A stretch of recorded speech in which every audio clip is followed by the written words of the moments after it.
connected to the plug is connected.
Hold up.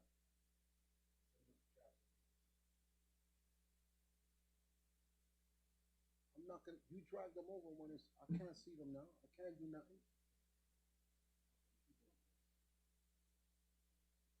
Oh, you can leave them there until, and you can move them when we need to see the people. Zoom.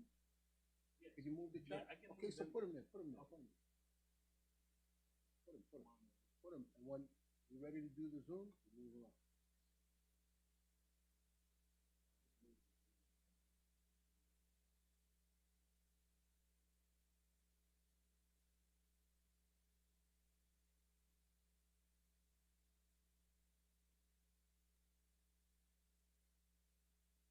Any stoppers in there? In the front?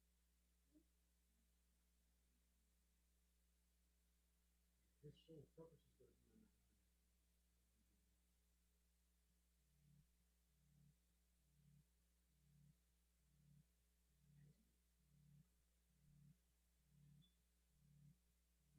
Should be.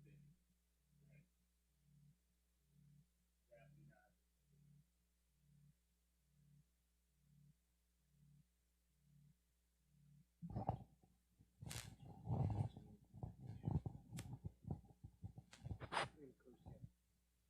La cruz.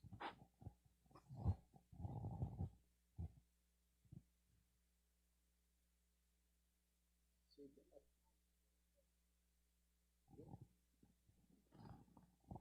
No. You started it.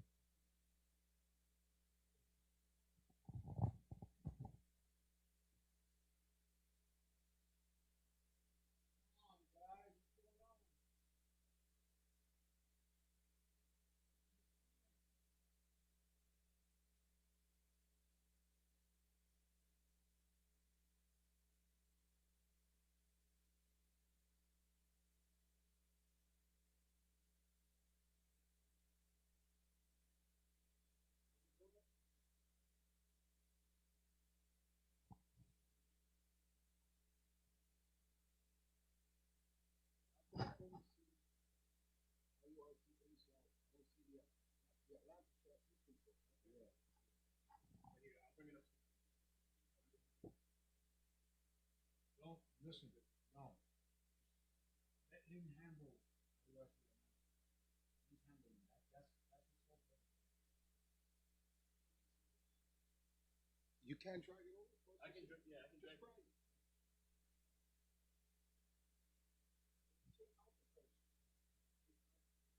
Everybody should do that. Nobody's going to touch the screen is free. Everybody see that right there? Everybody see the inside.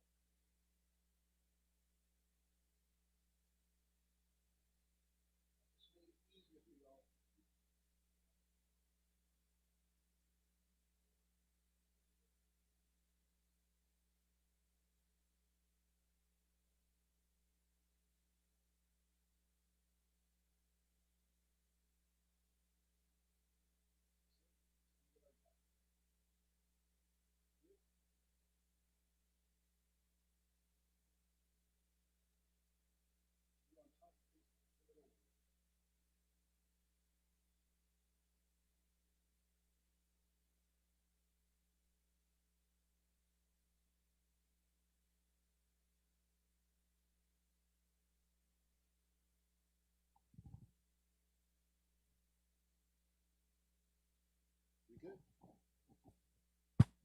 Shalom, shalom, Israel, Most High in Christ bless. Happy Sabbath, happy Sabbath. Can you hear me?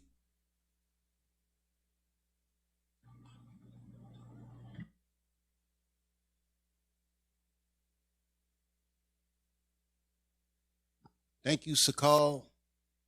Thank you, Beulah, Ram, Van, Judith, Naomi.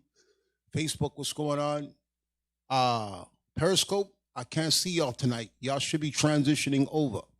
We're going to start phasing out the Periscope. I need to be able to see all the chats, and I can't stream with Periscope tonight. Thank you, Rita, Mia, Phoebe, Yermaya, Issachar. Okay. Yahushua, Simeon, Israel. All praise, all praise, all praises. So y'all see the title. The title is Ty Lopez and Uzziah the Hebrew Israelite Scam Explained. Why am I going over this? Because they made a video saying that IUIC gets ethered for the second time. Ether is... Can we look it up? I forgot. I know that was a term we used to say in the streets back in the 90s, and Nas used to talk about ether.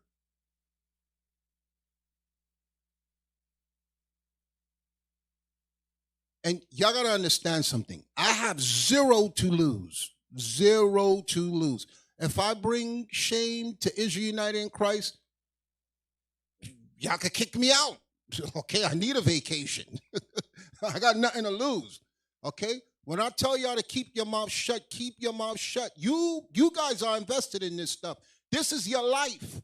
Okay? My life is the scriptures and what I'm doing here. I don't have no fancy job. I don't have no fancy car. I don't have nothing I can maintain what I have with any other job that I could pick up in the street. Get a minimum wage job, I can maintain it. It's y'all dudes that's trying to live lives of other people's lives that you have to worry. So when I come for your life, it is going to be a problem. Y'all cannot, there's nothing you can do to me. There's nothing you can take from me. Because as long as I have this truth, I could rebuild any place and do whatever I want. Y'all, as I said before, let me make it clear to you. Y'all can come all you want. Y'all can put my name in videos all you want. Okay? What does ether mean? Ether is an element, the rarefied element formerly believed to fill the upper regions of space, the upper regions. This is what we want. A light, volatile, flammable liquid, chiefly a solvent, especially former as anesthetic. Okay, so Uzziah said that he eated us. Nigga, I got burned by real fire in my sleep and I'm alive running my damn mouth. You not somebody that can eat the meat. Okay? Real fire. House burned up, everything arm burned up, skin still ain't grow back, hands still fat, and I'm still running my mouth. The day you eat the meat is the day that we find out that God ain't real. So, we're not going to do my normal rants. We're going to start off with scriptures because he just rants. He doesn't use a lot of scriptures. Give me Isaiah chapter 66, verse 1. I want two readers because I want y'all to keep up. Isaiah chapter 66 and verse 1. Thus saith the Lord, the heaven is my throne, and the earth is my footstool. Where is the house that you built unto me? Pause it.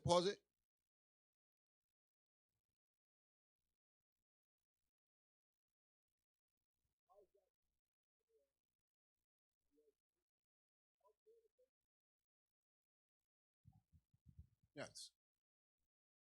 Read again, please. Isaiah chapter 66 and verse 1. Thus saith the Lord, the heaven is my throne, and the earth is my footstool. Where is the house that you built unto me? Because our job, when we come into this truth, is not to play church. It's the rebuilding of a nation and the house of Israel. So God asked what?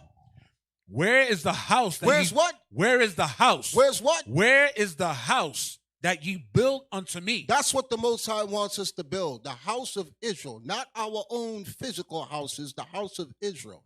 Anybody that come into this truth, that's your job. That whether you're a spectator on the sideline, you coming into the truth, you're not a teacher or whatever, all of y'all are a part of a house. We're a part of a family, and God is asking what? Where is the house that you built unto me? Read on. And where is the place of my rest? God wants a place to rest, and he rests in us. But when he said that he created the heaven, the stars, the sun, the moon, the trees, the planet, the people, then he rested. He can't rest if there's wicked people trying to destroy what he created. Read on. For all those things have mine hand made. God made everything, and he wants to rest, and he cannot rest in us if there's evil. Read on. And all those things have been, saith the Lord. But to this man will I look. Say that again. But to this man will I look. God is looking down from the heavens to a specific kind of man. He says to this man, and I'm going to let y'all know right now, if y'all want to stay, I'm going to give all of y'all a chance to comment. The minute y'all start to disrupt the chat, you're getting blocked. So I want the audience. I want everybody here. I want everybody here listening. Don't put your feelings out. My feelings come first, then yours. So I'm just warning y'all now. Y'all waited for me all this time. Y'all all waited all week for me to respond. If you say the wrong thing, you're getting blocked. Just let me get out what I have to say. Then y'all can say whatever you want. I don't care. So I'm just giving y'all fair warning now. Read on. For all those things hath mine hand made. God made these things, and he wants to rest. Read on. And all those things have been, saith the Lord. But to this man will I look. To this type of man, God will look. Read on. Even to him that is poor. To the man that is poor, read on. And of a contrite spirit. And of a contrite spirit, meaning you feel remorse for the things that you did. Read it again. What type of man will he look? But to this man will I look, even to him that is poor and of a contrite spirit. And of a contrite spirit. Read on. And trembleth at my word. God is looking for people that trembles at his word. When you read this Bible and you see his judgments, you see his laws, you're afraid of his judgments and you're afraid of breaking his laws. So that's the people I'm speaking to tonight. You niggas that's watching that don't like us, I just can't give you the middle finger now because people will find it offensive. That's how I feel about you. I don't care about none of your opinions. I don't care about nobody else doing no videos. Y'all not moving me. Y'all not making me upset. I want the audience. Okay? And when the audience comes here, I will make things clear. So God is looking for what type of man? Even to him that is poor and of a contrite spirit. He's looking for people that are poor and of a contrite spirit. Read on. And trembleth at my word. So this tonight is only for the people that are afraid to go against God while he's trying to build his house. Okay? Give me Sirach in your Apocrypha.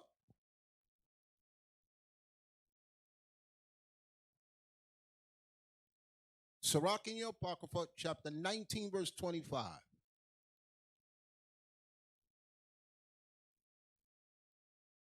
Sirach chapter 19 and verse 25. There is an exquisite subtlety. There's an exquisite subtlety. Okay? Exquisite means when you look at a diamond, it's exquisite. You got to get a magnifying glass to look at it for flaws. When you look at it in here, let me get it in my online dictionary. I'm going to show y'all something. Apocrypha.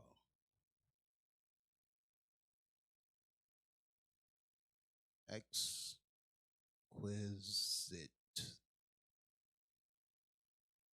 Okay, when you look up the word here in the Apocrypha, it says Greek word which means accurate, searched out. So read it again. There is an exquisite subtlety. Meaning, like when you're looking at a diamond, you got to search it to see that it's flawless. Once it's flawless, you can determine the value of it. So it says here, read on. There is an exquisite subtlety. Some things that men do are exquisite subtleties. Read on. And the same is unjust. And that behavior is unjust. But you got to search it out. You got to look good. That's what it's saying here. Read it again. There is an exquisite subtlety, and the same is unjust. And there is one that turneth aside to Some make... people will turn aside. They don't fear God's word like we read. They'll turn aside. Read on. And there is one that turneth aside to make judgment appear. To make it look like things are being done the right way. But you have to look carefully at things. You can't just take things at face value. You got to dig into things and look good, which is what we're going to do tonight. Read on. And there is a wise man that justifieth in judgment. So you, brothers and sisters, my audience, don't take my side because I'm Deacon Asaph. Do not take my side. If you do that, that's wickedness. Don't side with IUIC because we're IUIC. If you do that, that's wickedness and you will be judged. Okay? That's why it says there is an exquisite subtlety, and the same is unjust. You have to look real good to see that it's unjust. And there is one that will turn aside to make judgment appear, to make it look like things are being done the right way. And there is a wise man that justifieth in judgment. So you use your wisdom and you see if the stuff that I'm bringing out tonight, I'm making it up because I don't like somebody, or wrong is wrong and right is right. Wrong is wrong and right is right. Wrong is wrong and right is right. Now, how many of you remember the ab roller? Oh, I remember that. Can we get a picture of the ab roller? Go on Google and Google the ab roller. That's mad old. Ab roller. ABROLLER. You're like, where is this nigga going with the ab roller for the class? Not that one. I want the old one that people got in their house. All of them should be in the garbage now. Put 90. Put original where it says original. It said original there. One said original. Yes, that old one. That's the one I had. That people had in their house with the fat pot belly. They brought it out the store and brought it home after they saw the commercial. Why are you prophesying about my life? Okay. They all bought it based on the infomercial. And not one of y'all got no six-pack abs. That's because I'm not. Put images. Go to images.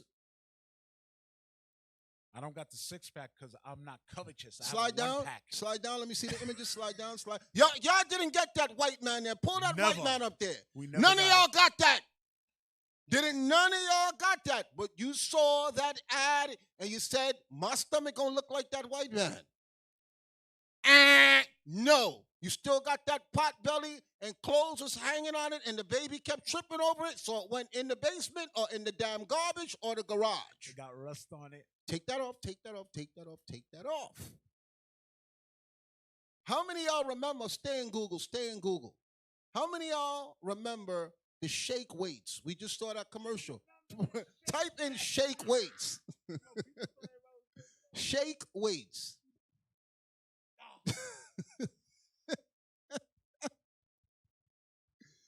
Don't play the commercial because I don't want no. You see the lady there jerking it. You see her there. You see her up, the skinny white woman. You see all the pictures. Slide it up. Slide some more. Let's get some more images. They saying doing it behind your back. Look at that diesel white man. Look at that diesel white man shaking it there. How many of y'all got buff from buying that? Damn. You know damn well it's in the garbage, it's under your bed or someplace else, and you don't want to even tell people you bought it because you look stupid as hell. But why did you buy it? Because of the infomercial. Take that off. How many of you bought, remember Dexatrim? Type in Dexatrim. Okay, when this came out, I was in high school. Okay, and there was girls walking around with that inside their bag because you put images. Okay, you see the picture, you see the old pictures. Okay, 1991 Dexatrim. Click the picture that said 1991. You know how many people died off that? They had to keep repackaging and keep doing it over and over. Click the latest skinny white lady with the orange dress from 1991 right there. Okay? Can we bring the image up? I just want to see her. I want them to see the skinny white lady. Okay? How's that working out for you? How many people lost weight from the Dextratrim?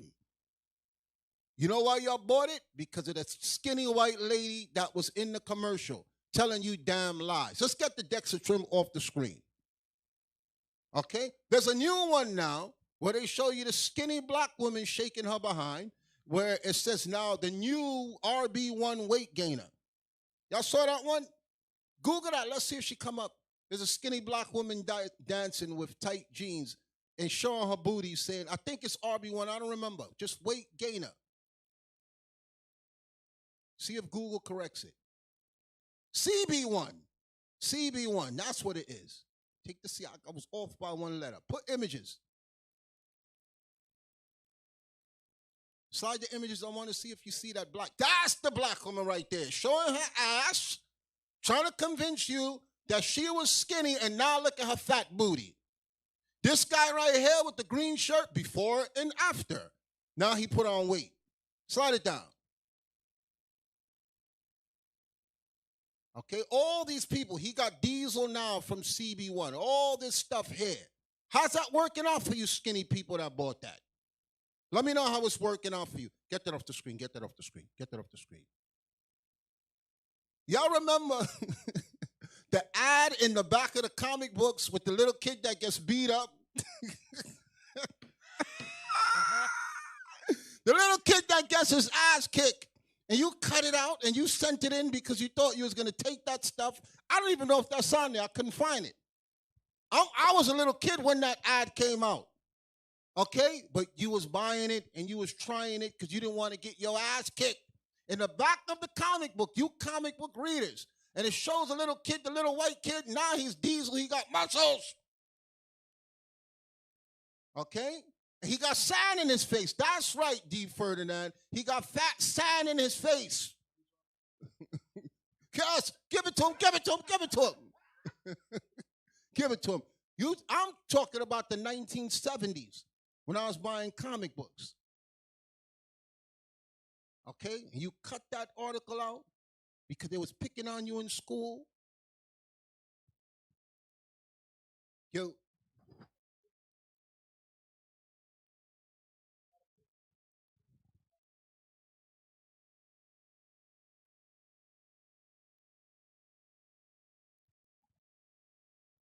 That's right, New Fig, the sea monkeys.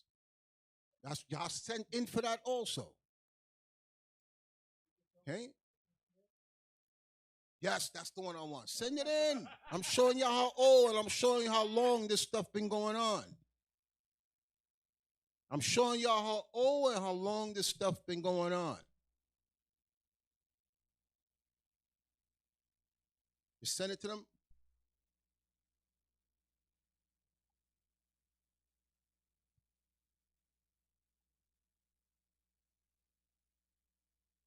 While you're sending that, I want to ask y'all another one. How many of y'all remember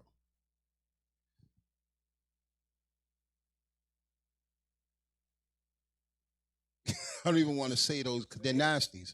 You had the one that the ad that tells you could last longer in the bedroom. Okay? They got commercials for that. Last one, take one. Your woman will love you so long. You'll love her long time. It's all lies. And y'all buy it. Y'all pay for it and you buy it. The company knows it's lies. That's just how it looked on the back of the comic book right there. All those fake ads that people was going in buying, and they were fake as hell. No, the one that I'm talking about is when he kicked the sand in the little boy's face. And he bought the product, and he came back, and he was diesel now, and he was ready to fight. You can take it off. Take it off, take it off. Okay? How many of y'all in your neighborhoods, you see those tags with the paper on it that says, work at home. make $1,000, $800 from working at home. How many of y'all see those in your neighborhoods? If you're in New York, they're in the subway, they're in the supermarkets, they're everywhere, telling you can work at home. You tear one of the things, you call them. And then when you call it in and you get the number and they get your information after they promise you all that, they telling you they're going to mail you this, they're going to send you that, and you have to give them money so that you can work at home.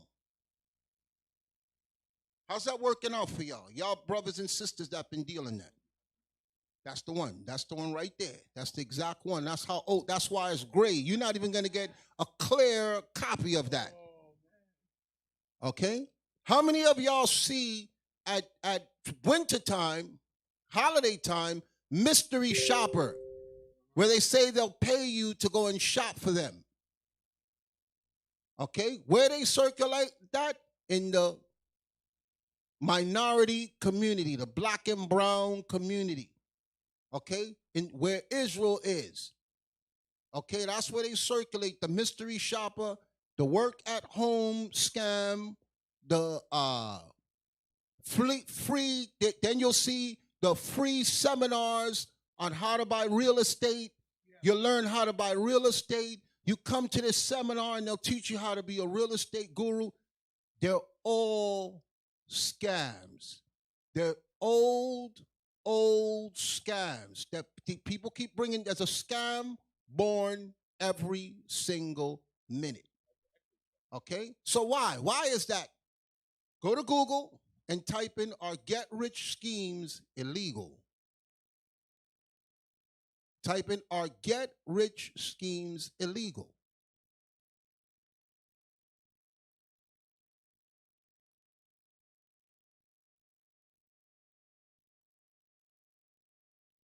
Quick schemes illegal. That's it right there. That's it right there. Okay? The legality of such schemes is often a matter of extreme controversy. These online get-rich schemes cannot be described as illegal outright scams since the majority do send an end product to the user. But they do employ severely misleading sales tactics in order to get victims to sign up. Okay? So that's the key thing you have to understand. The people that do these things, they very rarely get prosecuted. Okay? Because they know they're already trained to give you something. Listen what it says there. They cannot be described as illegal outright scams since the majority do send an end product, a free book. They promise you a free course. But to get to the next level, they tell you got to sign up. They tell you got to sign up for something. Okay? Which I'm going to show you before we start. I want to finish reading. Cannot be described as illegal outright scams since the majority do send an end product to the user. When you go in court, you could tell the judge, I did give him a book. I did give him a package. I did give this person something. Then the judge look at you. Well, you got something. You signed up for their course. You got something. Why are you here? The person can't raise their hand in court and explain, oh, I feel like I was robbed because I got nothing from it. Okay, so Esau knows this, but they do employ severely misleading sales tactics in order to get victims to sign up. They have to have something to entice you to get you to sign up. Take that off the screen. So let's go to the videos that we have here. Let's go to the videos that we have here. Dun, dun, dun. Give me the first part that I told you I wanted to play from Uzziah's video. I think it was 140, what? Yes, play that. Because he asked the question. He said something here since I said he's a scammer. And this is what he said. So let's play it. If you haven't seen the video, go and watch it. I'm not telling y'all not to watch it.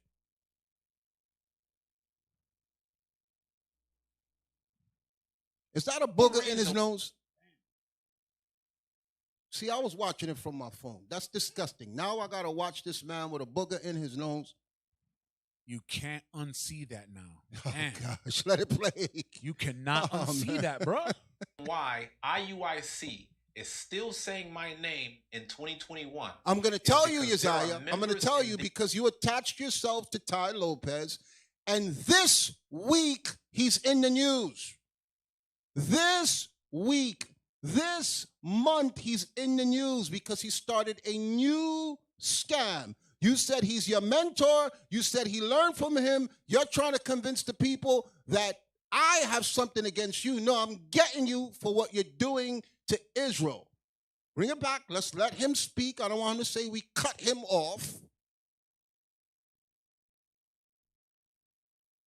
Let it play. The real reason why IUIC is still saying my name in 2021 is because there are members in their organization who are in disagreement with how they roll. Pause it. When Pause it. He started a new church. If anybody is with IUIC that disagrees with stuff, go join him. Don't stay here in fear. That's evil. Go join him. Okay? Go join him. Don't stay here. Don't be afraid of no man. If you're in disagreement, if you're even afraid, just watch online.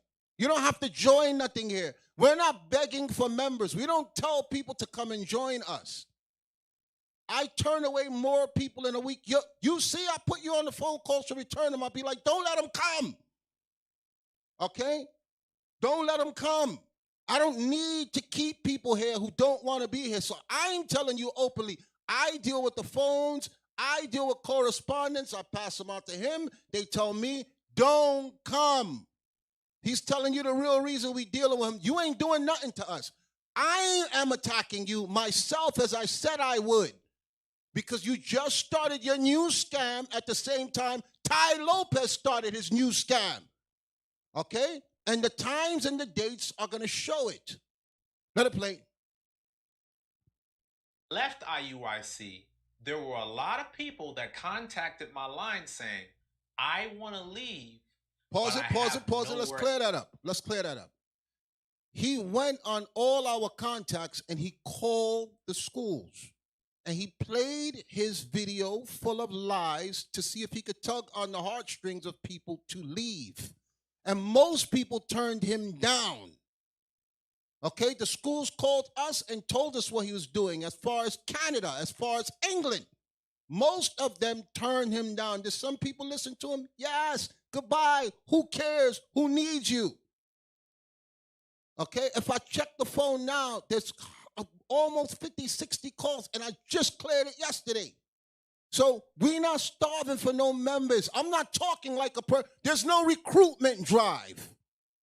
Okay? The bishops speak, people watch him, they hear what they're saying. That's how the people come in. If you're afraid of anybody here, you should not be here. And I don't speak like a person that's trying to get you to like him. I speak in a way, so if you don't belong here, leave.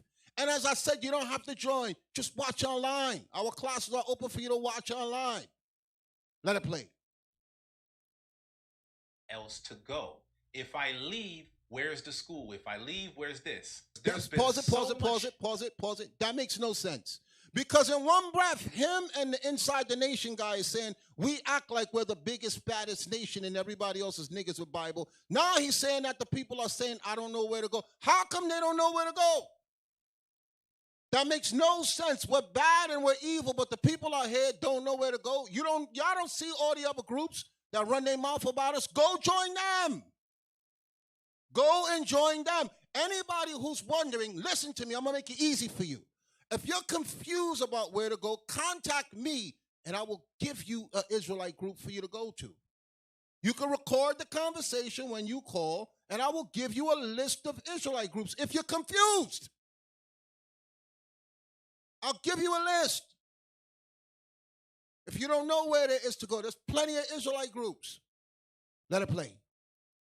Damage done to the souls of those people, mentally, spiritually, emotionally, that they leave up out of there and become so shell-shocked, half of them will lose their wits. Pause it. Now, pause as it. we close this...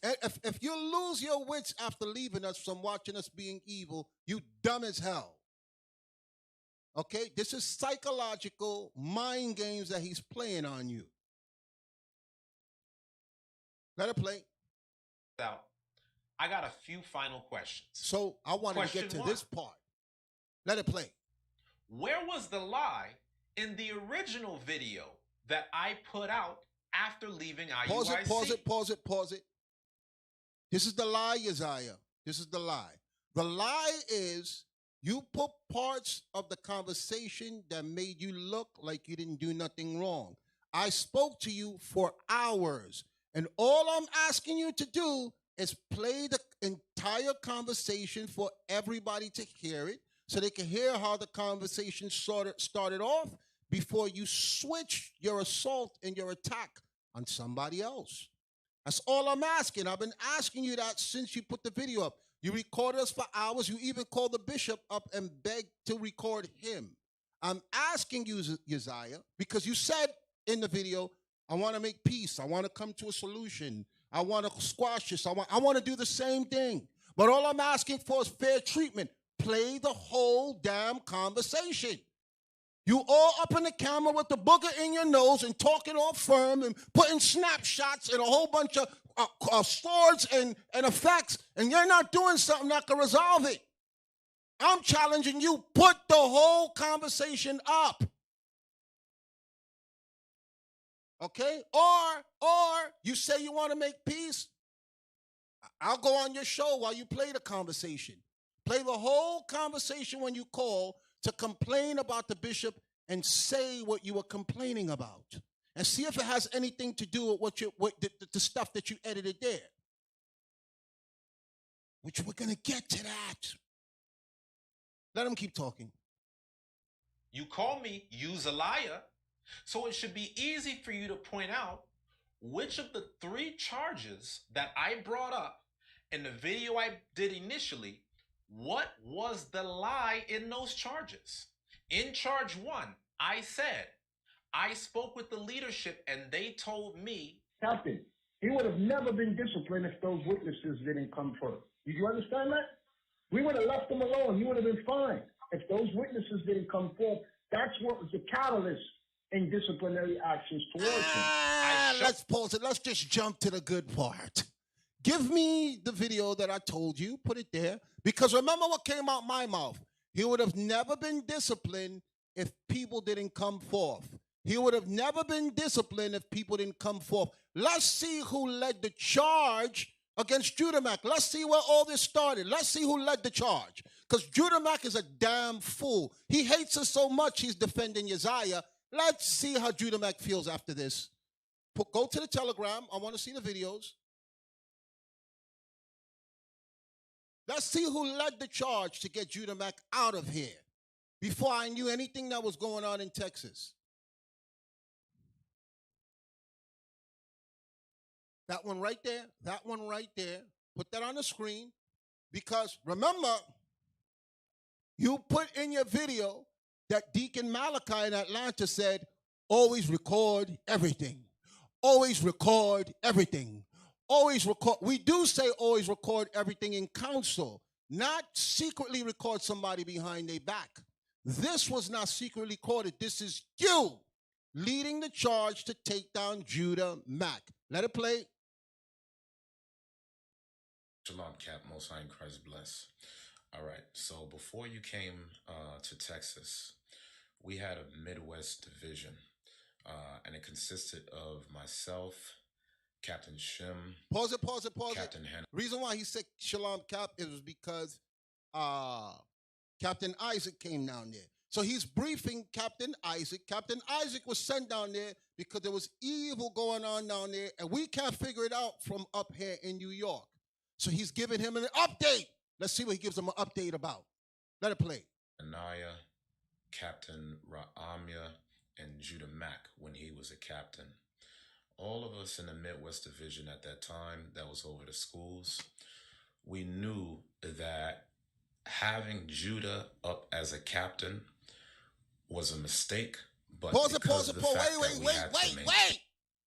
Did he say that everybody unanimously decided that Judah Mack as a captain was a mistake? Can we bring that back?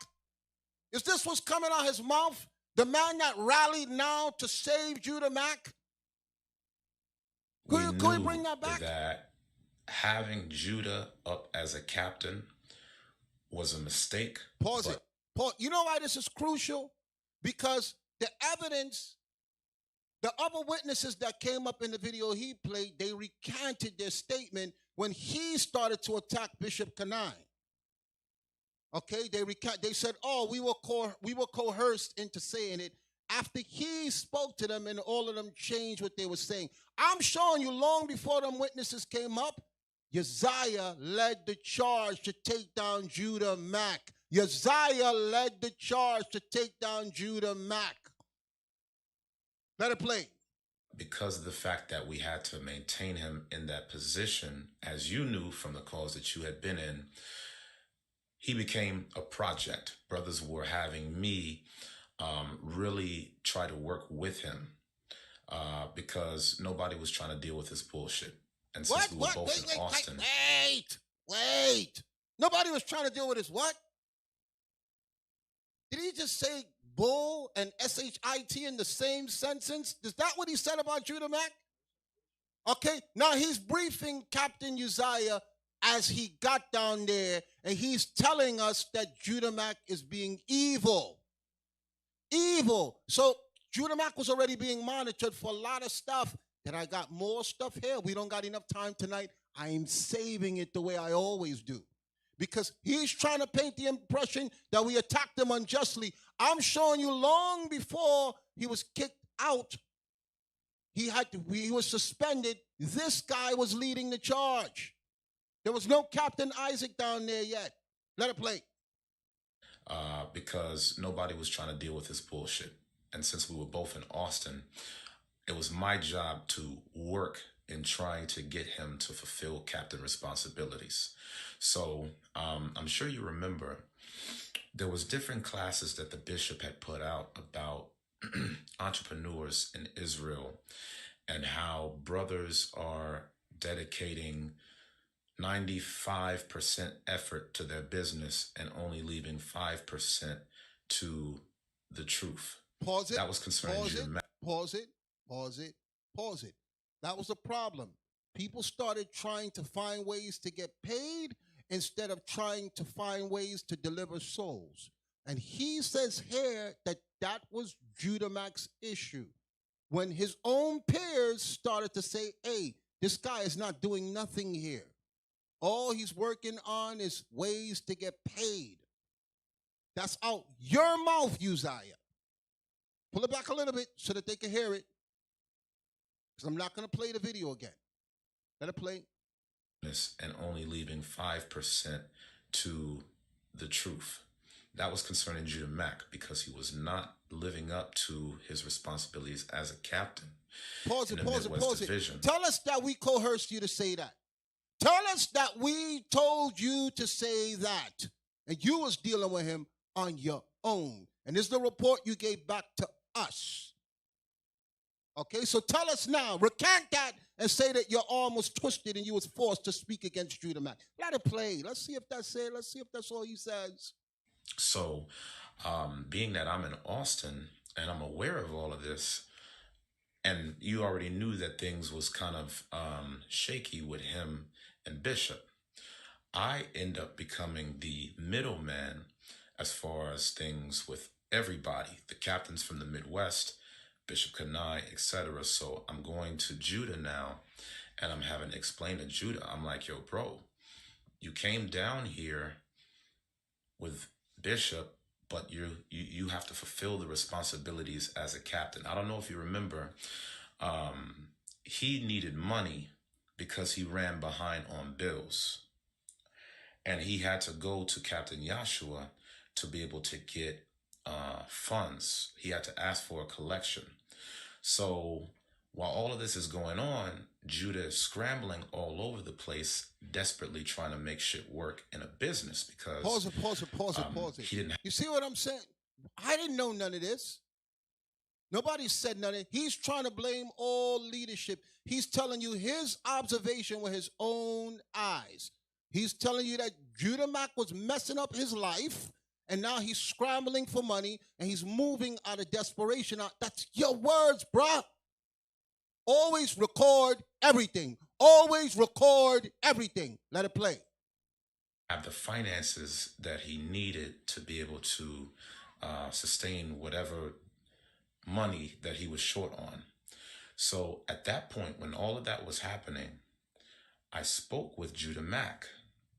That was one of the many conversations that I had with him. I said, Judah, I said, you have to learn how to balance your priorities. You have to know how to be able to maintain a schedule. I said, yes, you're financially strapped, and I understand your situation, brother. But you got to understand that you're a captain. All of us were holding our weight. All of us was busy. We all had our shit to do. I said, you got to realize you're not the only one that's busy or financially strapped. So I said, you need to make sure that you're taking time to stay in the loop with myself and the other Midwest captains. When Judah got demoted from being a captain initially, before he was reinstated at the Feast of Tabernacles, Captain Shem was the one that demoted him because he was supposed to be on a Midwest call with us. The Midwest conference calls. I thought it was Bishop Kenai attacking him. That was a report they gave. But let it play, let it play, let it play. Always record everything. Always record everything. Let it play. We do with all of the camps, including Dallas. Judah wasn't showing up to that, but he was supposed to. So I told him, I said, bruh, you need to start getting your shit together as far as being involved with the captains. You cannot be a captain, but you're not doing any work. I said, you have to know, in spite of any financial issues, you have to be able to make some time to do the work of a captain. Now, Judah Mack, I'm going to send you a text message. This brother's been talking shit. What? Wait, what? What? I thought they were boys. Why is he telling us now that Judah Mack is talking shit in a text? Can you bring it back, please? Of a captain. Now, Judah Mack, look how he shakes I'm his head. I'm going to send you a text message. You saw this how he brother's shaked been his talking head? Shit. Like he couldn't even get out the words for the disgust for the man. Can we bring it back? I want to see him shake his head again. I want to see him shake his head. Always record everything. Always record everything.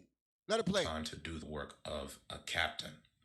Now, Judah Mack, I'm going to send you a text message. This brother's been talking shit. He's using this whole situation to try to be able to set a strand and create discord. And create what? What? Always record everything. Always record everything. Is that not what he got playing in his video? Bring it back.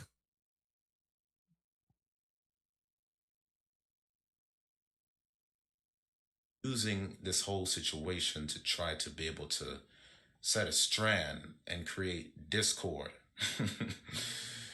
It was nothing, Judah Mack, it was nothing about, oh, brothers is out to get you, brothers is out to sabotage you. I was telling Judah, since I was the captain here that was over him, I said, Judah, you need to get your shit together because you're putting in 100%. Y'all hear him say, Judah Mack was already paranoid, saying people was after him. And he was confirming with him, yo, nobody's out to get you. Nobody's out to get you. Let it play. Effort in business, zero work for the truth, and it looks bad. Shalom. So, let me explain to you where it went from attacking Judah Mack to putting IUIC on attack. When he recorded me in that conversation, trying to get something from me, and he couldn't get anything. In the conversation, he switched to Bishop Kenai. And he was bringing up issues about 2 children and a family, which I'm going to save that part. I'm going to save that part because he asked me to clear up where did you lie in the first video. And I got to give him a chance to play the whole thing because it's in there what he cut out. It's in there what he cut out.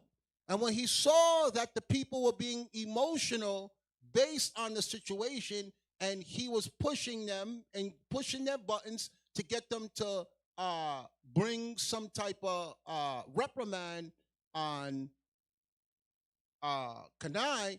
Kanai already was having issues with Bezalel and with Judah Mac because of business practices. Okay, he was already dealing with stuff with business, and when he saw that now the attack was coming on Bishop Kanai, he's decided, I want to record Bishop Nathaniel next. When Bishop Nathaniel picked up on what he was doing, he said, demote this guy. As soon as he was demoted, he put a letter of resignation. You know why he put a letter of resignation? Because all the people that he was getting money from in IUIC, he was going to lose. Because the people said out of their own mouth, the reason why you see them in testimonials, the reason why they wrote things commenting on his business is because he was a captain and he was a brother in good standing. But Uzziah knew, once I lose my rank, all these people that I'm taking money from every month, I am going to lose it. So that's when he set the ball in motion to rally the other men, saying they're dealing with me unfair now. They're dealing with Judah Mac unfair. They're dealing with Bezalel unfair. And now they're dealing with me. Okay? He did the best thing to do to save his ass. Okay? He rallied all his men that he had relationships with. He played the conversation. He's not playing for y'all. Okay? The edited conversation, and he circulated it. Okay? Him, Bezalel, and Judah Mac is a damn fool because he don't know Uzziah was the one that was leading the charge against him. When he decided no longer to attack Uzziah, he decided, I'm going to attack the bishop, and then after I finish with Bishop Kanai, I'm going after Bishop Nathaniel. And he said, once the bishop demoted him now, okay, because he was talking to us like he was trying to work things out, he's like, I'm going to lose all these members. All these people that I'm getting money from, I'm going to lose. Okay? So we have to start to show the people, where did all this come from? Where did this begin? Because a lot of y'all don't understand. It's just, we just woke up one day and decided to attack these people. Okay? It did not happen that way. Now. I got more for you. But before I give you the more, bring up the Zoom. Bring up the Zoom. Are we going to do this now? Oh, my God, you just did it. Oh, yes, we're going to do this now. We're going to do this now. No filter? Yes, we're going to do this now. He attacked a lot of people in his video, and he lied on a lot of people in his video. Okay, and I can't speak for them because you're talking about you ether, and you're not touching me, bro. You are not built to deal with me. Okay, so I'm going to let the people speak for themselves. Give me the images we have there. Give me the images we have there on the Telegram. I need to get these people out the way so that I could go to address a lot of other stuff. Slide it, I want to see it. That one right there, that one right there. Put that up so that the people can see it. So we're going to pick through your lies. Live in front of everybody. I didn't have a whole week like you, 2 weeks like you to sit down and edit and put sound effects and somebody laughing and bruh. I didn't have time for all of that stuff.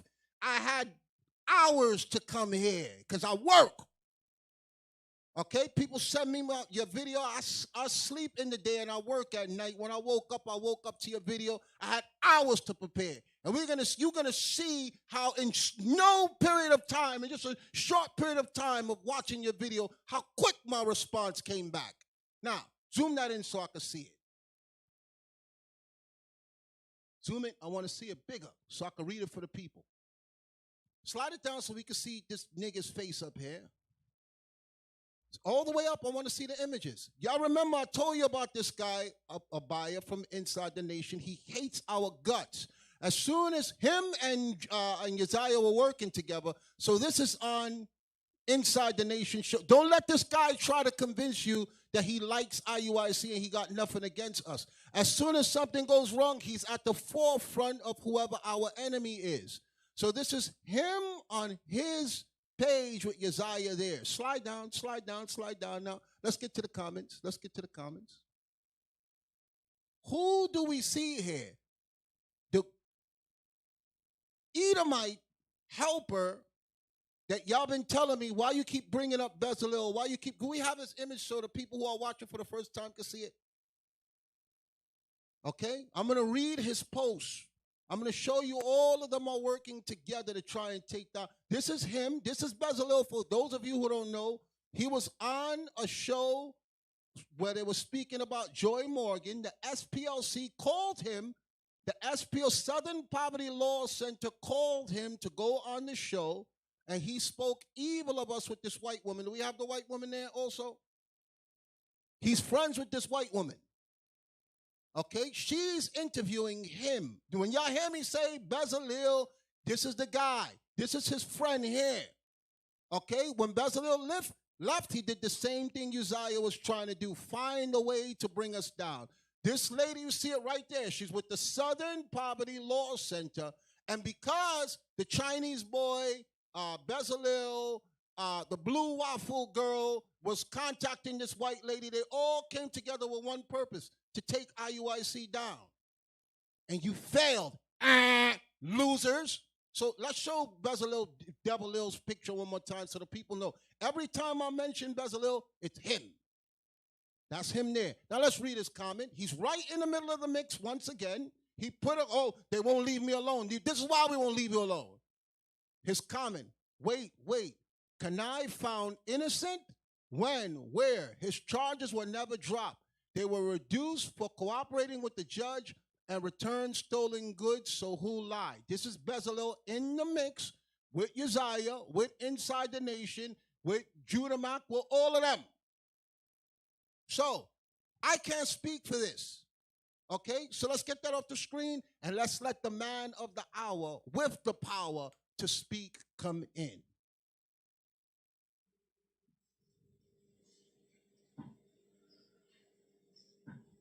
Hey, shalom. Shalom, shalom. Most High in Christ bless.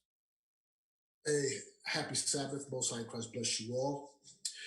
All right, so first, it's hysterical. Listen, for the last few years, 2 years, I've been quiet.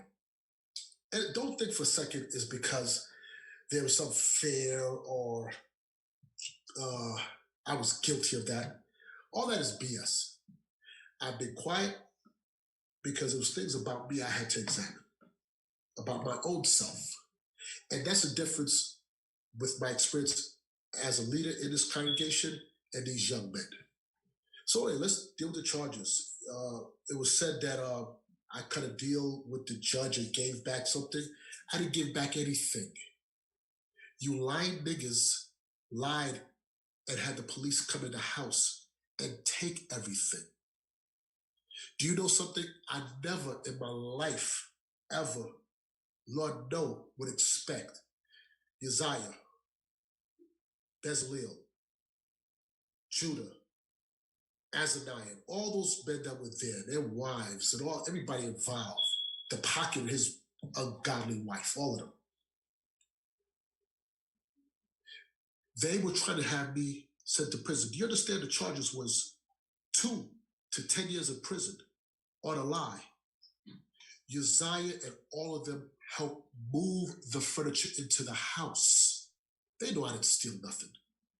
Because of their hatred that has blinded them, the devil that inhabit their spirits, they was willing to see me taken to jail in prison away from my wife and my children. Leave my children where I have a father there, out of hatred for IUIC, for hatred of me. So, still, forget what I'm saying. That's my narrative of what I say. Do me a favor, Deacon. Post the court records. You should have it. We're going to bring it up now. Put it on the screen for them to see it. Can you see it?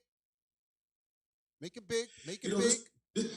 I want to say something. This is beneath me. I've been around this truth too long to play children's game.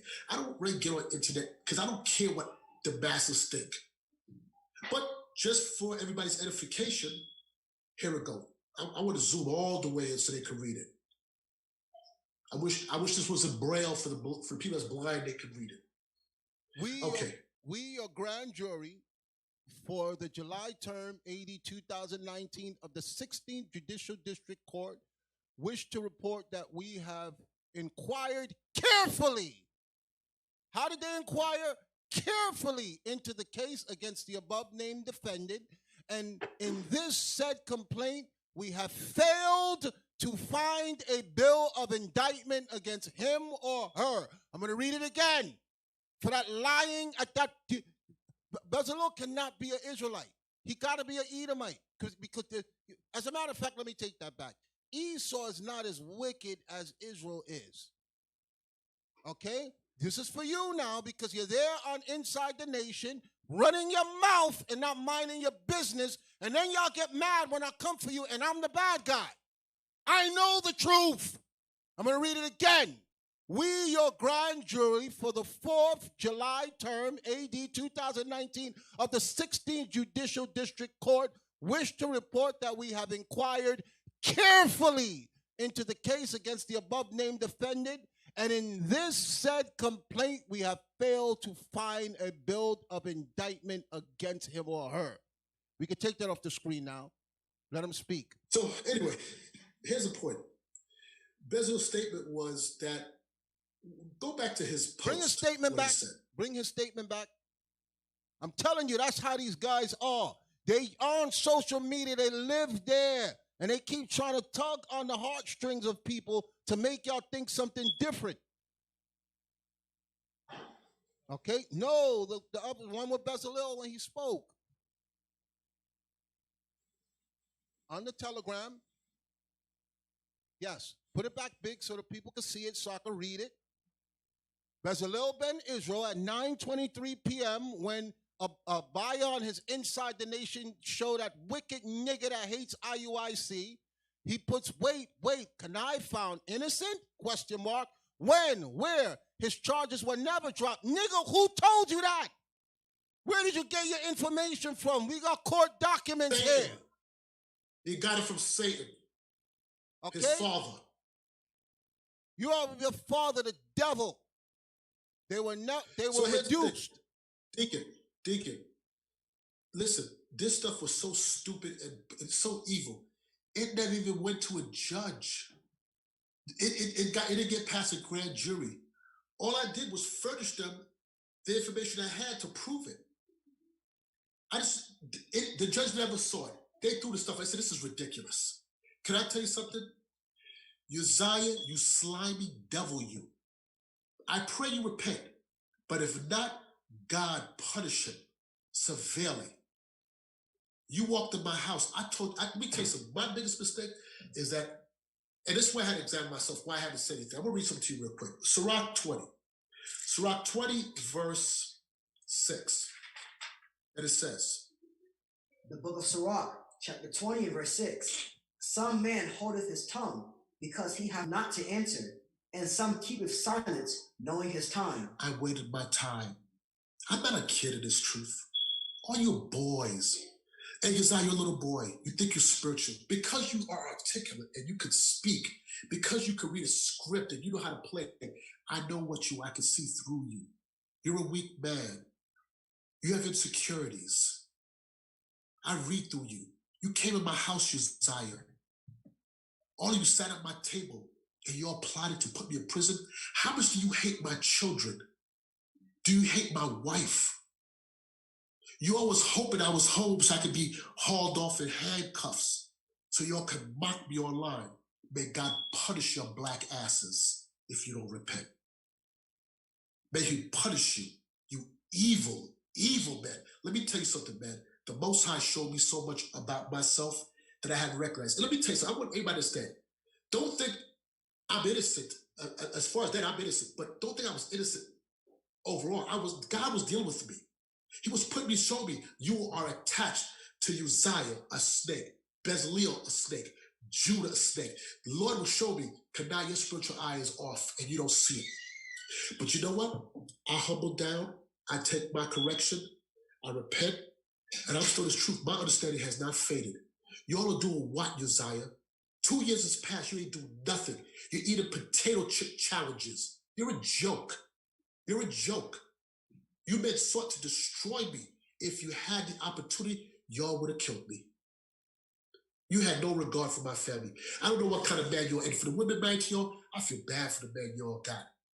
I feel, y'all don't know what you have. Uzziah, you're a slight. And all those guys with Uzziah, I pray for all of you. You guys get out that stuff. That man, listen, you have no honor to you. And you can do your fair speeches or stuff, but there's no honor in your spirit, brother. You're off. Your spirit is off. That's what the scripture says. Hey, Asa, can I say what I got to say? Yes, please. Thank you. Sirach 12. I want you to read verse 10. The book of Sirach, chapter 12 and verse 10. Okay. Never trust thine enemy. Stop. We read that and we always attach this to Esau. I want you to read verse 1. Sirach, chapter 12 and verse 1. When thou wilt do good, know to whom thou doest it. When you do good, know to whom you do it. That's talking about Israel. Read on. So shalt thou be thanked for thy benefits. Listen, Uzziah had conversations with you. Can I tell you something, Uzziah? At Passover, last Passover in Orlando, I told you, and everybody, excuse my vernacular because I got caught up for this last time. I told you to your face, you're full of shit. And I knew that. And I had to bite my tongue because I couldn't prove it, but I knew it. Bishop warned me about you. He warned me. Listen, you try to undermine Shaki, even though Shaki was off, but you threw him underneath the bus. You try to undermine your Don. You try to undermine Judah. You try to undermine the riot. And all those things I saw. And I still would not acknowledge that about you. So watch, I want you to read verse 10. Verse 10. Never trust thine enemy, for like as iron rusteth, so is his wickedness. It don't matter how much you polish up. You can wipe them clean. The rust in their spirit, in your soul, is evil. In your spirit is evil. You can't get cleaned up. It's who you are, is your nature. You are bred like that. Read on. Though he humble himself and go crouching, yet take good heed and beware of him, and thou shalt be unto him as if thou hast wiped a looking glass, and thou shalt know that his rust have not been altogether wiped away. You know what it is? It's like wiping a looking glass. You wipe it and fog back up. I saw the signs, and there's other things I saw in you here, but I'm like, whatever. He'll get it right. That's not. I'm so naive. You know what? I came up in another camp in IUIC, different city, different spirits. I came here, the level of treachery. So whatever you were angry about, whatever you thought, BS, but it is what it is. But to come in my house and know, Uzziah, you guys, you moved the furniture into my house. For all those who don't know, I'm married 25 years. By the grace of the Most High, my wife has never worked a day while she was married to me. I don't receive no paycheck from nobody. I work. Do you all really think I've never been evicted from nothing? I've always maintained my wife. I never had to have people living with me to pay my bills. Do you think I lived someplace for 3 years? Never paid nobody rent. And the person who says that, do you know I was going to Vegas with them? Blowing money in Vegas and all money? Come on, man. Y'all so bad want to destroy this. Let me tell you something. When y'all get a chance, you read 1 Corinthians 11 about breaking the bread and understand what the whole chapter is talking about. You all are fighting against God. That spirit, you try to break the order. If this, what IUIC ain't of God, it's going to come to naught, but it ain't going to come to naught of your hands. Watch what it says. Read on. Verse 12. Set him not by thee. The scripture says, don't set that man, your enemy, by you. Read on. Lest when he hath overthrown thee, he stand up in thy place. And that's what you wanted, Uzziah. You were mad that I came here. When I came to Austin, Austin didn't have a school. You all was in your house. I came to help you. I let you run the day-to-day. I raised you up. Bishop was against raising you up. But Bishop said, this is on you. Go ahead. I told you, Uzziah, the plans I had for you to have you on international trips. You are the example of a slimy corporate American guy. You a slimy dude. You snake and stick to get over. You see an opportunity. You think somebody's wounded. That's who you are. You wanted the place. The day-to-day, I didn't run that. You know why? I was traveling the world. I was doing the work. You could run the day-to-day. Yo, man. And I stayed quiet for so long. For 2 years, I stayed quiet. I didn't say anything. Because I ain't what you must have thought I was scared or I was guilty. No, I still play kids' games. 4-hour video you make to set your narrative. You little short, fat conquistador. You, man, let me tell you something, Bez. If I decide to say the things that I know about you, I guarantee you'll never see your son again. Don't play with me. But I wouldn't do that. You know why? Because I once had love for you. I respect you. I never spoke against Judah like that, all the stuff he did, because I once had love for him and his wife and his children. And I never wanted to try to disgrace him so they could look at their father no kind of way. I don't move like that. I don't move like that. I know these children. Those children slept in my house. You guys came in here in front of my children. You guys are dishonorable, diabolical, devious, demonic niggas. Yo, this Bible's true. Read on. Hey, Deacon, if I'm taking too much time, I apologize. No, but I got something I gotta say. No, let it come out. Read Because listen, we got next week.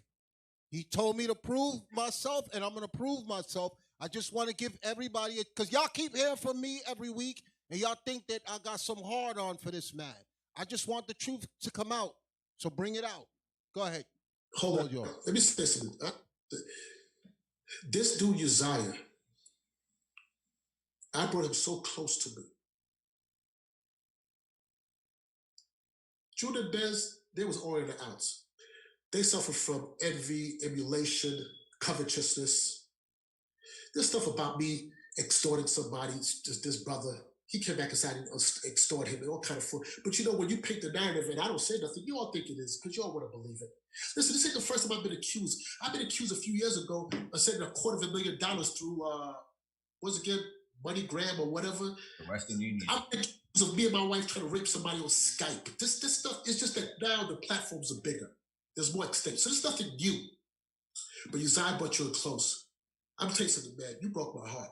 You slithery little snake, you. And you know what? I guarantee your wife and them know I didn't do it. How do you all sleep with that stuff in your spirit, man? Why are you not convicted? You all hate me that much that you was want to see me go to jail, go to prison? And if I did, there would have been an IUIC, state penitentiary. The word would still be going out. Most High didn't take my wisdom from me. Praise the Lord. Look at you. You sort of the platform with Judah and that stuff. Look how things fell apart. Wasn't everybody scattered, disarray? Hold fast. And you think you're the truth? 2 years and you come out with a potato chip challenge? That's what you come out with? Come on, man. You ain't doing the work. You guys are sitting there, same old people, ain't doing nothing. Shame on you. I say this with all humility and I pray you brothers can repent. But if you don't, may God judge you. Read on. Neither let him sit at thy right hand, lest he seek to take thy seat. And thou, at the last, remember my words, and be pricked therewith. Do you know how many days I sat home in this house? And guess what? I'm going to say this for the record, you all know. Y'all said they was trying to cover me up, cover Bishop and the deacons. Let me tell you something.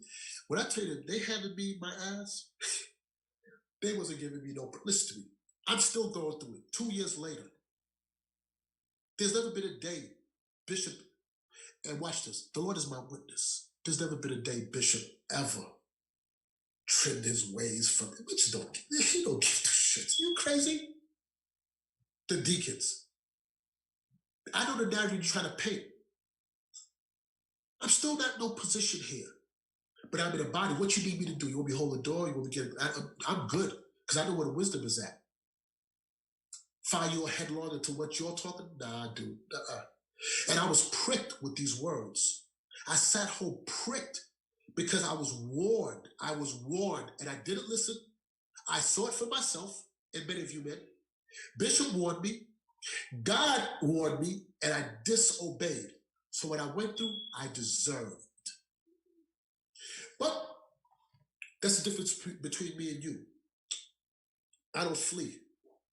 I'm not a hireling. That's the difference between a bishop and boys. Evidently, I failed. I didn't teach you men properly. I wasn't a good example. You didn't listen. Something. I don't know what it was. But I'm holding fast. My family's good. I'm all right. Praise God. You guys didn't destroy. You just made me stronger and wiser. That's all you did. You didn't do that to me.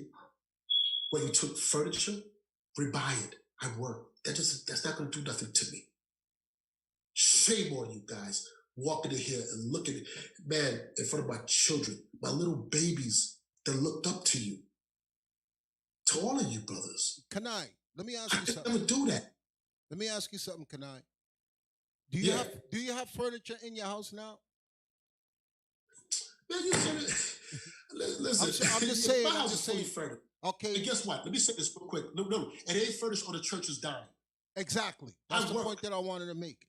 Did we help you to get back your furniture? Did we help you to get it back? How did you get your furniture? Your furniture you have in your house now. How did you get it back? I would tell you something. The church did buy me a mattress because they left me on the floor. That's what I wanted you to bring out. Okay, they left me on the floor, left my children on the floor. You niggas is evil. That's right. You are a dastardly niggas. You guys are evil. Outside of that, everything else I purchased myself. Okay, I just wanted to put that out there. Okay, because they try to strip me of everything. They keep saying we covering for you and we're trying to defend you. Okay, and I felt bad because we didn't know what was going on, and we had to take the posture where, out of feeling sorry for how low these people were trying to build you, we still help you with the bare minimum, and we watching you put your life together. Okay, we're watching. But you know what? Go ahead. But Deacon, I'm gonna tell you something. I stayed quiet for so long because, again, I was pricked with this word. And at that, I'm going to read on because I'm going to get to the point about the congregation. Go ahead. Verse 13. Verse 13. Who will pity a charmer that is bitten with a serpent, or any such as cometh nigh wild beast? That's why the church, they wasn't giving me no pity. Bishop, they wasn't dealing with me. I was cut out the circle. Man, you're on your own. We love you, but from a distance. You know why? Because who's going to pity a serpent that's playing? Who's going to pity a charmer that's playing with a serpent? You got bit. So now it's your turn. This is your season, Kanai. This is what I had to go through. Read on. So one that goes to a sinner and is defiled with him and his sins, who will pity you? This is the point. I was defiled by my association with you men. So I had to go through, they separated from me and left me alone. And that's why I said I had to sit back 2 years. It wasn't because I was afraid to say nothing. It's I had to sit back and really reevaluate myself of who I am. How did I get myself in this place? Who was I around? Why was my spiritual discernment off?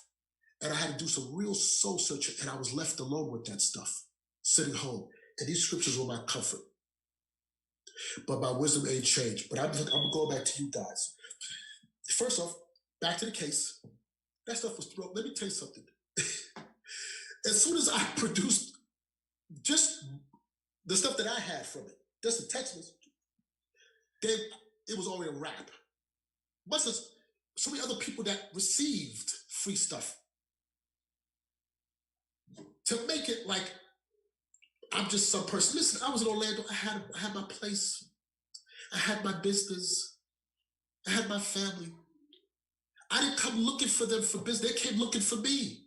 I didn't look for nobody. But because, you know what? Because the spirit of covetousness was so rampant here in Austin. Excuse me, everybody. Because it was so rampant here in Austin. And guess what? I was attached to it.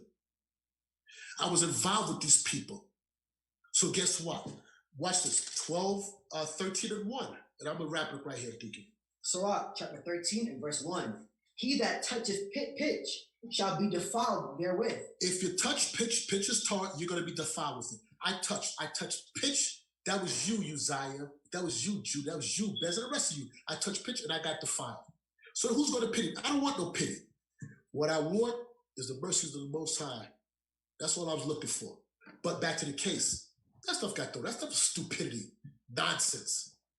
You guys sought to destroy me. And you know what? I can almost deal with that. But my children and my wife, you guys hate me so much. Uzziah, I'm talking to you. Look at me. Uzziah, you know, we both know, and the Lord knows, that furniture was given to me. Azaniah, you know. You guys lift that stuff up and carry it to the house. Jeremiah, you know. Shiloh, you know. Shema, you know. Yakin, you know. All you men knew, you lift that furniture. You guys don't have a conscience? You guys stood here? Nobody was going to speak up for truth? I don't care how you felt about it. I don't care how I feel about you. One thing I won't do is I won't lie against you, Uzziah. If something come out of this class right now, they say, I'm not going to agree with something that I didn't see or that I know it's not true. I don't give a shit, and I can't stand your guts. But you guys are willing to see me go to prison and leave my wife and my children? How much hatred is in your spirits, man? You dark souls. You dudes are dark, dark souls. Bez, you know, you was there. You're a dark soul, man. I pity you all, man. I really pity y'all. I pray y'all get your mind right. But if not, Lord, judge them. Judge them if they don't repent. And I'm here. You can always repent. All right, I'm done. Hey, Deacon, if I may, I wanted to say something real quick. Yes. Because I happen to be involved and be around it, you know, just being in Austin. And the same brothers that helped move the furniture into the house were the same ones that testified and lied and said that the furniture was stolen and that Kosh didn't give it away. When people don't understand the backstory behind what happened, Kashalaki was spending so much money on storage fees that he had to give the furniture away to people. Hey, I want you to save that. I want you to save that. I know Kashalaki, aka the Pocket, was spending so much money per month, $10,000 plus per month. I want you to save that. $120,000 a year. Officer Kanai, just save that. All right, save that for now. I don't want to focus on him right now. Mm-hmm. Okay. I just want you to say, just hold that. Hold what you were saying. There's a lot of stuff we have to get through, so I don't want to really deal with that right now. All right. We got more time, just not right now. I want to go. Hey, but Deacon, if you have any questions for me that people have, because I'm not on this stuff, so I know people may have said things and had questions. If anything you have to ask, this is the time. I'm transparent. You can ask me now. Yes. Whatever it might be. Yes. I got you. So I want to address something in there. He said that Uzziah said, I got to address where he lied. So that's what people are asking for on the comment board, and that's the people I've been kicking off. Don't ever think I'll come here and not drop it like it's hot. Okay? So go to his video. Deacon Asaph made me do it. You listen, y'all gotta listen. That Chinese boy, he's crazy, but sometimes he could be smart. He warned y'all that I will set you up. He warned y'all. Okay, when y'all was running your mouth about the HODC thing, he's retarded in Chinese, but sometimes he says something. He knows some stuff about us, and I will set you up. Sometimes I just let y'all run your mouth because I need to put you in a headlock. So go to 120 of his video. We got to clear up some stuff here.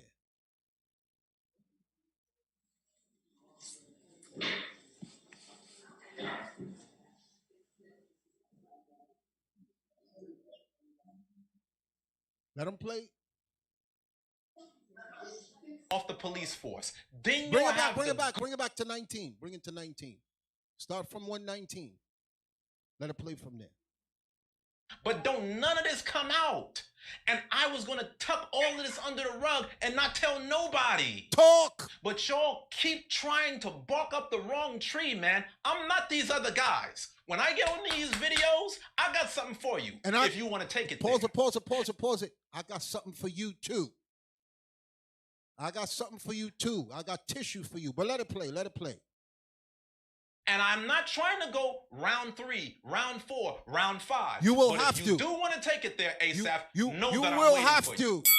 You will have to keep that bell going, keep the effects going. You gonna go a couple more rounds, you clown. Let it play.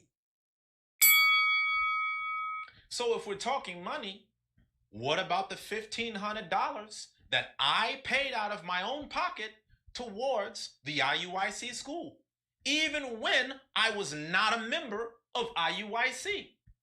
If we're talking money, Bishop Nathaniel, why don't you let the congregation know that I was the first brother that sent you $1,000 to get you off the police force for your retirement? Oh, y'all must have forgot. Pause it. You lying nigger. Okay? I got witnesses that the very first individual to put money in his hand was me, you black lying nigger. It was my idea. That started in New York. Y'all didn't hear about it down in Texas until 3 months later when Passover came. So I'm making it clear to y'all. I was the first individual. Pause it. Okay? We gonna get to his lies. You lying nigger, you. The very first person to even suggest to the bishop to retire was me. I worked nights, and when he would get an update from me from the phone calls, and he had an incident happen at his job where he was almost killed. Okay? And it was bothering me, so I told him, bro, you need to leave that job. You need to leave the job. He said, I can't leave now. I got a couple of more years to retire. I'm almost there. I'm going to write it out. I said, Bishop, don't do it. He said, if I leave, I still got my mortgage. I still got this. I said, give me the number of what it is, and I'll talk to the men, and we'll see if we could come up with the money. Okay? So I said, how about if, he said, I don't want to put that burden on the body. We're just getting started. We're just getting things off the ground. The schools are opening. I could finish. He was even telling me that's not the first time it happened. He was almost killed. He was almost shot. Okay? And Deacon Aitan could tell you, before I even knew what the bishop did, I saw him on TV when they were stealing the iPhones. Remember when the iPhone first launched and they were doing Craigslist scams? And I saw him making an arrest on CBS. I said, oh, snap. That's the bishop. He was a detective. And I was watching him there. And he told me, we do that. He wouldn't discuss what he did on his job. But that time he told me, yo, I almost got killed today. So it was my idea to go back and discuss with the deacons. Let's see if everybody could come up with $1,000 each so that we could pay off for his house. We could give him money to pay for his bills. And he could just do an early retirement. So, nigga, I got witnesses. Y'all found out about that later when Passover came and we was in the hotel and it was about 25, 30 people in the room. And I made the suggestion to you men down south that this is what I wanted to do. By that time, I already had everybody up here in New York on board with what I wanted to do and all the other people I was speaking to. So who cares if you put the damn money up? You would have looked stupid if you didn't, you damn liar. So don't come saying you were the first person. There's numerous witnesses. I started that. Let it play. All of this is IUIC. The school is IUIC. So if all things IUIC, we should be the ones covering the bill. Y'all made me pay for the electric bill for the school, and I wasn't even in IUIC no more. I got $1,000 electric bill from the city of Austin from all the electricity y'all ran up from the school.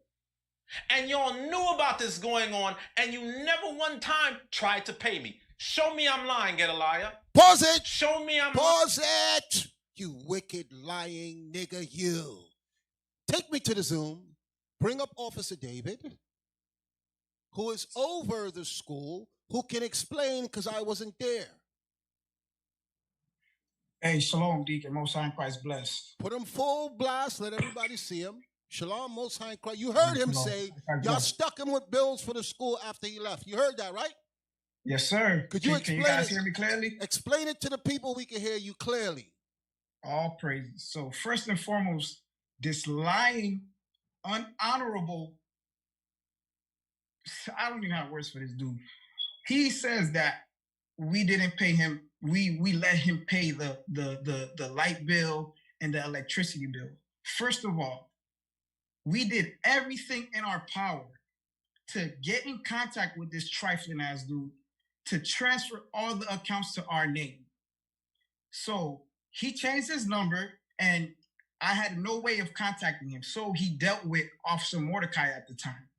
So Mordecai was back and forth with him, trying to get him on the line so we can get in contact with AT&T, ADT, and Austin Electricity to transfer the account because they would not let me pay the bill without his approval because his name was on the accounts and he set it up. So they would not let me pay the bill. So after about 2 months of going back and forth with AT&T, ADT, and the Austin utilities, he forced my hand to cancel that account and to open up a new account so we can keep the things moving because the school was still functioning. All praises to the Most High. So he's sitting here saying that we let him pay it. Mind you, Uzziah, I didn't change my number. You have my number. You could have called me and reached out and said, hey, look, I just got a bill for $615. I would have gladly paid it to you. I just got a $1,000 bill from Austin Utilities. I would have gladly sent the money to you because Bishop Kanai at the time, Captain Palu at the time said, listen, if you owe him any money, make sure he gets the money. So Uzziah, where are my phone calls? Where are the emails at for you reaching out to us so we can rectify those things, so we can pay those things? So let me ask you a question. Let me ask you a question. Because yes, he ethered IUIC. Okay, I don't know where the ether is. It must be in that booger in his nose. You ain't ether me, you lying nigga, you. The booger's getting loose. Was it said, because your eyewitnesses, you're there, that not only was he avoiding you guys and wasn't making contact with you, he sent his wife to the school with a bag of money and checks? Yes or no? Yes, sir. Okay? Because he was collecting the arms for Lubbock, Texas at the time. He didn't have a school. Okay? And he was over the money. So, Uzziah, you such a lying nigga, you don't think nobody will challenge you. Why would you hold up receipts saying we owe you, but you send your wife after you leave with money? Why you didn't take the money out? You think people are stupid? You think you know, just like Bezalel know, that niggas hate IUIC. So you're gonna go up there and you're gonna lie and you're gonna put anything. Okay, you're gonna put anything, and you're gonna think, you thinking just like the Joy Morgan incident, you thinking just like all the other things when camps come at us, that you just gonna rock right in and slide right out. You wicked lying nigga, you. Now, he said $615 for one bill, and he said $1,000 for another bill, correct? Yes, sir. Now, Uzziah, you damn liar, this is why I call you this. You spoke with the leasing agent concerning the lease for the school, yes or no? Yes, sir, I have. What's the leasing agent's name? Patty Leach. And when did you last speak to her? Yesterday. Because you guys had to get a new lease, correct? Yes, sir. How much money was supposed to come back to IUIC on the lease? So initially, like he stated, he had opened the first lease for the school. So when he did that debacle, I had to get in contact with Patty of Arfco Realty and discuss terms so we don't lose the school and for us to keep the school because we still had the congregation thriving. So I go and I speak to Patty and I ask her, I said, what can we work out to keep the school and to transfer that lease into my name or to Israel United in Christ's name? She said, we can't transfer this lease. We'll just have to terminate the first lease, which is under Jamal's name, and open up a new lease with you guys. So I said, that's cool. And then she told me, she said, there's a deposit here that Jamal put down. I can't give that to you. I have to send it back to him. So I asked her, I said, Patty, he put a down payment on the school from the first lease? She said, yeah, he put a first, last, and a security deposit, which at the time, I believe the rent was $1,800 a month. So that added up to $5,400. So from doing research, I'm pretty sure, and Bishop Kanai, you could confirm, the school put up that money for him to put the money to get the first initial lease. The $5,400 down was us. Yes, sir. Yeah, yes. When I came here, there was no school. And that's one of the reasons I came to help them open a school. And we got the money. The money came from headquarters. So the question for Uzziah, you black, big booger in your nose liar, where is the $5,400? You complaining about you put $1,000 for the bishop retirement and we stuck you with bills? Nigga, where's the $5,400? Where is it? We don't have it here. It was never given to us. And the lady said she gave the money to you. You send your wife with a bag of money. You could have took your bills out of there. Give us back. I will show us receipts. Hold up receipts saying that you paid back the $5,400. You stinking liar, you. Go ahead, brother, talk. So she confirmed with me multiple times that he got the money. So for legal reasons, I can't get the receipts on that. But Uzziah, you want your money back? I'll be glad to pay you that money back. The $615, the $1,000. But where's the school's money for the lease, for the down payment? Where's that at, brother?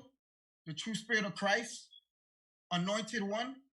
And if I may, Deacon, I would like to address a few things that he did that was very spiteful on my character and on my family's character. Yes, you have the floor. We're going to say it like Uzziah said in his video when he looked up close. Say it before God and the angels. Like he said, before God and the angels. Tell the truth, brother. Go ahead. So he put up a video of me having a good time with my brother Amir and his wife Shoshana when they came down, when they first moved down to Austin. And at that time, that was the time that these things happened with him. So mind you, when him and his goons, defectors, went into Bishop Kanai's home and invaded it and vandalized his home, I was there. And I saw him face to face. You didn't put in your video that you tried to fight me, right, Mr. Elder Honorable One? You didn't tell him that you were cursing me out in front of the cops. You didn't put that stuff in there, right? So after he does that, I say, you know what? I'm gonna deal with you face to face like a man. I'm gonna go. Let's go talk about it because you said you had an art with me. So I said, let's Matthew 18 it then, man to man. So his main thing was that he was upset that I put up that video because he felt like it was towards him. I said, brother, that video was not towards you. And if it offended you, I apologize. We spoke. We looked at each other eye to eye. We shook hands. We went our separate ways. So Uzziah, in your video, you said it's been 2 days of atonements that have passed, and IUIC is still talking about you. So now, it's been 2 days of atonements that have passed since we rectified our situation, and we shook hands, and it was peace. Why are you bringing that back up? Why is that video posted up? Second thing, you say IUIC members meddle in many matters, right? Okay, we meddle in matters. Why are you meddling in matters that don't concern you with me and Azaniah? You put out saying that I stayed at Azaniah for almost a year rent-free. Azaniah, you're an elder, right? When you left, you told me stand up for what's right. So Azaniah, I'm calling you out. Stand up for what's right, brother. Did I stay at your house rent-free? Bring it out. I'm asking you, bring it out. Did I stay at your house rent-free? Because that's your man's. And he's lying. So if the true spirit of Christ is there, stand up and say what's true. Right? Second of all, and this is the last thing, I'm gonna leave it at that. This nigga says I named my son after him. Mind you, my son Uzziah was born a year before I even met Uzziah. My son was born a year before I met Uzziah, right? And to clarify it up, I named my son after his forefathers that are in the Bible. Okay? And if I would have named my son after you, his name would be Jamal, nigga. That would be his name. So stop the BS, man. Stop the BS. And I'm going to just leave it at that. Hey, so look, I just need Hey, Deacon, I'm sorry. Go ahead. Go ahead. Go ahead. I know you got a lot of brothers to get through. I just, since my name is being brought up, I just wanted to address that real quick, and then I'll be done. Tell them your name. Tell them what you're. Yes, sir. I'm Officer Gadalai out in Austin, Texas. So I'm not as involved with a lot of this stuff, but once all this stuff went down, I became one of the leaders in the camp with Officer David, and so he keeps throwing my name in there like I had preview to all this information and stuff. I just wanted to address a couple real quick points, and then I'll return the floor, officer. All right, I'll practice. So this is really just to Uzziah, man. First and foremost, bro, stop saying my name to provoke me to go against the men of God in IUIC. It ain't happening, bro. I don't care if you got an email or something from ADT or whatever you think you know.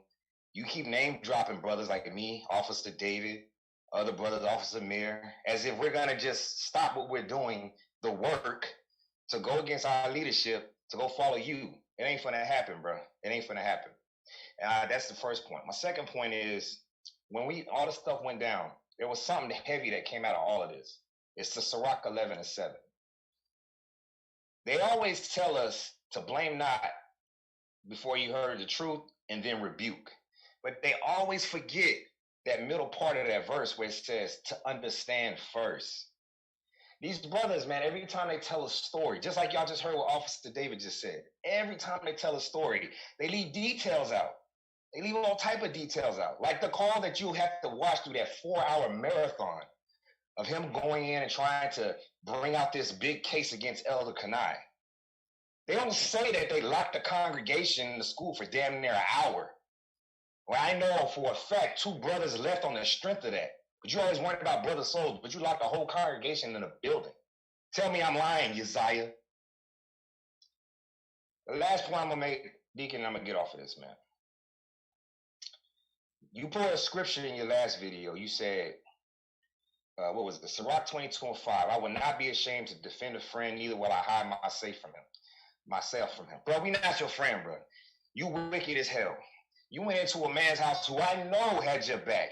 You cried in front of me about how important this man was to you.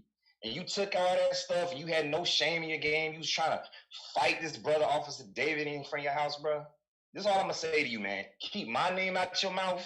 Keep the brothers that are out here in Austin names out your mouth. Keep our wives out of your mouth. Get us off your videos. But we don't got nothing to do with you. We don't care about what you're doing.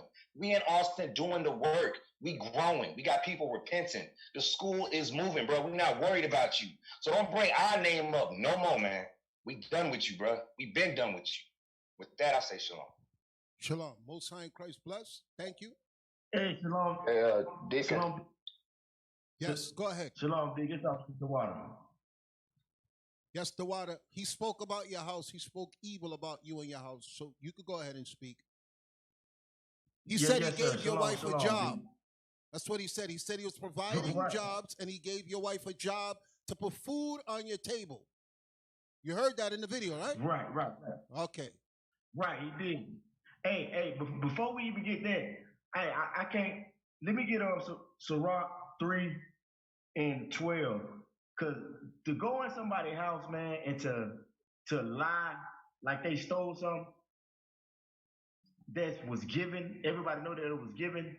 Bro, you the damn devil and everybody with you. You know what I'm saying? Point blank, period. And then supposed to be you talking about your teachers or my elders or whatever.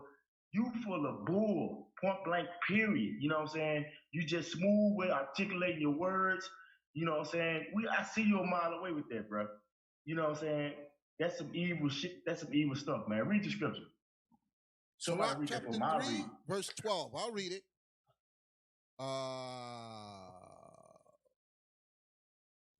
You sure you want Sirach 3 and 12? It says, and if his understanding fail, yes. have patience with him. No. Sirach 3 and 12, when it says, my son, help thy father in his age and grieve him yes, not. Yes. I'm sorry. I got it.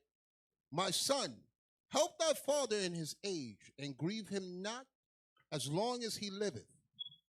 And if his understanding fail, have patience with him and despise him not when thou art in thy full strength. Keep reading. So no, that's it, Dick. Appreciate it. It's the point of you talking about the elders, you know, as a teacher and everything, your father figures and all that. That's some bullshit to pull up at somebody's house, at his house, lying like they stole some furniture. Niggas don't even do that in the world, D. Niggas don't even go to nobody's house. I bet you he never went to a family member house and say, hey, you know what? I left my car over there or something, or I left this over there. I'm coming to get it. And then go to the court and try to go to the court and make a case and push a case out of it. But that's the damn devil. You don't even do that in the world. People don't even do that in the world. That lets you know how evil and wicked it is, point blank off the top. You know what I'm saying, to do that. And like Elder brought out, with his kids, what you had this, come on now. You was over there with the kids hanging out and everything. And all of a sudden now, you and all the other niggas was with you. Dave, you should have caught a fade with him. Just excuse me, bro. You should have probably caught a fade with him on that one. That's just me. But I just want to say that. Can I get John 10-23? And then I'm gonna move on to the situation where he's had to address with my household. I just can't let that slide right there. What's the scripture? John 20 and 23. Get John 20 and 23. St. John. Brothers wicked, brothers lying to my how he a liar. David just showed you your lies. David just pointed your lies out. There's the $5,400, Uzziah, the deposit that was sent to you. Read it, please. Right. John chapter 20, verse 23. Whosoever sins you remit, they are remitted unto them. And whosoever sin you retain, they are retained. They are retained, bro. You repent, then it's all good. But that's not, bro, you a nigga. All of y'all, everybody running with you a nigga.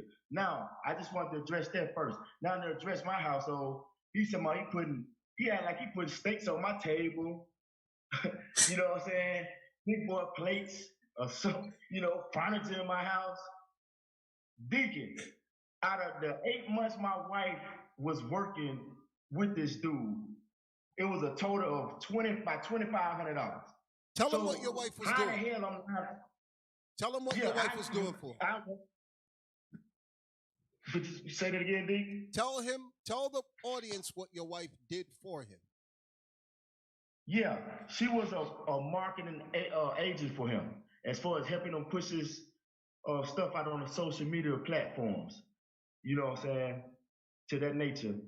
But matter of fact, I let her explain what she did, and actually the $2,500, like you did something, like you take care of my kids or something.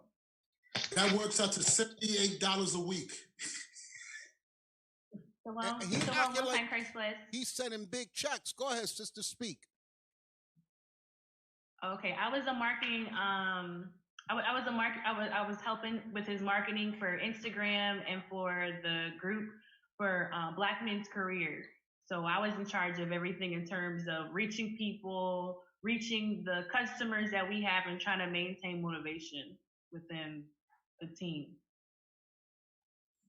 Okay, so I just wanted you to, because he said to bring proof. He said to make sure he's putting your picture up, your family up, everything, like y'all was balling and rolling in dough, and it wasn't even $100 a week you was getting, correct? According to the amount that you have. So I thank you very much for that, so that I could go into my next video. Thank you for your time, sister. I just needed you to speak. I got a lot more stuff I want to cover. So go to the Telegram. But before we go to Telegram, I want you to go to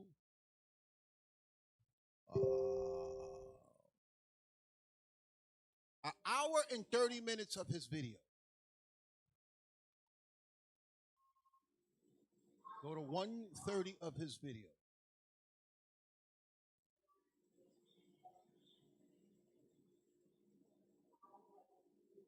How businesses run. The essence of business is marketing. When you look at McDonald's, Coca-Cola, all these Fortune 500 companies, all of them are marketing their... Slide it. I want to get straight to the point. Back it up a little, back it up a little. Back it up a little. Right there, what flash there? He asked a question here. Right there. Why do you think when you go into a mall, they're giving out... I don't want to hear nothing that he's saying. He's free trying to explain why he offers free things to bait. To go through the things that I had to do. Keep going. Why don't you have other examples to bring... Slide it. Involved with Ty Lopez in here right in my there, garage. right there. We want that part there. So people don't... You didn't have to go that far back, right? No, keep going. I want to see the people to see when he speaks about Ty Lopez, his God. You don't have to go that far back. It's when right there is when he starts talking about his God. Bring him back. This is, in that video, they're proving that Ty Lopez don't own none of the cars he has. But bring it back. To about 131. Let it play from there. Let it play. Here for you, and I'm still here to help. I'm still willing to support you because I don't want you to go through the things that I had to do for trying to support our people. But I can't stop talking about business because they keep having all this talk about Ty Lopez. Thanks, Ty. Damn, IUIC, y'all been talking about that for the past 2 years. Don't y'all have something new to talk about? Why is this Ty Lopez thing so important? And Pause it. We're going to explain to you why this Ty Lopez thing is so important. Go to the videos. Ty Lopez is running a new scam. As of this week, there's new videos popping up about him. New videos this week, this month. Go to the videos I gave you. Play that one right there. Ty Lopez is back with another scam. Okay, this is why Ty Lopez came up, nigga, because at the same time you restarted your scam, he restarted his scam. This is on YouTube now. Put the date so they can see it. That I didn't have to reach back years. This is new people warning. I saw it on the news, so I checked YouTube, and here it is. Let it play.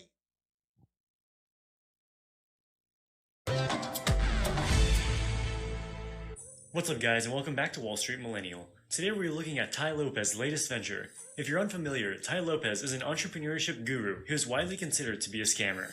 He sells a wide range of online courses and investment opportunities, which have been mostly disastrous. Which is the exact same thing that Uzziah does. He's following the blueprint. He says Uzziah, Ty Lopez is his mentor. You ask, why are you talking about Ty Lopez? Because he's in the news again for running a new scam. Let it play. His flagship Mentor Box service has 83% bad reviews on Trustpilot, with reviewers claiming that the access codes did not even work. Pause it. Let's read the comment. It says, very poor content and bad customer service. Web page doesn't work properly. With login surface, I suspect it's very unsafe. I did unsubscribe because of feeling unsafe and lost access to all the content immediately, despite I have been charged for a whole year. And that is a testimony we're getting from IUIC members. Okay? Some of the people, when I asked them, what did Uzziah provide for you? They said he helped me with a resume. Okay, and what you got afterwards, to get the resume help, you had to sign up for his course where they deduct money from your account every single month.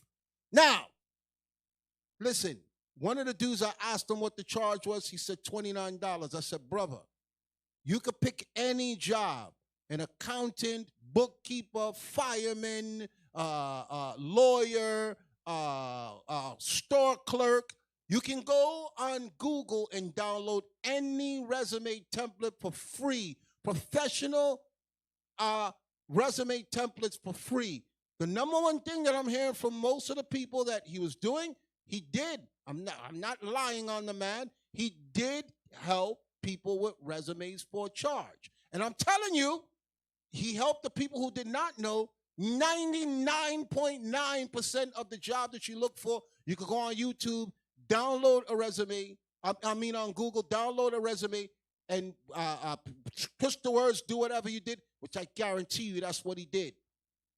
So there are people there. That's why he has the testimonials. I spoke to people individually. When he brought up the picture, the video of the bishop at the quest, we asked the people, what did he do? Because we never signed up for his program and we never questioned him. But I'm going to get to that after we explain to you what Ty Lopez is doing new. That he launched at the same time. He repackaged his business to start it over because he said we destroyed the first one. And guess what, bro? I'm making it clear to you. I am not leaving you alone. As long as you're repackaging this and putting it out, I'm making it clear. Don't blame IUIC. Blame me. Blame me. I know what you're doing. Most of the people had no clue. I'm the one that's watching you because you made yourself the enemy. If you would have shut your damn mouth and kept on with your scam, you would have been able to do what you was doing. But I know now. I see. It's my job to bring it out. Let the video play. Even after canceling the service. Over the years, he has built a wide array of courses ranging from real estate investing to his lifestyle training program. The content of these courses are for the most part generic advice on inspirational sayings, which you could probably easily find on YouTube for free. Yet he charges $600 to $700 for each course. Despite his courses being of questionable quality, he is able to make millions of dollars selling them by using aspirational advertising, such as this Lamborghini commercial that has gone viral with over 70 million views. Here in my garage, just bought this new Lamborghini here. Ty tries to portray a lavish lifestyle that normal people should aspire to. Unfortunately, most of his personal wealth is fake. He does not own the Southern California mansion that he uses in many of his commercials. It is actually rented, as are most of his cars. Another way Ty tries to push his products is through his affiliate program, where he pays other influencers a 50% commission for every time they sell one of his courses. The purpose of this affiliate program is that if you see his courses advertised by other companies like Udemy, you might be more inclined to think it's legit. But this means nothing, as they are just... Pause it. That's why I had the sister come on. Because the scheme that Ty Lopez has is you always got to have exposure for your scam. So it's nothing for him to give somebody $78 a week to stay. You don't have time when you're collecting money like that. And you making people empty their bank account to come to you. You don't have time for a menial task as Facebook or Instagram or other social media networks. You give somebody crumbs and you let them keep pushing your brand. He's saying it here. He's saying it right here before you. So don't act like you was paying nobody no big paper. You need to keep the scam going. You need to find somebody who needs a little change and give them the money to be on social media. And that's what he's explaining here, okay? Because you to keep the scam going and to make sure you're getting new people to dupe every single day, you need somebody networking. And the money you was pulling in and just paying the sister $70-something a week, you're an evil man. Let it play. Pushing it for their 50% affiliate cut. Speaking of affiliate marketing, if you haven't already, make sure to get 4 free stocks on Webull by clicking the link in the description below. It's literally free money, so why wouldn't you do it? Ty Lopez's most recent business venture is called Retail E-Commerce Ventures, and has acquired several well-known American brands in distress during the coronavirus. These include Pier 1 Imports, Radio Shack, Steinmart, and others. These are all brick-and-mortar retailers who were on their way down even before the pandemic, and then COVID just put the last nail in the coffin. For example, Radio Shack was one of their targets in acquisitions, but had actually gone bankrupt in 2015, years before coronavirus even hit. In 2013, they submitted their last annual report with the SEC, in which they reported that their net annual loss was $400 million, down from a net profit of $70 million in 2011. It was also clear that their balance sheet was showing signs of strain, as their long-term debt increased from less than $500 million to $613 million. Things were so bad for Radio Shack that they even came out telling investors not to invest in Radio Shack stock because they are filing for bankruptcy and their stock is not worth anything. Some of the other Left 4 Dead brands Tai Lopez is buying are Modell's Sporting Goods, The Book People, and Linens and Things.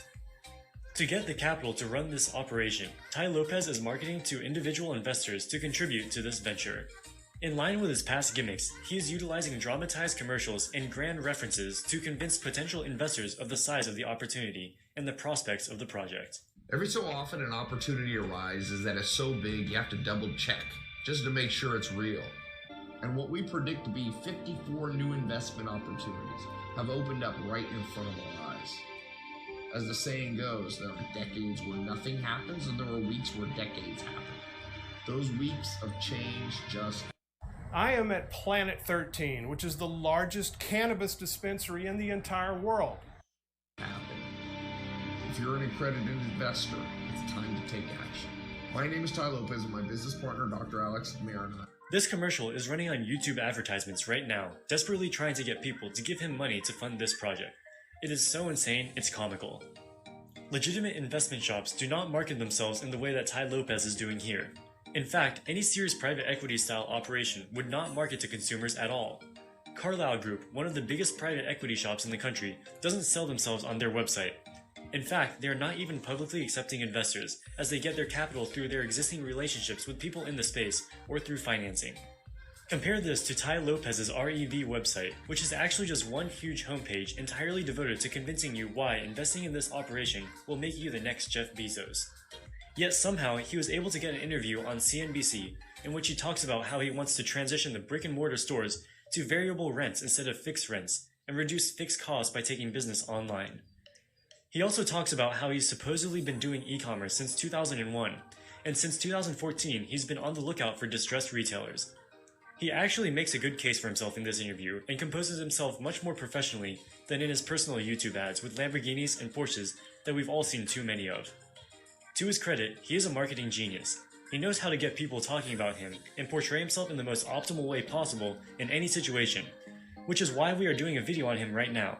Everyone knows him, and that's an impressive thing for him to have accomplished. But should you invest in this new venture? Let's take a look at the executive team to see if we can have confidence in their ability to turn these brands around. Pause it. Tai Lopez has zero experience. Y'all see the title? Tai Lopez is back with another scam. I want to go to another video. Take that out. Let me see the telegram.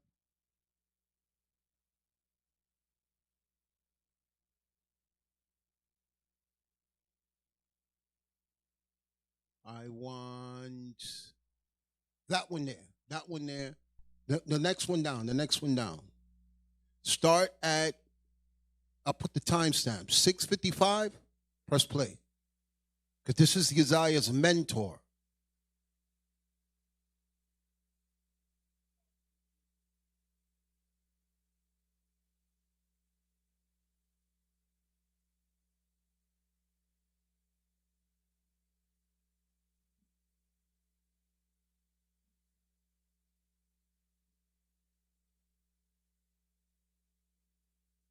$6.55. Now, remember I said to y'all that to see if what Uzziah was real, that I was going to sign up. I was going to have people sign up. These people did this to Tai Lopez. This video is called, let me pull it out. Let me see it. These people did it. They called into one of his things. Okay? Let it play.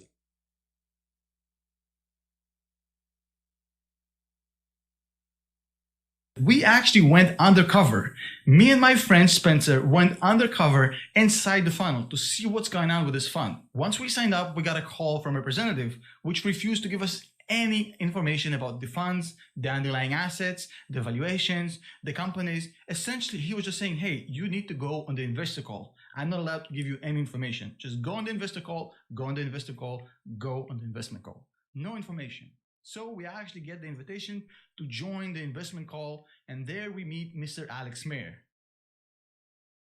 During our first attempt, we made a comment about the practical aspects of the patents and Ron Brown, trademarks. please kick him out of this call, please. And they I kicked don't him out. like that. I have a ton of lawyers on my corner too. I have actually 2 big law firms. And he threatens the people with lawsuits. Our second attempt, we use a new name and ask, what is the valuation methodology for the income? Do you guys do convertible debt? Valuation-wise, how does it work?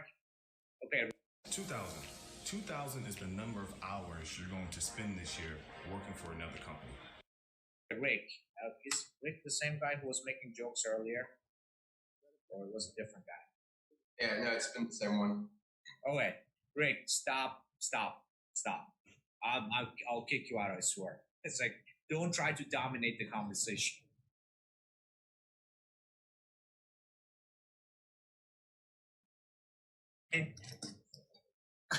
Right there. This turn of events should make you very suspicious. I've never heard of an investment call taking place in a pool, let alone somebody getting kicked out for asking what's the valuation. Now, beyond their behavior on the investor call, beyond the lack of background of Alex and Ty in actual investing, beyond the wild exaggeration of Alex of his own CV, here's a question for you. Would you co-invest with somebody who's being accused right now and being sued by a former partner for not delivering on the investment? A few months ago, I interviewed Bo Crable to talk about Amazon gurus and selling products on Amazon. Just recently, he sued Ty Lopez. My friend Spencer Cornelia came out with a video a couple days ago showing that Ty Lopez just got sued literally right now by a former co-investor. This is a lawsuit between Bo Crable and his LLC versus Ty Lopez and his multitude of LLCs and Maya Birkenroad, who is Ty's cousin. For those of you wondering what Ty Lopez has been up to, this is an action arising out of fraud, breach of fiduciary duty, failure of a contract, and securities law violations. Defendants and each of them not only gained possession of Crable's funds, as described here and above, but also gained possession of Crable's expertise and then launched a competing business. Bo is basically just asking for his money back, plus some damages and legal fees, and the legal interest rate on top. Bo is way too nice of a kid. If someone had my $1.2 million and scammed me, I demand that they be forced to make a video on social media dressed in an embarrassing outfit detailing how they scammed me out of my money for the entire world to see. This was a guy who gave Ty Lopez money for 50% of a company. Which is exactly what I'm doing now. Y'all don't believe me, y'all need to hear from Esau mouth.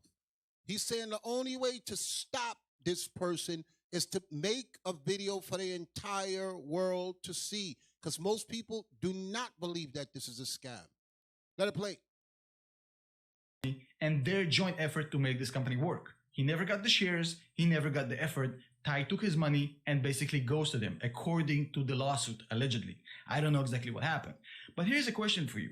A guy like that, who came up with a very dodgy background, who's getting sued right now for doing exactly what he's asking you to do, was essentially co-invest with this guy, who's partnering with a guy who pretty much allegedly fudged his CV to look more impressive than it really is that a good investment? I would say no, but beyond it all, beyond these red flags, this is just bad business. They're buying non-existent dead brands who went bankrupt. Nobody cares about these brands. Piran, Models, Dress Barn. What the hell is it? Nobody cares. Everybody's shopping on Amazon. These guys are buying names which you heard about, and it makes you kind of think that these are real companies. They bought no stores, no inventory, nothing, just the name. And this was confirmed to us during a call with one of their PR people. So there's nothing there. They're buying a company that has nothing but its name to start a completely brand new e-commerce business, which you can do on your own. Why pay them money to do it? Why would you invest so much capex money in IP that means nothing when you can create a brand online with the same amount of money and less? Pause it. And that's what I've been trying to tell y'all. The services that Uzziah is trying to offer you, you can do it on your own. This is the wave of the internet. There's nothing that you want to do that you can go on the internet, search, and get it on your own. I have people come to me, okay? I had somebody that was in distress when they called me from Atlanta. And the men know who it is because they all know of her through me.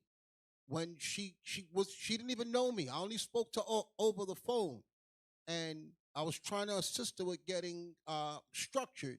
and she was in school, and I was like, what's your biggest problem right now? She said, I got tests coming up. I'm behind. I can't think. I don't want to go into her personal life, but I didn't want her to fail in school. I said, sis, without knowing her, without meeting her, we're speaking to her for the first time. I said, tell me what the paper is about and tell me what you need for your midterm so you don't fail the class, and send it to me. And I got witnesses. I didn't finish college. I dropped out.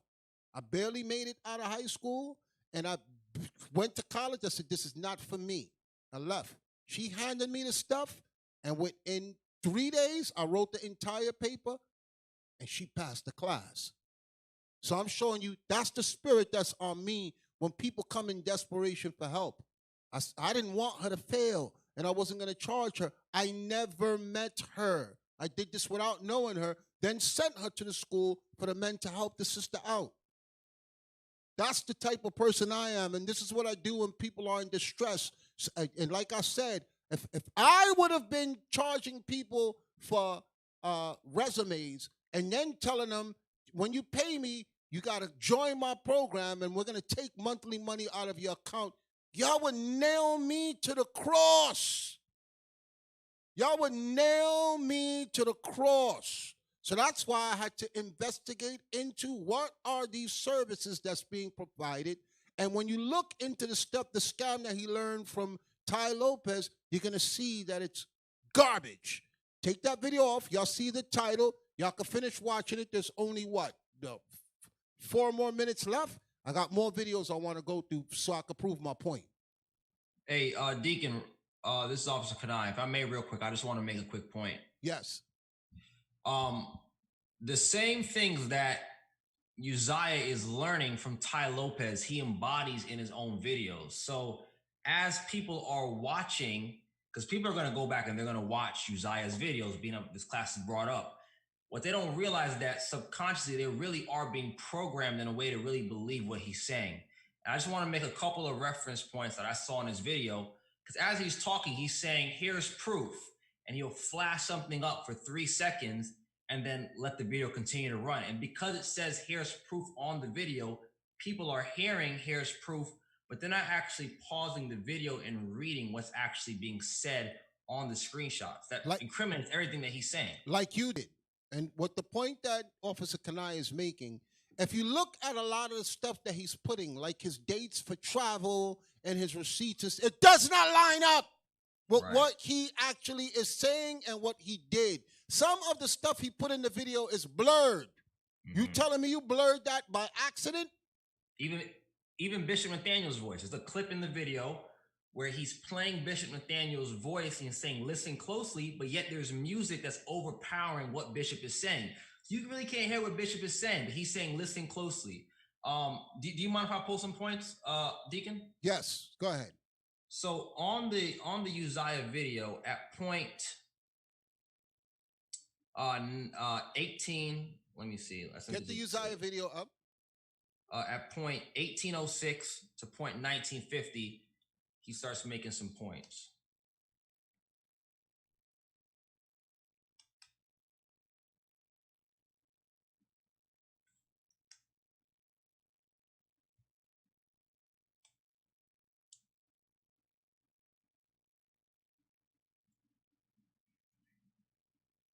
Now, just some backstory to what he's getting ready to say here. He's talking about how IUIC begged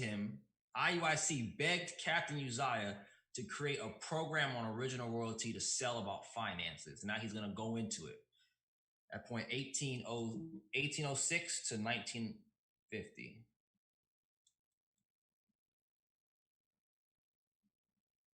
Right there, yeah. That I did a video addressing your evils. The second thing that I want to address from Deacon Asaph is whether or not my business is a scam. This is a scam. And what's the worst part about it is it's someone who's trying to make it look like he cares about Israel running the scam. He's running a scam now to destroy y'all. Now, it sure would be such a tragedy for my business to be a scam, because there was a time period in IUIC where every year the leadership had me doing seminars for the entire men's conference. Pause it. I need to address that. No, let it play. Let him talk some more. Just let him talk some more. I want to get to the point you said, Officer. During the 2013 men's conference, I did a seminar for free. During 2014, I'm sorry. I did a conference real for quick, free. Deacon. Yes. The people can't see because I guess on your screen you're blocking what's being said. But if you were to move over there we go. If you go back a little bit, go back 3 or 4 so seconds. people can see. Notice who's the one initiating the messages. Now, it sure would be such a tragedy for my business to be a scam, because there was a time period in IUIC where every year the leadership had me doing seminars for the entire men's conference for free. During the 2013 men's conference, real quick, I pause did a it. seminar for free. Now, people who are hearing him talk aren't really pausing and watching what he's showing on the video. If you notice, it says from Captain Joshua to Uzziah, professional development. Means that this is a responding message. Captain Uzziah is responding to Uzziah's contact that he's initiating. And he's saying, all praises, officer, this is good work for the body. I pray you are well. Uzziah, what he was doing was initiating that he was basically paying the idea that he could do these seminars for Israel during the men's conference and talk to Israel about finances. When what he was really trying to do was trying to sell Israel low key on the back end. So after the seminar is over, they can come and ask him about his services. And you'll see as you play the video, he keeps posting these screenshots, but they're only up for a couple of seconds because people aren't pausing them and actually paying attention to what's being said in the video. So you can keep playing. During 2014, I did a conference for free. Right. Now if you see here, that same one, Captain Zakar wasn't really saying anything. He's just posting something that Captain Zakar was responding to something that he said before. And same thing here.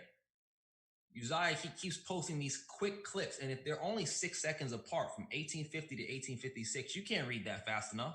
So if you're not pausing the video, you're not reading what's really being said in these messages. And he keeps going on. You can keep playing.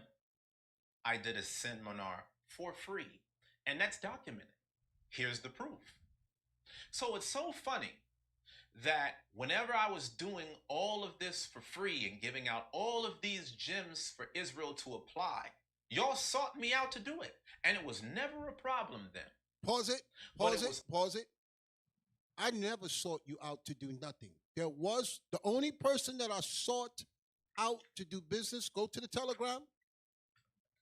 Okay, this person can actually say, yes, IUIC sought him out to do business. Y'all all know Brother Macchiel from Texas. Could you play his video, please? Right there. Play his video, please. He was sought out. Okay, we just didn't want to shun you because you had rank with us, and you said you had something to offer the same way we give everybody a chance. This brother was sought out. He's not with us no more, and I'm going to explain to you why. After the people see his face, everybody in Texas knows him. He was well sought after because Uzziah sought after him also. Uzziah sought after him also. This is his page. He is doing exactly what Uzziah is trying to do now. You see it there on the screen, how to make more money this year, all that. All Uzziah is doing is a revamped program of what this man was doing. He was with us, Brother Macchiel. And we begged him to do work because he was a very intelligent man, and we were begging him to design programs for us that nobody else could do. Why is this brother not with us now? Because at the men's conference, he complained that Uzziah copied and stole all his work. He called all of us and complained, yo, this guy stole all my work. Now, Uzziah had rank over him. Go ahead. Real quick. Take him off. Let's see the zoom. And when the brother complained about Uzziah's business practices as far as taking his work that he did Uzziah denied it. The brother said he could prove it, went back and forth, and the brother was highly offended. And guess who saved Uzziah? Who saved him? Can you tell us? Can you tell us who saved him? I spoke up for Uzziah, and I told Bishop, fall back, Bishop. The brother is not really with us right now. He's, he left. I'm like, Uzziah is right here with us. I saved him. And on more than one occasion, I did that. When you deacons wanted to hand him his ass. For a long time. And you stepped in and you defended him. You was the only person in his court. The same person who he tried to get arrested was backing him, because when I was the one that wanted the program design and I couldn't get anybody who knew how to do it. So when I found out this brother could do it, we're very leery to take people who are new with no rank and put them in a position. But I begged for this man to be in the position without even meeting him.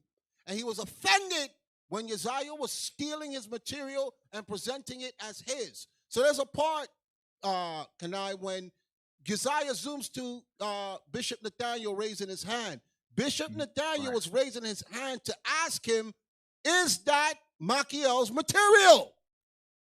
Okay, that's what he was raising his hand for. The men in the conference was complaining. The men knew Machiel and they were complaining. Yo, this guy just stole his whole presentation. Machiel was hot. But I'll let you continue. Go ahead. And Deacon, on the video, you can't hear what Bishop Nathaniel was saying because there's music playing. And then afterwards, he puts this whole sentence about basically explaining what Bishop Nathaniel was asking for help about him retiring from the police department. So just play the video. The video will show itself. 1 second. So I want to say this before we move on. The deacons prior to that, the deacons wanted to get him because he tried to undermine Captain Joshua. I warned him in front of Bishop. I said, don't do it. And I held you deacons off of him. I did it again with Machiel. I did it again with that sister. And listen, if anything I said is untrue in those 3 statements, may God judge me. Before Christ, God, and the angels, as Uzziah kept saying in the video. Now, you skipped over something. Yeah. When we wanted to take his rank, you explained about the captain. What was he trying to do to the captain that you told him, you better leave it alone because if it comes before the deacons, you will lose your rank. Please explain to the people. He tried to insinuate that Captain Joshua was misappropriating church's funds. Meanwhile, he had no direct connect to the money. I don't even know how he came. It was like he was involved. He wanted Captain Joshua's position. He wanted Bishop to put it over it. So he began to try to badmouth him to Bishop. But Bishop read it. And I'm sitting there, and me and Bishop was in the office. And I said, Uzziah, I wouldn't do that. Right? I said, don't do it. He said, no, I want witnesses. I want the deacons to hear. I said, listen, I'm telling you, if I call him in here, I won't be able to hold him off at this point. And he called. And I'm like, you crazy. You're bugging. Okay, let it go. And y'all came in and heard it for the first time and went on him. And I still jumped in and I used my position and my rank to try to hold you all off of him. And that's why all that I'm going through, why I'm more hurt with him, is because Uzziah, listen, you can do whatever you want on YouTube and spin whatever videos you want to spin and, edit and all that stuff. But God knows, and you know I know. Shame on you. Shame on you. I defended you on more than one time. And on top of that, not even defend you, I rose you up to a 400. I put you on these international trips. Against us. Against us. Against. Okay? Because I said we argued you. You argued in his defense. Go ahead. Listen, my wife respected this man, so my kids, I was like, he's close to Bishop. I'm telling you, Kanai, he thinks he's smarter than me. Bishop told me that years before. That's why when I went through what I went through, I had a humble just take it because I had more than enough water. But Machiel was living. Let me tell you something. That isn't his nature. His nature is a person. I don't know if he even sees it about himself. His nature is wherever somebody's someplace, he will try to undermine them, to move them out the way, to position himself. He is a slimy used car salesman spirit. He will try. He tried it with Captain Don in my ear. He tried it with Nariah. He tried it with Shaki. Everybody he tries to undermine. This is part of his quality of his personality. But because of fair speeches, he deceived the minds of the simple. Because he's articulate and he can speak and he has a posture. All that is fake. Spiritual men can see through that stuff. You know what? Again, Macchio, I apologize because I should have never left him off the hook with that. I'll pause. There's another person that was witness to Macchio. Who was it there that was witness? Yes, sir. It's Officer Lemuel. Officer Lemuel, could you please explain what was going on when Uzziah was speaking and the conflict? Because he's acting like everybody was begging him to speak. We only let you speak because it was your rank. People were complaining. Y'all got to remember, all you men that were at the men's conference, they were mad because Uzziah was so long-winded and wouldn't shut up. And everything he was saying, we already heard from Macchio. We just didn't know it was to the extent verbatim that he stole all his information from him after he befriended Macchio. But you explain it, please, because I wasn't there. Yeah, no, I mean, the exact same thing that Elder Kenai just explained. And even that time after, once we, left the men's conference and, got back to our respective cities, I mean, he was still upset. And, he ended up leaving the congregation maybe 3 or 4 months after that. So it was, probably January, February 2016. And he left because we did not reprimand. Let me just explain something to you. The bishop was so upset. Bishop Nathaniel was upset after he spoke with Macchio because I was telling him, look, we need this brother. There's nobody else in IUIC with his know-how, with his business skills, and his ability to create the software that we need for the site. So I told the bishop, you cannot let this go. So at the Feast of Tabernacles, I think it was, they got on Uzziah. Was you there? When they got on him, and he started crying when they were telling him, yo, you a thief. You stole this guy's idea. And what did he do? He went and cried to Bishop Kenai and to back us off of him. Okay? You men that was there, it was Laba, it was Bishop Nathaniel, it was a bunch, it was like 30 of y'all that had him telling him, bro, you messing up what we doing by stealing from Macchio. And he started crying, and Bishop Kenai defended him. But I want you to speak. Go ahead. Speak on what you witnessed.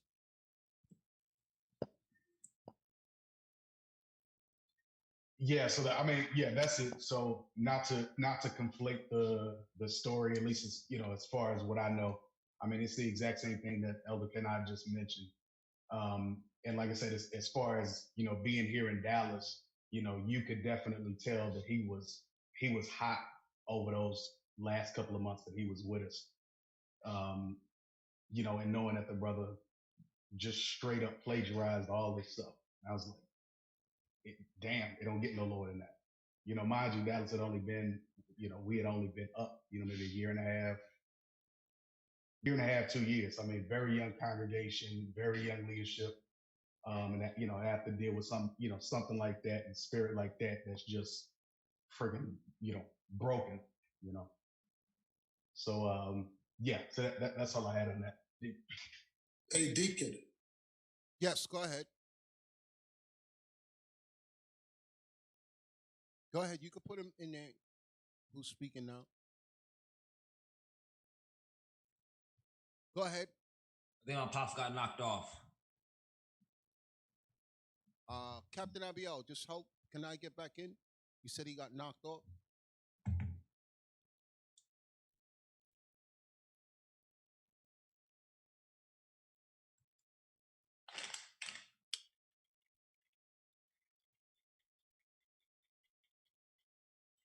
Hey, while you're doing that, I want to play another video. Go to the Telegram and pull the other videos. Okay, this brother right here, could they see him on the screen? He was a key man for the speaking, for the motivational stuff.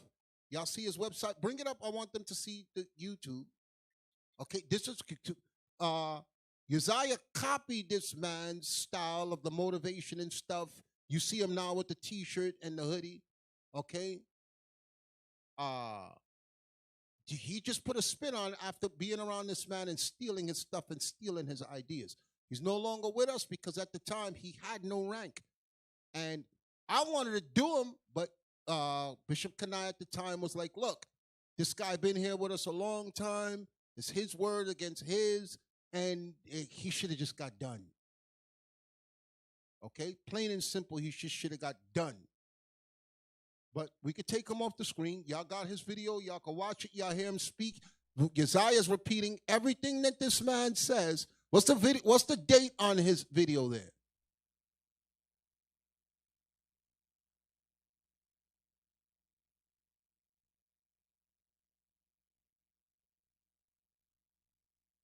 You know what? Click his page. Yes. Click videos. Okay? And you'll see he was doing this a long time. You see a whole bunch of stuff there that he been doing as far back as 10 years ago. Okay? When Uzziah saw that this is what he was about, he said, I'm going to copy it. Okay? And the man warned us, yo, this guy's a thief. He will steal your ideas. He's a scammer. You can take it off. Go to the videos on Telegram, please.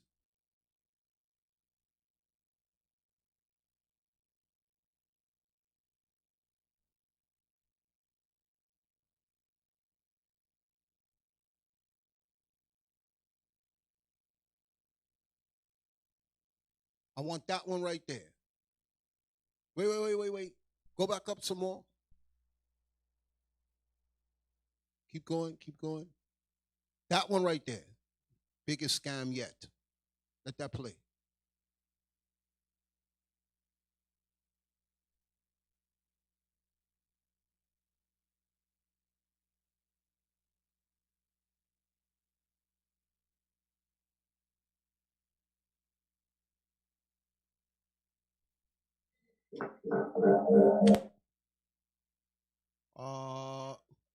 Take that one out. Take that one out. Let me see the Telegram. I'm sorry. Just give me a minute.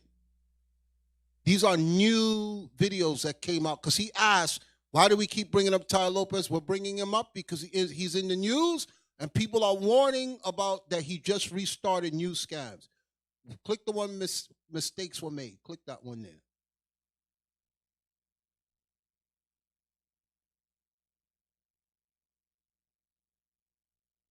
Now, pause. Take it out. Because he said, why Ty Lopez? Why Ty Lopez? This was last week, brothers and sisters, ladies and gentlemen. You see the date, it was January 6th. It has over 250,000 views, 300. Everybody's watching Ty Lopez. That's showing you that this guy's a scammer. Esau's on him, but Uzziah want us to back off.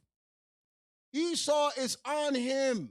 Esau is blowing him up and exposing him, and Uzziah is using the same tactics on the people that he's supposed to be teaching the Bible. 311,000 views and climbing, and this just came out last week. So if Esau think it's important to bring it out, I'm supposed to stay shut because I'm worried that he's going to say that we're attacked. To hell with that liar. Let it play. Watch this. Here in my garage, just bought this new Lamborghini here. But you know what I like more than Lamborghinis? Knowledge, dude. And Webinar Wednesday. Guys, welcome to a segment of the show where we get scammed so you don't have to. In the past, when talking about gurus, I've talked about their marketing. I've done that stuff. I've traditionally strayed away from going into their course, partly because I don't want to spend $2,000. Also partly because it's hard to show that because it's behind a paywall. But I decided I would do it anyways. Pause it. Because I told y'all last week, the only way to unfold his scam is to do what Esau's doing. They're signing up so that they could come back with proof. Okay, that's what he's saying. That's the purpose of what he did. That's why it's 311,000 views and climbing in 1 week, because this guy is a factor. He's a multi-millionaire from scamming people. But let's let the white man speak, since Deacon Asaph is mean and he has bad energy and he's always so angry. Let the white man speak. Summarize this for you and try to get the idea to you without actually showing the content. And our first guru is the grandpappy of all gurus, the guy who had the brilliant idea to pretend he knows something on YouTube, get a bunch of poor, broke, desperate people to pay him a lot of money, and then try to leverage that into an actual legitimate business. I think Tai Lopez is now trying to like buy real businesses. We'll see how that goes.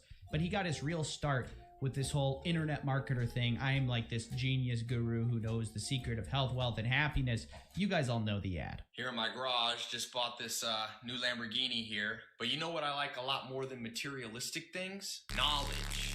But today we're going to be dissecting what happens behind the course, behind the paywall. So, bring down the screen. Always feels like that's going to hit me. Okay, guys, 67 steps to success. This is what he kicked it off with, I believe. You guys are going to have to tell me if I'm wrong there. But we're going to be going through a few things, okay, when reviewing this. We're going to talk about the price. We're going to talk about what I like, what I don't like. Should you buy this course, the full review, all that stuff. Now, to start with the price, 67 bucks is what I found it for, with a $67 renewal if you don't cancel. I think that's probably pretty mid-range to low range. I think that's like sort of more of a tripwire product. We're trying to get you in the Tai Lopez funnel system. And indeed, a lot during the course, you're hearing him talk about the upsells. If you're part of this closing group, if you're part of this mastermind, you should buy, you know, this upsell. And he always says, oh, I don't actually want the money. No, I don't want the money, guys. I do it for you, so you pay attention. You're not going to pay attention unless you open up that wallet, baby. So that's the price. Now, onto the course itself. The first thing you should know about this course by Mr. Pez is that it's very, very, very long. It's 50 hours long, which, if you're looking for value, might seem like a good thing. But unfortunately, 50 hours does not mean 50 hours of good content. It means 50 hours of Tai Lopez basically bloviating about little anecdotes in his life. I mean, nothing of this felt prepared. It felt like he just had 3 points, and his goal was to hit like a 30-minute marker or like an hour-long marker. The amount of just kind of like, where was I going with this is ridiculous. Luckily, I was going to feel bad and watch the full 50 hours, but Tai Lopez made me feel better. And this might be the only takeaway that I got from his course, was during the speed reading portion. Now, we all know Tai Lopez, he's the king of reading, right? 1 book a day. Well, actually, turns out he doesn't read 1 book a day. He does something he likes to call speed skims a book a day, which might mean reading it for 5 minutes, might mean reading it for 10 minutes, 15 minutes, but basically anything but read it all the way through. And this is his rationale behind it. You want to get away from stories. Stories are how authors fill up the pages of a book. So, you know.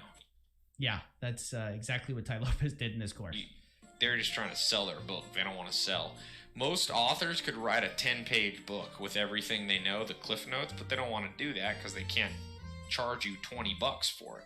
Yeah, the irony here is palpable, and that's when I realized I'm not going to sit through all of this Tai Lopez justifying a $67 course. Instead, I'll just get like the main high-level points, because really it boils down to, in each lesson, he's got 67 lessons, it comes down to like one thing, or like maybe 1 or 2 ideas. And this is where we come to, I guess, the good thing and the bad thing of the course. Now, what do I like about Tai Lopez? He encourages reading. I'm never going to hate on a guy that encourages reading, baby. It's the best mechanism to self-improvement. It's what I tell you guys to keep doing. I probably don't say it enough. If you have a library card, you don't need any of these idiots, right? What I'm trying to tell you, you can get way deeper ideas. You can improve the quality of your thinking, the clarity of your thinking, all for an incredibly low price. So I like that about him. Hopefully he encourages people to read. Even his book list, I have no problem with. I thought his book list is pretty good. I read a lot of the books on there, and I would wholeheartedly endorse a lot of them. Now, what do I not like? Well, this whole course, and this is getting into like the really rating part of it. The whole course is reheated self-help. Tai Lopez speed read the Barnes & Noble self-help section and put it into 50 hours of content. Okay? Pause it, 50 hours of him just telling little... And when you go to Uzziah's page, he's doing the same thing. He's copying and pasting stuff, material from self-help pages. He's finding people who are struggling with their finances, struggling with their self-esteem, struggling with their business ideas. The same thing Ty Lopez is doing, he's following it verbatim. So he's looking for black people that are struggling in the communities. That's why he's targeting black people now. And he's repackaging what Ty Lopez is doing. That's what the white man is telling you now. The only difference is he's running that game on his own people. Okay? Let it play. Stories about Grandpa Joel Salatin or whatever, which, by the way, is this man a farmer or isn't he? I recently saw a video where he's approaching a horse from behind. How did I not know? But we're supposed to believe he's a farmer because he's got a hat on. Like, I'm not even a farmer, and even I know that. Look, can I be a farmer too now that I put a straw hat on? This is ridiculous. But anyways, that's the biggest problem, is that if you've read self-help, if you've cracked open 3, 4, 5 books from the self-help section, you already know all this stuff, and you have it from the source material, where people have spent years crafting together, like, the amalgamation of decades of experience, right, into 1 or 2 really crystallized ideas. Or you can have a guy who read it for 15 minutes at the breakfast table regurgitate it to you over an hour. I mean, I think the difference is clear, and this is like where the value proposition becomes kind of weak, is that really he's just regurgitating ideas, all the while saying that you should read. But if you read, then the value of Ty Lopez's course basically goes to 0. And if you just listen to summaries, then you're kind of doing what Ty Lopez is saying not to do, which is to be a dilettante. Another incredibly ironic part of this course is he talks a lot about how you need to drink deeply from the well of knowledge. But Ty Lopez seems very interested in not drinking deeply from the well of knowledge instead of drinking very widely from the well of knowledge. I don't know. Don't become a dilettante. And now the next thing I want to talk about is listening to dilettantes. See, dilettantes are usually the loudest. Oh, by the way, if you guys don't know, dilettante is a fancy way of saying amateur, someone who's just just skimmed the surface. And Ty Lopez's literal approach to reading is speed skimming. So his message is don't listen to dilettantes, don't be a dilettante, which I agree a lot with, but the problem is that Ty Lopez is a dilettante telling you not to listen to dilettantes. Once again, I don't know how you get away from the irony here. I would also say here as an aside on the reading proposition is that this idea, he calls it strip mining, like you're mining for gold. You only want the gold, only look for the gold in the book. And as soon as you get it, you like put the book down. You don't care about that book anymore. I think it applies to like a certain class of business book, but honestly, most self-help isn't about getting as many ideas into your head as possible, which I think is what he does. He like conflates just reading a lot of ideas with being really smart. But in actuality, it's internalizing those ideas and applying them to your life that is the only thing that matters, which is why a lot of people can watch hundreds of high-class performers share their biggest ideas and they never become a high-class performer themselves, is because you can take in ideas without actually getting out of it what they're actually saying. You're not actually internalizing the ideas. And I think strip mining is the absolute way to make this mistake, is by not really spending time in the idea, like literally just like, oh my gosh, what's this? This is what his idea of speed skimming is. It's like, oh, look through the book. Oh, got that book. It's gone. That's the idea. It's a little dumb. I think there's a time for reading broadly, but eventually if I'm getting actually what he's saying, like you should actually read deeply, then that's not how you do it. So felt a little confused there. Now, if you find any of this ironic, you're not the only one. And I think the best way I can explain it is that you could actually learn a lot from Ty Lopez, I'm not joking, by watching what he does, not what he tells you to do. So I think if you watch his original ad, you know, here in my garage, you could learn an amazing amount about sales and marketing from that, right? From that. If you actually read like Ty Lopez reads, because even though he obviously skims a lot of books, he is well read, I think you'd be fine. I think you'd do well. I think the problem is that what Ty Lopez does and what he says to do are two different things, which leads to a very interesting thing when you're watching him tell you his life advice. Because you're kind of like, oh wait, didn't you do that to us? Oh wait, aren't you using these tricks on us? Like take for example his part where he's saying, don't be the sucker in the room. while talking to a bunch of people who bought some reheated set of ideas that were from a bunch of people that they should have just read instead of watched Ty Lopez's course.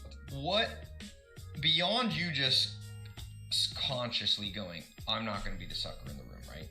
You make that conscious decision. It doesn't mean you won't be the sucker. Like, I can't explain to you how funny this is to me that he's saying this, but okay, let's keep going. Conscious changes are, well, like Freud said, the mind is like a iceberg. 90% of it is below the water in your subconscious. So, the Lollapalooza effect. Now, He's really jumping around here. What he's quoting now is a Charlie Munger thing. Lollapalooza effect. Basically, it's the idea that cognitive biases stack on top of each other to produce a much greater result. Small biases can stack on top of each other. And he's going to basically say, don't do it. Don't avoid Lollapalooza effect moments, okay? Talk about this a lot in the ultimate closing system, sales, green belt stuff. And you might not be in that. If you're in an entrepreneur, another upsell. You definitely should check that out because it's the best thing. You always lose at an auction. Think of what happens to you. You walk into an auction, there's a person on stage. Stat is the authority bias. So automatically, even subconsciously, they are perceived by your subconscious as an authority because they're literally physically above you. Then they're doing things like going once, going twice. They're creating scarcity and urgency. Like, ooh, if I don't buy this right now, I'm going to lose it. Even though it's something you've lived your whole life perfectly well with, perfectly well before you even heard of it. Still an influence on you. All these things added together create what Charlie Munger has coined the Lollapalooza effect. And the Lollapalooza effect is a force too powerful, a coalescing of multiple biases all at once. And that is why they say they don't even put themselves in that situation. It's not something you can build up willpower around. Okay, so all of that to say, he's saying, look, don't get around things that prey on multiple of your cognitive biases because you don't have enough willpower to withstand it. It's just you're going to lose every time. This is what a webinar is, guys. This is what Ty Lopez's ads do. Is their Lollapalooza Wonderland. It's scarcity. It's appeal to social proof. It's like, look at all the testimonials. It's all of these things. Oh, it's pre-recorded live webinar, guys. This is all for you. I did this just for you. They're professional marketers. That's what they do. And so Ty Lopez, in a class that you got sold to with the Lollapalooza effect, is saying, don't fall for this effect. So again, we're left thinking, okay, Ty, what is this? It's like a course for suckers, how not to get suckered. And the first lesson is, well, you've already been suckered, so you're a sucker. It's like bizarre to watch this and watch him say like, oh yeah, you should try to avoid these situations if possible. Ty Lopez's webinars and all these marketers' webinars are the thing that he's talking about. And not only that, he's also simultaneously saying that you're the sucker in the room. So yeah, that's how I felt this whole entire course, rich with like sort of irony. And though he had some good ideas that like I agree with and I've internalized myself, they're all from books, right? They're all from books that most people, if you just go through the basic reading list of a self-help section, you're gonna learn, or the basics of a business book section, you're gonna learn. And this guy's basically... So, I got more videos. I just wanted y'all to watch that one because if Esau breaks down the science to his tactics, you'll listen more and you'll say, Deacon Asaph is just trying to attack him. He's always attacking somebody. Take that video off. Somebody wanted to speak. Who wanted to speak? Hey, Shalom, Deacon. This is Officer Gedaliah IUIC Jackson, Mississippi. Ah, yes. I need you to speak because you made testimonial for him, correct? Yes, sir. Okay, because yes, he used a lot of IUIC members giving him praise. So I want you to explain why you did the testimonial for him, because that's what hooked the YouTube public. They're like, they're lying on him now. Why would those members go and say the things, correct? Yes, sir. So I want you to explain what happened with your interaction, because he put you in the video. So I want you to speak your own self because the nigga asked for receipts. Speak, right. Please. Right, absolutely, absolutely. So yes, sir. So with the whole situation with Uzziah, with him being a captain of 400, and he spoke well. He's one of my favorite teachers, and I met him at Passover 2018 in Atlanta, and I asked him. I said, "Hey, I want to start to do some of my money. I want to start to invest my money because I don't want to end up, losing some of the money I gained from when I did my previous career before I came into truth." So he was like, "Yeah, get in contact with me." So I got in contact with him. And that's when he presented to me about this mentorship that he was doing. And he was doing it with other people in Israel. And I saw some testimonials from some other brothers and sisters. So I was like, okay, let me give this a chance. So because of who he was and the position he had, I'm thinking in my mind, this is a man of God. Obviously, he's not going to try to trick me out of any money or anything like that. So I'm gonna do it. I'm gonna sign up for the thing. I'm gonna pay the money every single month, let it come out of my account because I believe in him because of who he is in the truth. When you say who he is, be specific. Where he was a captain. A what? He was a captain. Okay, because most of the people I spoke to, they co-signed on him because of his position with IUIC, which already showed y'all his position was rocky. He should have been gone a long time ago. Okay, but sometimes people, because their hair's so long, we give them a chance. You said you met him in 2018 at Passover. There were people complaining about him from 2013. So I didn't know that he was signing people up and making people give money out of his bank account every single time. But I want you to explain, because he put you in the video and he took one of your testimonials. So please explain it. Absolutely. So I was shocked when somebody told me that he put me in the video because I left quietly with the whole thing. I just told him just stop taking the money out of my account. I'm done with it. Why? Why did you tell him to stop taking the money? Because I realized, first of all, he left IUIC, and the only reason I was dealing with him was because of what his position was in IUIC. He was the captain, and I believed in him. That's the only reason I supported his business. Thank you. So. Just stop right there. I want to make a point. All y'all keep asking, well, why did he bring up all these people? They were trying to do it to support him. If you ask every single person, it's just like now. Listen, you niggas that's trying to paint us like we a liar. Yo, I have family that's doing business, that's selling business, and they ask me to write testimonials for them and say things, and I don't do it because I'm a deacon and I don't want nobody to say Deacon Asa. I don't want people buying the product because it's my family. Right. Okay, and everybody in New York know who it is. I don't never advertise for them. I don't never put no, and I told the person that's doing it, if your product is garbage, you're not selling it to the members, so you better make sure it's official. Get real valid testimonies, not because of Deacon Asaph, but because your product is good. And as you said, most of his testimonials were people who wanted to give him a chance because he's a captain, not because he successfully did anything for them, which I will give to him. There are people who said he helped them with a resume. We got people here in New York that's doing it for free. I could have helped anybody with any resume for free because I was going to do just what Key was going to do. I was going to go on Google, find what you're looking for, give it to the person and tell them how to articulate themselves so that they could pass the job. But I'm going to let you finish. Go ahead. Yes, sir. And you asked about, what made me detach myself from him. And it was this scripture that I read in Numbers 16:26. It says that he spake unto the congregation saying, "Depart, I pray you, from the tents of these wicked men and touch nothing of theirs, lest ye be consumed in all their sins." So when I realized the whole situation, I heard everything that went down. Of course, I'm not attaching myself to a brother that turned his back on the ministry, turned his back on Christ. I'm not supporting your business. The only reason I supported your business was because you were in the truth. Now, and let me ask you this also.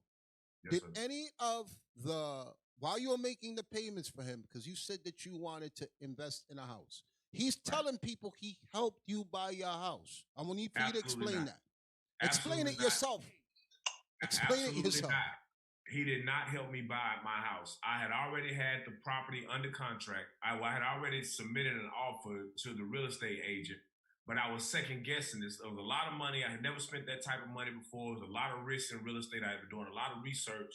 So I went to him for counsel, And when I thought about it, I'm really paying this guy to ask him for counsel as a man of God when I should be able to just call him and ask him, hey, Cap, what you think about this?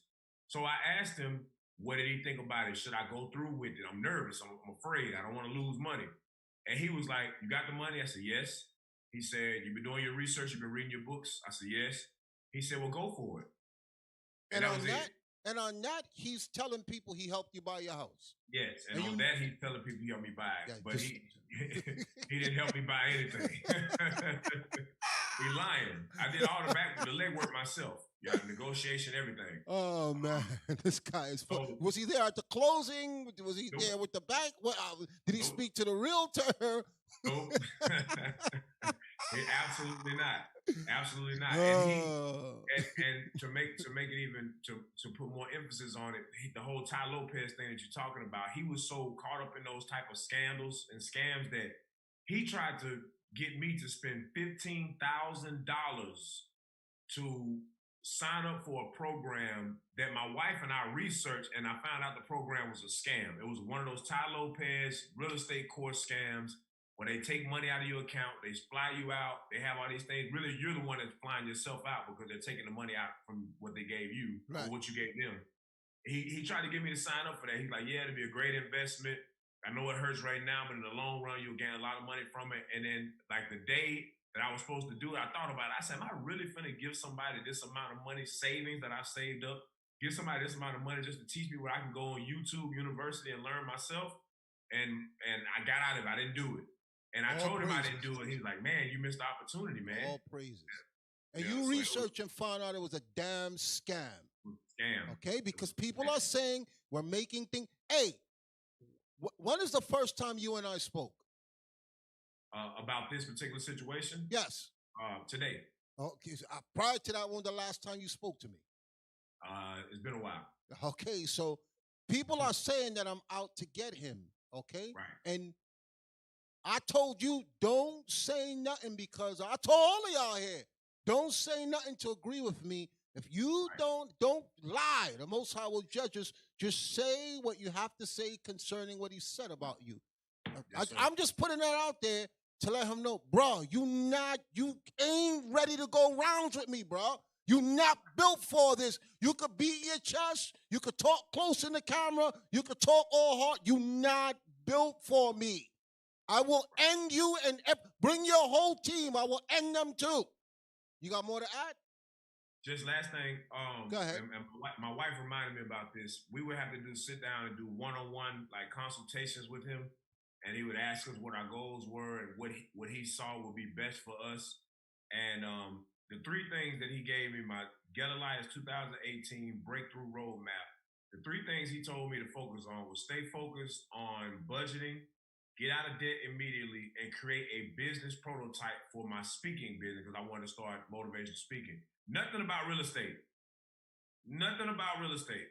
Showing you that he didn't have any hand in anything that I was doing real estate-wise. The only reason I did that testimonial is because he was in the truth, and I wanted other brothers and sisters to see where he did tell me or advise me that I should go through with it to get me over my fear of wanting to spend that amount of money. That was it. I was solely doing it to help his business, to get other brothers and sisters to support. And also, you spoke about the motivational speaking, correct? Yes, sir. Aren't there a lot of people who was in your career that's doing that now? Yes, sir. Okay, I know some of them. Some of them are, I'm not going to say their names, but when I call them, they tell me I'm in Vegas, I'm in Israel, I'm here, I'm there. They're traveling, they're doing the same thing. Did Uzziah advise you to do that, or you did that because of your knowledge and your know-how that you could pull it off? Well, when I got with him, I was doing my own radio show. Thank you. So, Thank you. Yeah, okay. I didn't need him for that. I know a lot of other people that was in your career that's doing that right now. Yep. Okay, I speak to them. They have my number. Yes, not going to say their name because then people going to jump out the window trying to reach them. Okay, but if you got anything more to add, or that's it? No, sir, that's it. Brother, I thank you for your time. I thank you for your explanation because that was, he's showing the testimonials like he got something. Most of the people did it for you for the same reason Officer Gedaliah did, because you was a captain of 400, not because you changed their lives. Okay, I will give you, like I said, with the couple of people you did a resume for, okay, all praises. But it wasn't worth monthly deductions from your account just because you helped somebody with a resume. That's grimy, especially in this day and age. So, brother, thank you once again. Who else we got on the line? Hey, Shalom, Deacon, Most High Christ bless. It's Officer Amir. Officer Amir, Shalom, Most High in Christ bless.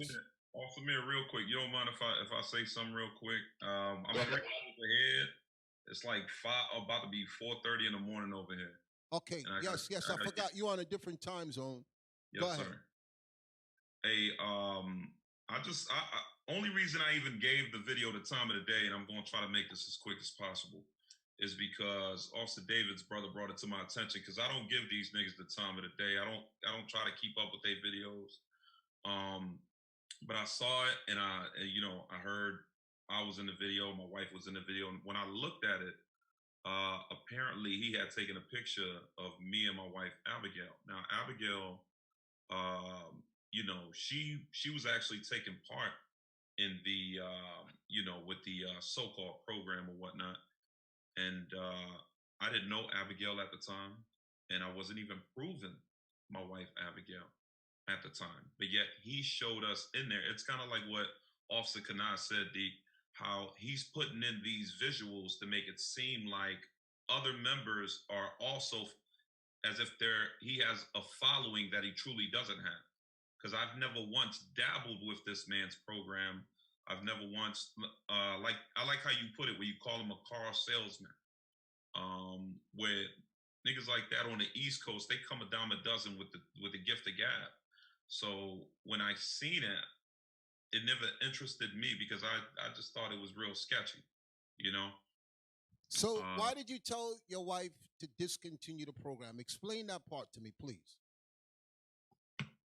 So I told Abigail when we started proving, she told me about it. She was thinking about reconsidering because the spirit wasn't right. There was too much controversy going on. And, I told her, I was like, look, I'm not dealing with it. I suggest and I would recommend that you jump ship. One of the reasons why, Deke, is because of what you just mentioned. I didn't think it was financially fair, like the payment. I understand, it was useful for the resumes and little things here and there, but I don't think that the fees were feasible. I don't think that they were fair. So I was that's a little too much. Like you said, you can get resumes done on the internet, little shortcuts here and there, or like Officer Get Elias said, paying for things that are actually counsel that should just be something brotherly, that you shouldn't have to pay for. So, it was things to that extent, man. But he also had the nerve to say, to tell my wife, shame on you. This the same guy that self-proclaims himself an elder. Why did he say shame on you to your wife? Can you say that? Why he said that about your wife? Yeah, he said shame on you for pretty much for canceling the membership. That's what I wanted you to get. Because he said he didn't chase nobody. He wasn't mad. There's a money back guarantee. If you want, you could get your money back. But he said to your wife, shame on you. Because again, one of the women are the most impulsive buyers. And a lot of them, they'll subscribe to things and buy things just on their emotions, not on logically. And your wife is very intelligent. I knew her for a long time. When we got our first school, she used to come and visit. She's very, very smart. Okay? But it's easy to get, just like when you go into a church, the crowd is women because they move more on emotion and impulse. And I know that she was doing it just to support him, the way a lot of people was because he was a captain of 400. That's why I want you people to explain. When your wife left, he shamed her.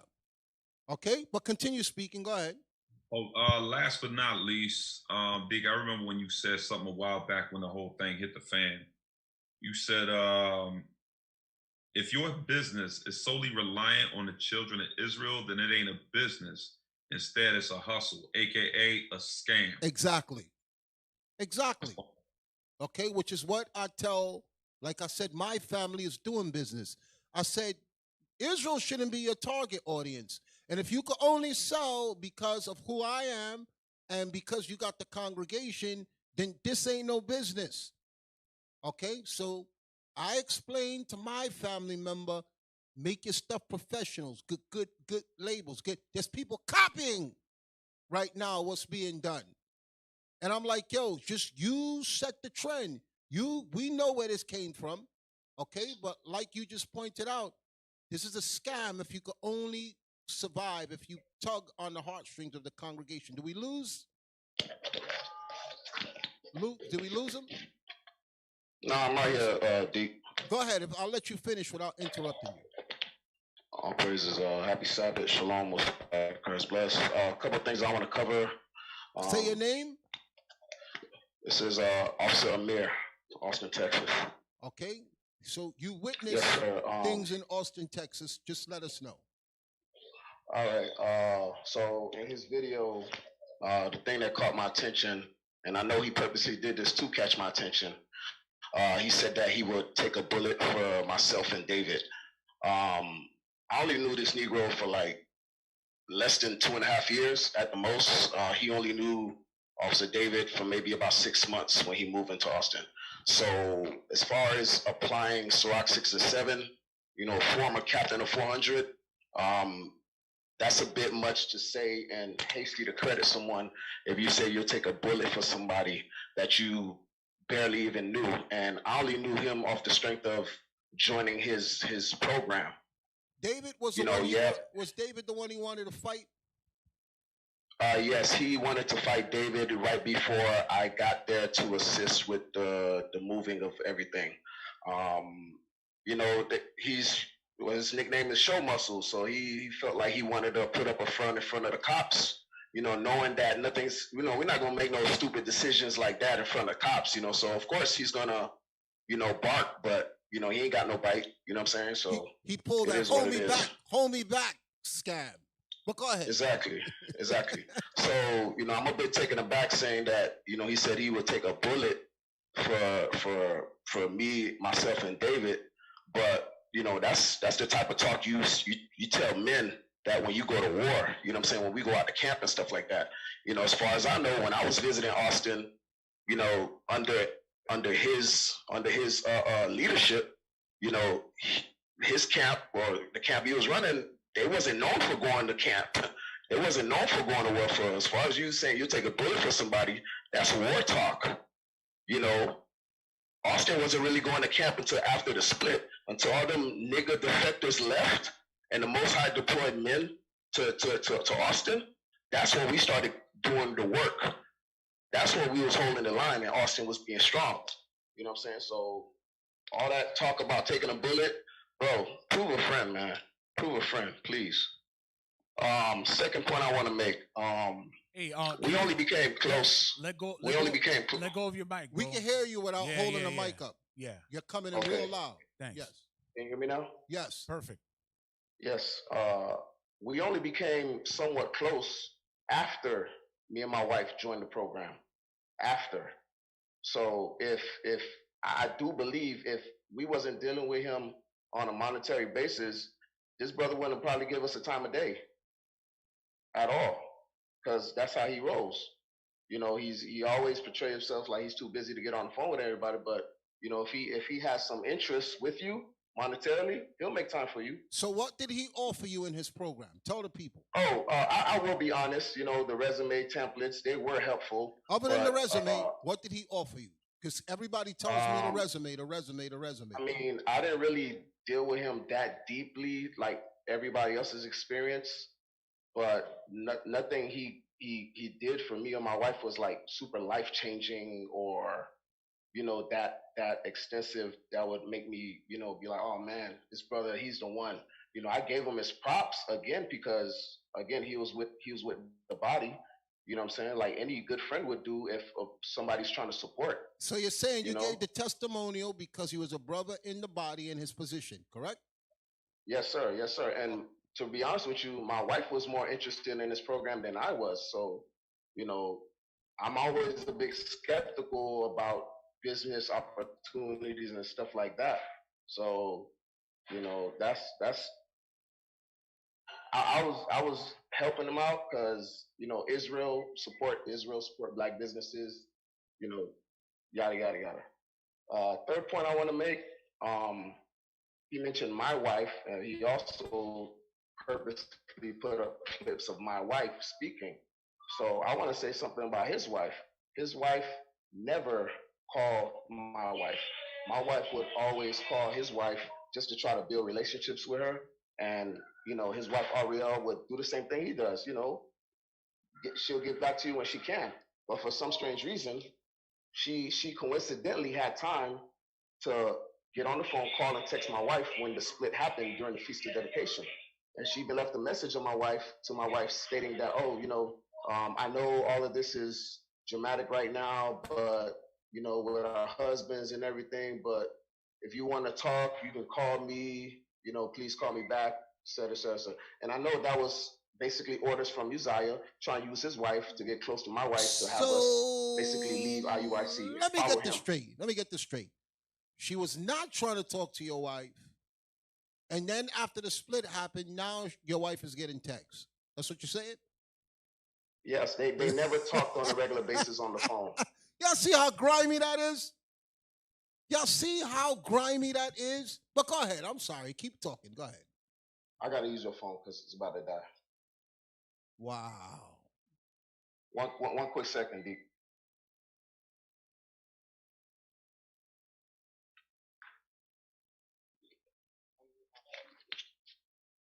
Oh, you disconnected. Who we got else on hold here? I'm about to get on right now. Oh, okay. I thought we lost you. I heard you say something disconnected. Got it.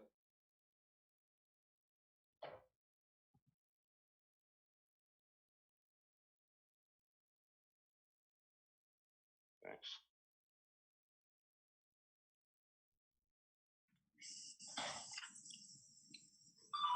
D, can you hear me? Yes. Go ahead. Okay, so another point I want to make is he said I moved to Austin off of the strength of him.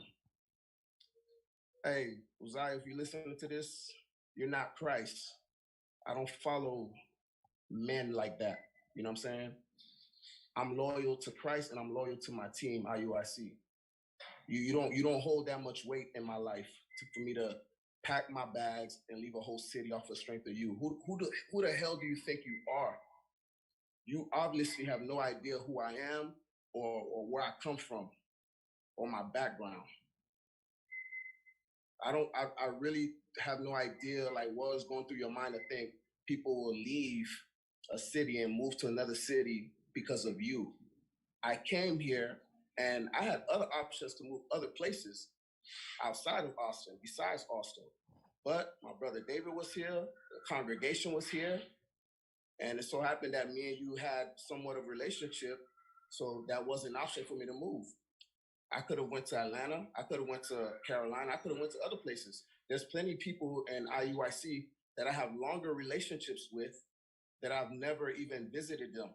But for you to think that I moved to Austin because of you, bro, you really smelling yourself. You too puffed up.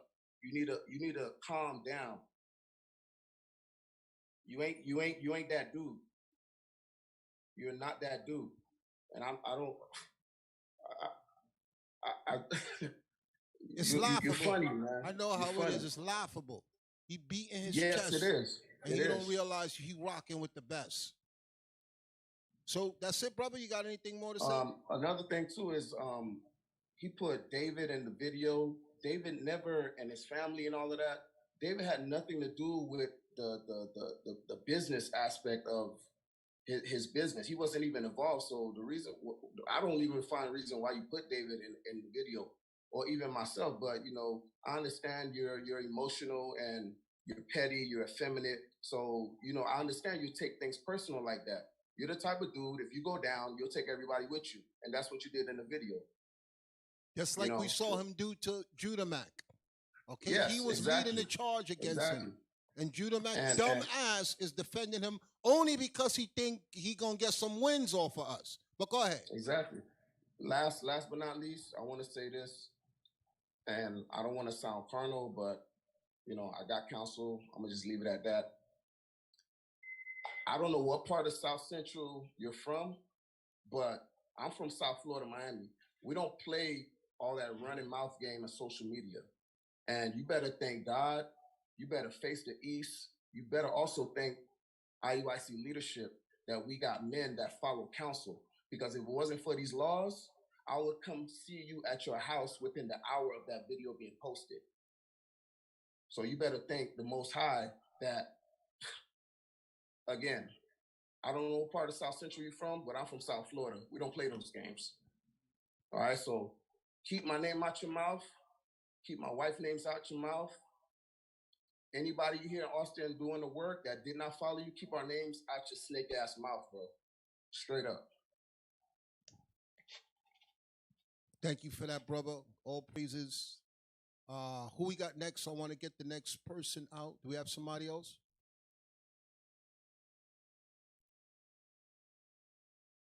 Did we go through everybody? Yes. So, I got more videos, but he said we didn't use scriptures. Let's get some scriptures. Give me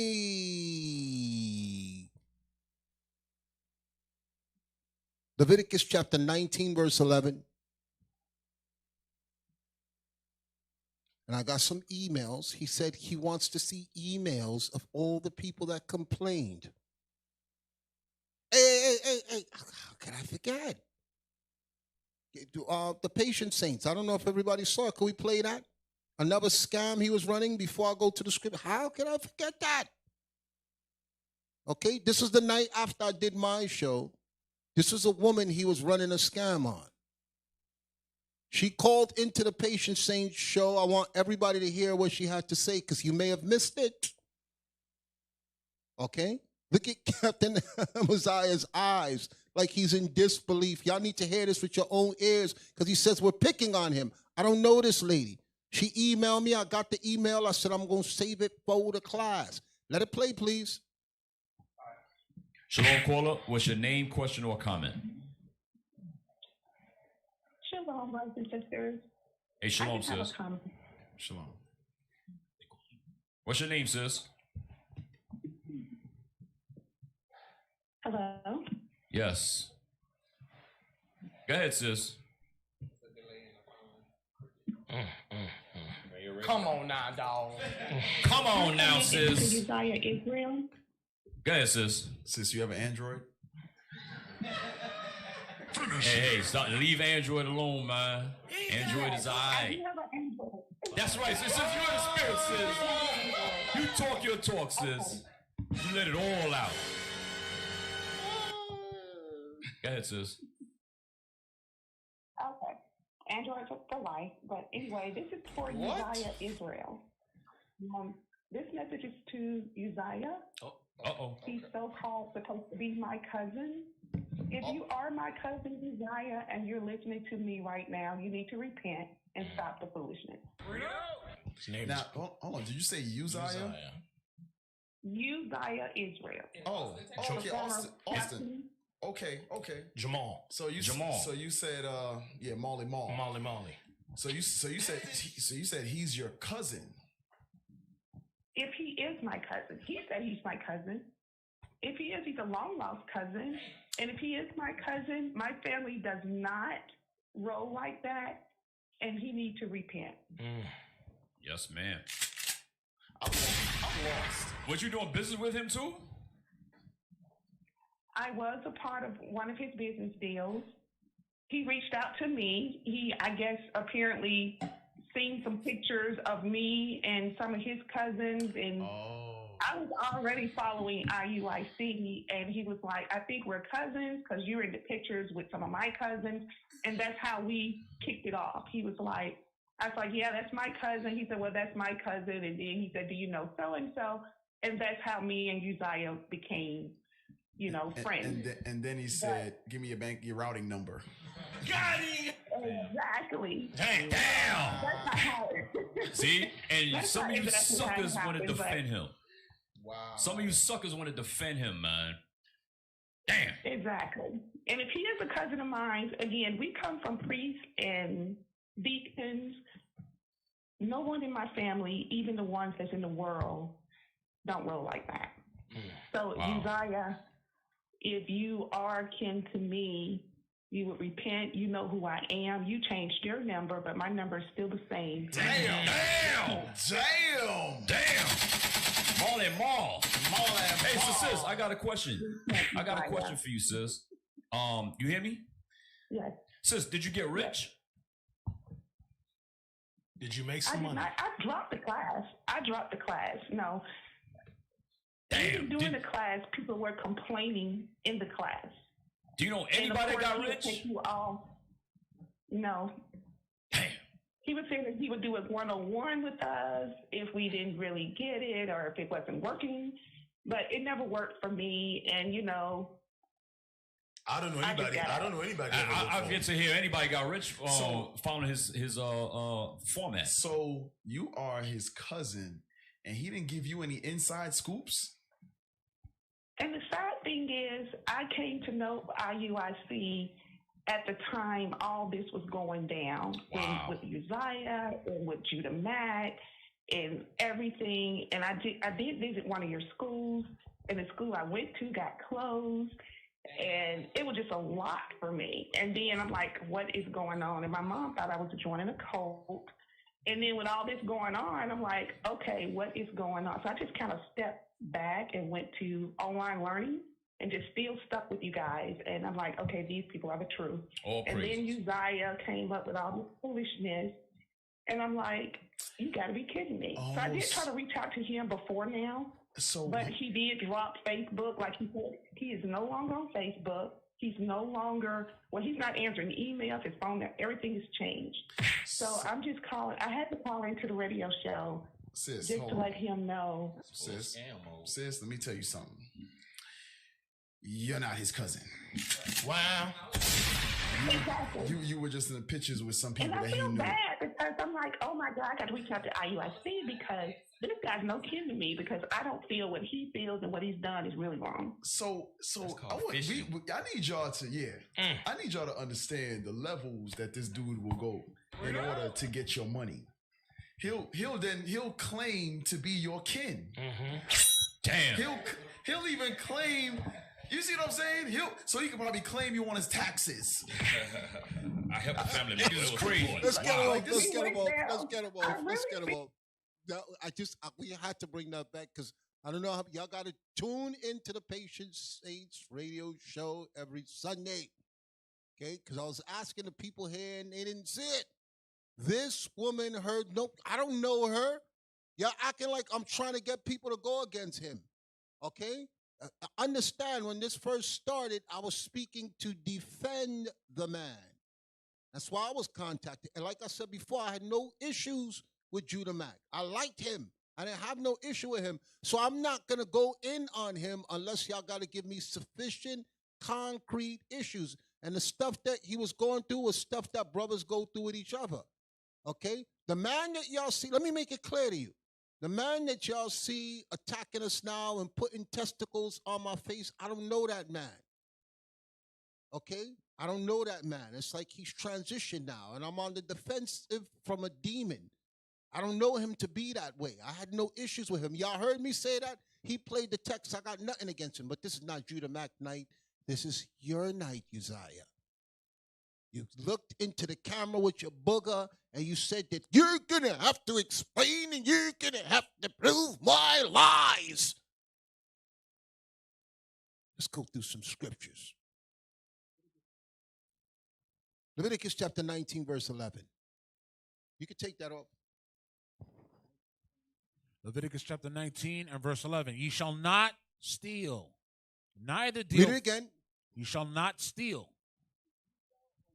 Ye shall not steal. Read on. Neither deal falsely, neither lie one to another. You're a liar. And you're stealing from the people and you're dealing falsely. Okay? That's why we're here. It's not because IUIC is doing anything. I'm coming for you. Keep the focus on me. I am coming. Nobody else in IUIC is talking about you. The people I brought on is because you keep bringing your name in. All right? You people keep bringing those people name in. You going into the bishop, Nathaniel, you bringing up stuff, trying to tear him down. You ain't got no proof. You got no proof of the stuff that you're saying. Okay? Read it again, please. You shall not steal, neither deal falsely, neither lie one to another. And ye shall not swear by my name falsely. Because you now, true Spirit of Christ Church, and I'm teaching and I'm not back in the world. Bro, if that's what you're teaching in your congregation, I got people who call me and told me what's going on there. We're going to save that audio because you said you played the bell. Ding, ding. You ready to go rounds? Put your gloves on. Put your gloves on. Okay, you're going to go rounds. I'm waiting for the next round. Read it again, please. You shall not steal, neither deal falsely, neither lie one to another. And ye shall not swear by my name falsely, neither shalt thou profane the name of thy God. That's what you're doing now. By taking advantage of people that need real help. We're in a bad place right now. Okay? We don't need your scam now. We don't need you revising your page now that you see Tybo Lopez just launched new stuff. Look at the timing. That's why you dropping your stuff now. And you say, you destroyed my business before. You will not destroy it again. Watch me. Watch me. Where did you stop at? Verse 12. Read on. I am the Lord. Verse 13. Thou shalt not defraud thy neighbor. That's what you're doing. You're defrauding your neighbor. You are defrauding your neighbor by helping them with a resume only if they sign up to your program and have money deducted from their account every single month. You're defrauding your neighbor. If I did that, y'all would nail me to the cross. If the bishop did that, y'all would nail him to the cross. And I'm bringing this out because I don't know how much money he made. I don't know how much people he's doing. If he winds up in the newspaper, y'all all going to say IUIC made him do that. So this is a disclaimer now. We don't condone none of the stuff that he's doing. That's what this is now, because he's trying to reach Ty Lopez level. And if he does reach there, and then he gets taken down and they got his face on the news, the first thing you wicked niggas is going to do is do videos about IUIC. And I'm 100 steps ahead of y'all now. It's not like before. Okay? I've taken some scars, physical and spiritual. So now, listen, the automatic weapons is always out. The spiritual automatic weapons is always out. Okay? I'm going to shoot first and ask questions later. Read again. You shall not steal, neither deal falsely, neither lie one to another. You shall not swear by my name falsely, neither shalt thou profane the name of thy God. I am the Lord. Thou shalt not defraud thy neighbor. That's what you did. You defrauding your neighbor with this scam. Look, as I said, this month there's numerous videos about Ty Lopez because it took a while for people to catch on and start exposing him. And the only way it happened was for people to take. But Esau taking a course, y'all saw him going and taking a course and searching out to show him, yo, this guy is not getting you nothing. The only way he survives is to keep marketing, internet marketing. That's new. Ty Lopez is famous. He made $67 million in 1 year. By the time they caught up to him, he did just what Uzziah did. Shut down here. Now that I've been found out, waited out a little bit and pop back up. If I stay quiet, I'm evil and the Most High will judge me. That's why I said I've been waiting for the time. There was a lot of confusion before. And I'm not attacking him just because people is mad at him. I'm attacking him to defend my people, to defend my nation. And I know what's going on. What verse did you stop at? Verse 13. Thou shalt not defraud thy neighbor, neither rob him. Yeah, you rob people, bro. You robbing. Telling somebody I could do your resume, which you could get online for free, any job. Okay, any job. You check it, Google any job, pick anything. Veterinarian, school teacher, lunchroom, custodian, whatever. There's a resume template for it. And then telling them I'll only do the resume if you sign up for my program. And all the motivational stuff, your motivation should come from the Most High, not no man. Jeremiah 17:5. Get that real quick. Wait. Don't block them yet. Don't block them. He put Asaph is a broke degenerate. I am broke because I work a low-paying job and I love my people. I am broke, truthfully. What's the name? Miss? I am broke. You don't block him yet. Asaph is broke. I never brag to the people I got money. What kind of car I drive? Say it in there. A van. An old van. Y'all see my van? Okay, people be like, yo, Deacon, we'll buy you a new car. Okay, if Enoch was here, Enoch keep my car running. Enoch is part of the car. Okay, Enoch work on my car, everything. I said, Enoch, as long as you can keep it running, I'm good. The body offer me. If I know certain people, if I go to them, if they know I need it, they will come out their pocket and give it to me. But I'm not that dude. If it ain't fixed, if it ain't broke, I'm going to keep riding it. So yes, I am broke, truthfully, miss. Shut the F-U-K up, Asaph, and go to bed with your lying big mouth. That's why I brought witnesses. Okay, that's why I brought witnesses. I know it's bothering you. I know it's cutting y'all to the soul. I know y'all hate my guts. And I'm going to sleep good knowing that y'all hate my guts. And y'all mad, and you telling me to go to sleep, and you here at 341. I run you. I control you. You are nothing without me. Y'all waited for me the whole Friday to speak. I run your life. And that's all I need. Y'all waiting up to hear what I got to say. You're a loser. But let's let the scriptures rock. Jeremiah chapter 17, verse 5. Jeremiah chapter 17 and verse 5. Thus saith the Lord, cursed be the man that trusteth in man, and maketh flesh his arm. So don't trust no man. Okay? A lot of the stuff that these men are offering, if you ask people here, they could direct you in the path so you could get what you need to get. Okay? They could direct you in a path for stuff that he's charging you and he's trying to string you along. Y'all don't need to do that. Okay? Y'all ask me, I'll play it here. I'll play whatever he told you. Whatever he says to you in the seminars, whatever, I bet you I'll find it on the internet and give it to you. Challenge me. Test me. Tell me what he showed you that I can't find on the internet. Ain't nothing you cannot find on the internet now. We're in a different information age. Okay? Give me Sirach chapter 29, verse 19.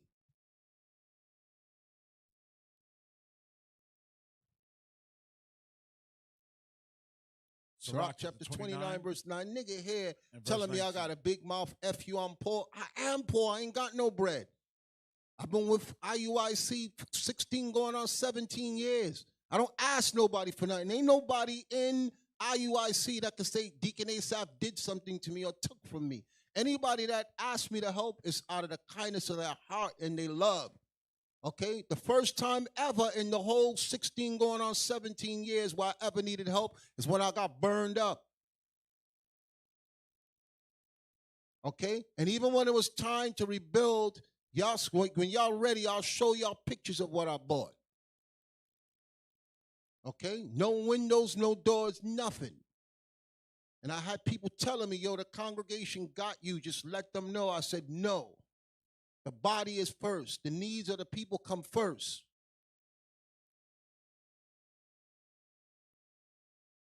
I'm broke. I ain't try to front like I got money. I'll tell you straight to your face, nigga. Everybody know me here. Okay, I'm probably the lowest paid deacon that there is. And I don't have no shame. It ain't bothering me. As long as I wake up every day and I got blood in my veins and breath in my nostrils and I got people that love me, that's all that matters. I don't wake up thinking about money, you black demonic dog nigga with no life that you hear at this hour, waiting to hear what I got to say. I promised I wouldn't lose my composure. Let brotherly love continue. Yes, let brotherly love continue. Read it for me, please. Sirach 29, verse 19. Chapter 29 and verse 19. A wicked man transgressing the commandments of the Lord shall fall. Stop. Audibility, instability, says Shalom, Deacon, Most High in Christ bless. This is Officer Obadiah ATL. I cried when I saw your car with that flat in New York.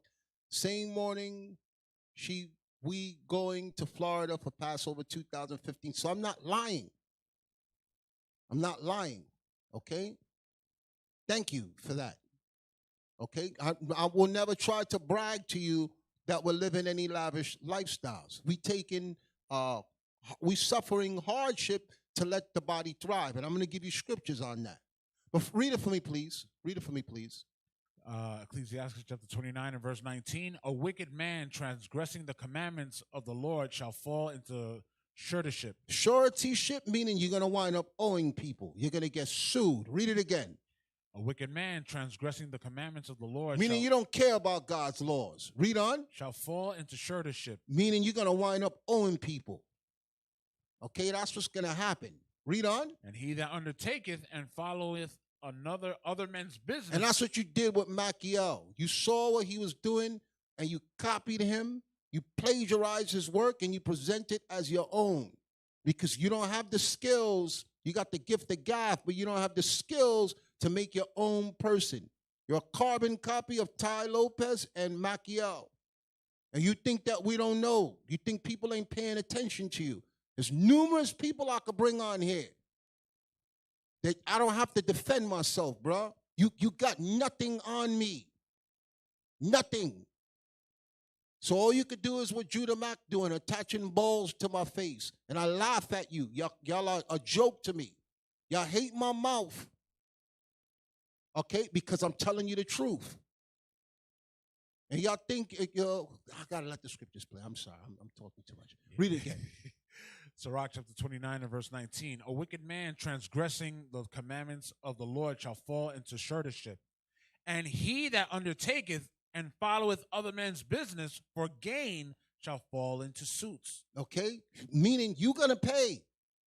You're going to pay. There's going to be lawsuits. What you're doing is evil and wicked. You're stealing and robbing from the people.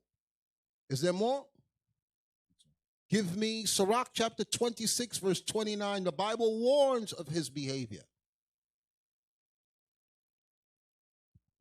Sirach chapter 26. Sirach 26, 29. A merchant shall hardly keep himself from doing wrong. Because you have to prove the value of your product. That's why it says what? Read it again. A merchant shall hardly keep himself from doing wrong. You have to prove that what you're doing is worth it, and you can't do that. You cannot do that. You standing with that man, Ty Lopez, in front of your Lamborghinis, that's nobody's in the video, a house that does not belong to him. You are selling a perception of something that is not real. That's why it says what? Read it again. A merchant shall hardly keep himself from doing wrong. So you got to run a scam. And that's what I'm telling you right now. It's not like you on a valid level of your authenticity. As you said, let me record you for authenticity when you was trying to hammer Bishop Nathaniel.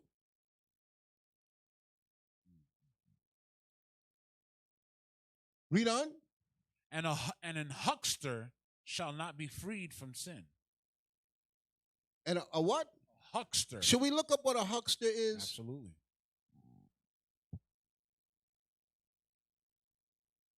Let's look up what a huckster is.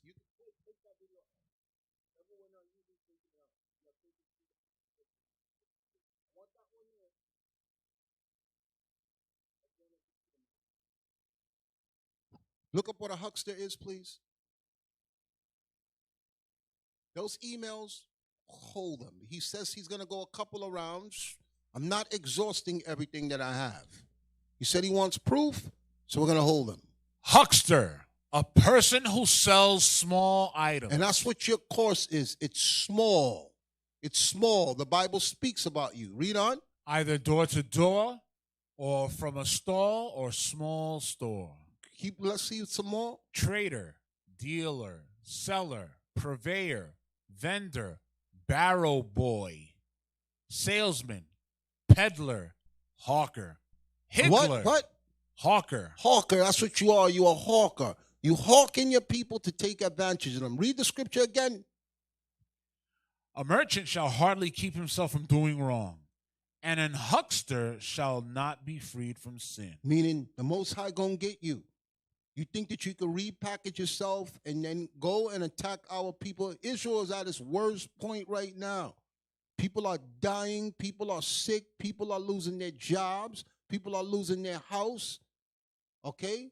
And you moving like a huckster, taking advantage of the people. Give me Sirach chapter 27, verse 1.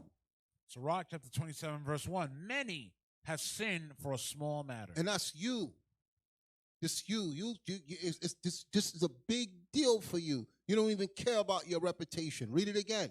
Many have sinned for a small matter. Read on. And he that seeketh for abundance will turn his eyes away. You turn your eyes away from what you was called to do. You was called to teach the people and build them up and strengthen them in the commandments of God.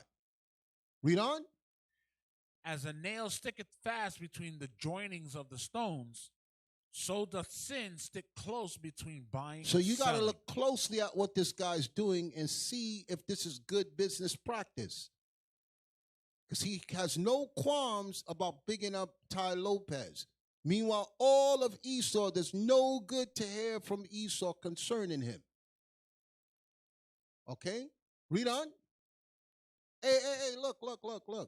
You got brothers here, because when y'all come to New York and you visit, I let y'all sit with me.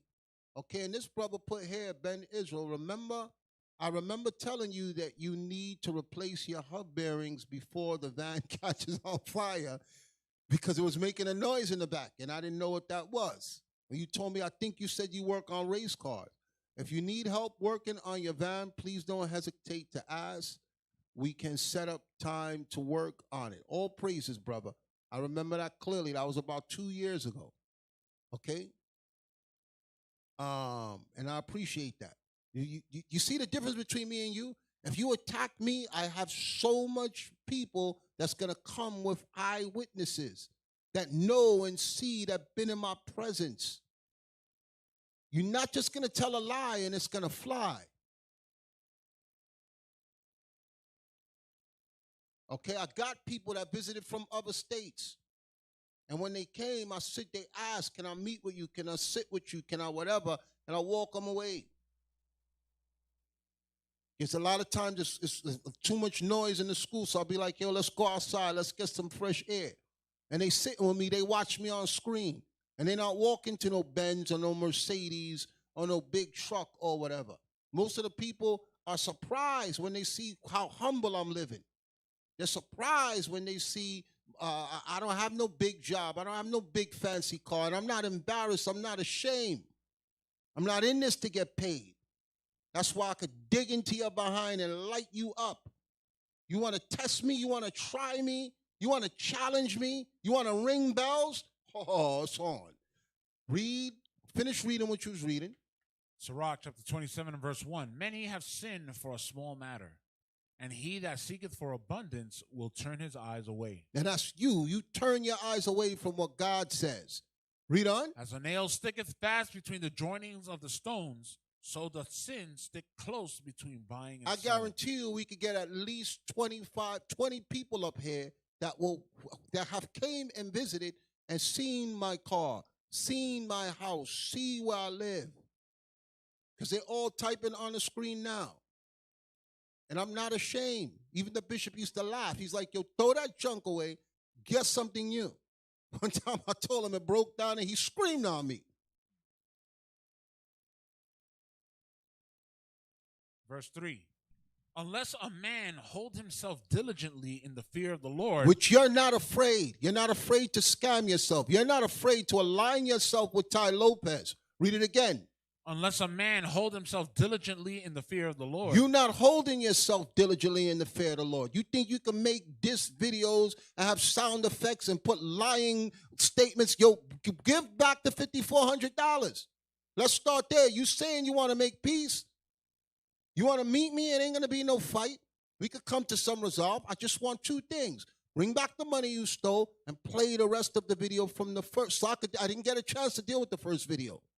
And you think you got wins on that because you paid to have extra views there from YouTube. Okay? I want a fair fight. You recorded me more than you recorded anybody else. I spoke to you the most. Bring out the conversation and let me address it. That's a fair fight.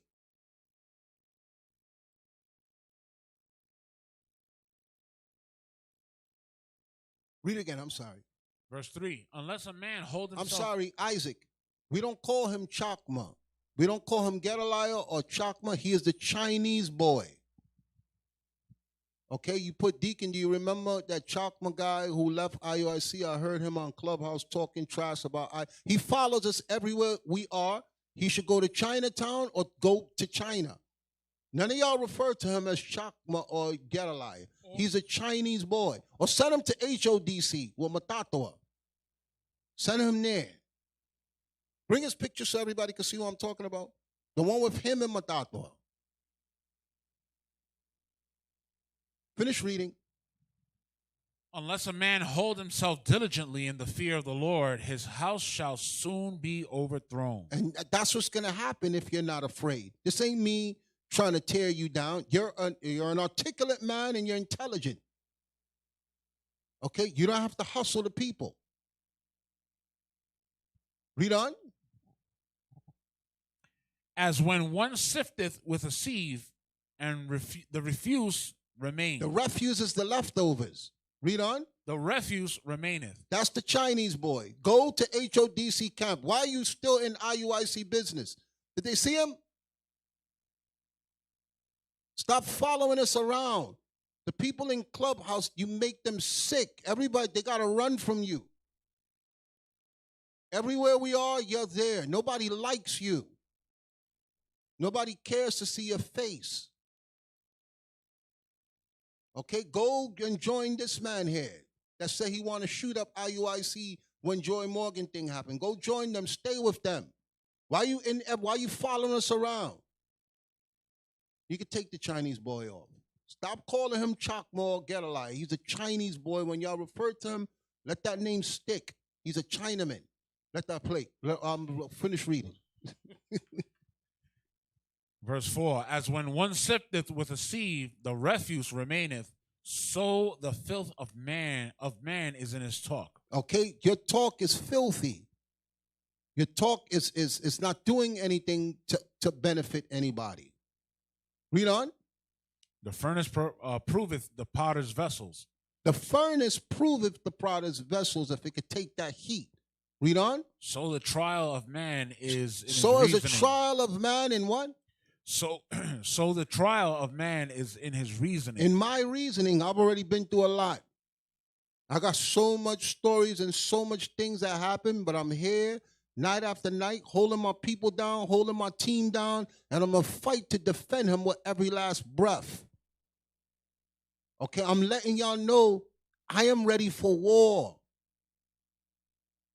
Okay, if you get a victory, I already trained my kids, my family, and everybody else. You continue and you pick up. Hey, I was watching Gladiator again. He said, if I don't get you in this life, I'm going to get you in the next life. Oh, yeah. That was just epic to me. My name is Marcus Aurelius. He took off that helmet Maximus. and he made it clear to him. He knew he could die at that moment. That's the spirit I'm in. If I don't get you in this life, I'll get you in the next. That's a gladiator warrior spirit. You're a thief. You have no idea what you're up against. You lucky. I wish we could play the damn clip. That's the best thing. He said, I want to show the people your face. Take it off. And when he looked at him and he let him, this is the person you try to kill, he made it clear, if I don't get you in this life, I'm going to get you in the next life. Yeah, he said it real cool too, man. Real cool. He was like, husband to a murdered wife. That's right. He laid it down. You murdered my son, and I will have my revenge. That's the spirit I'm in. I'm not playing with y'all. Don't get it twisted. Don't get it twisted. Keep reading. The furnace proveth the potter's vessels, so the trial of man is in his reasoning. The fruit declareth if the tree have been dressed. And you got bad fruit. You were not dressed when you were here. You're a thief and a liar, and you don't care about nobody but your own pockets. Read on. So is the utterance of a conceit in the heart of man. So is the utterance of the conceit in your heart. Read on. Praise no man before thou hearest him speak. The speech that you want to hear is his godly speech. Okay, you go on his page, he's bragging about his accolades and his college and his degrees. And I told y'all, I'm saving the stuff. He said he ready to go rounds.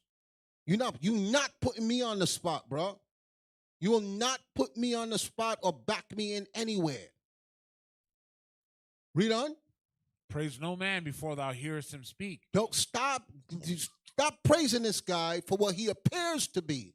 It's the same thing with Ty Lopez. Y'all praising, y'all jumping into Ty Lopez, and y'all not hearing true speech from him. You're hearing speech that's doctored, that's edited, that he took from other places. Esau just showed you that. Read it again. Praise no man before thou hearest him speak. The speech that you need to hear is the godly speech. What type of man is this with God? You can let your guard down with a man of God. He won't rob you. He won't steal from you. He won't beat you. He won't try to have adultery with your wife. He won't take advantage of you. That's the speech that he's saying. Don't praise until you hear him speak. It's meaning speak concerning where is his heart, his mind is with God. You don't get praise until you prove that that man is a godly man. Read on. For this is the trial of men. This is the trial of man. How you walk and move and talk and speak with the Most High. Read on. If thou followest righteousness, thou shalt obtain her and put her on. If you follow after righteousness, the Most High will give it to you and you'll wear it. Read on. As a glorious long robe. People are going to see, yo, this brother, he's about that life. Read on. The birds will resort unto their like. So will truth return unto them that practice in her. As long as y'all practicing truth, you brothers and sisters that got attacked by him, read it again. The birds will resort unto their like. A bird will resort to his like. You ain't going to see a bird with a dog, a bird with a cat, a bird with a fish. They resort to their like. Read on. So will truth return unto them that you practice in this in truth, her. It will return unto you. You're always going to be covered. When the scriptures say, put on the whole armor of God that you may be able to stand against the wiles of the devil. As long as you are wearing the truth of God, you cannot be stopped. You will not be broken. Okay? My only problem was the timing. I had very little timing to respond. I woke up to hours. I had less than 24 hours to mobilize myself and come and clap back. That's the only advantage that y'all have in your favor. But there's always another week. There's always another day. Read on. If thou followest righteousness, thou shalt obtain her and put her on as a glorious long robe. The birds will resort unto their like, so will truth return unto them that practice in her. As the lion lieth in wait for the prey, so sin for them that work iniquity. Okay? At the same way a lion is crawling up to come and get his prey, sin is just like that also. The lion crawls slow, he stoops down, and then when he attacks, he gets his victim. It's the same thing with you sinners. Read on.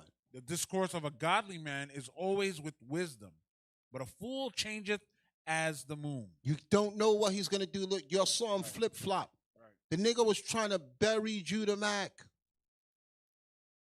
Okay, then when he saw he has someone in a place, he can move people against the bishop, now he's like, nah, I'm going to bury the bishop now. Always record everything. Always record everything. What do we mean by that? Anytime we have a meeting, we let the person know they're being recorded. I don't sneak record nobody. You'll never ever see me place a recording of somebody and they didn't know it. When we say always record everything, is because niggas lie. We in counseling, people will be like, I didn't say that. And it's your word against theirs. It's the same thing in a courtroom where they have the stenographer typing, recording things because they know people change their testimony and they make things up. So when he edited, Deacon Malachi is saying always record everything, Deacon Yawasab gave that order, because when it comes up to us and we're not there and we have to hear testimony, we have it. So that's what it means, always record everything. What verse you stopped at? 10. Yeah, 20. Yeah, in chapter 27? Yes, sir. Okay, we went too far down. Give me Exodus chapter 23, verse 7.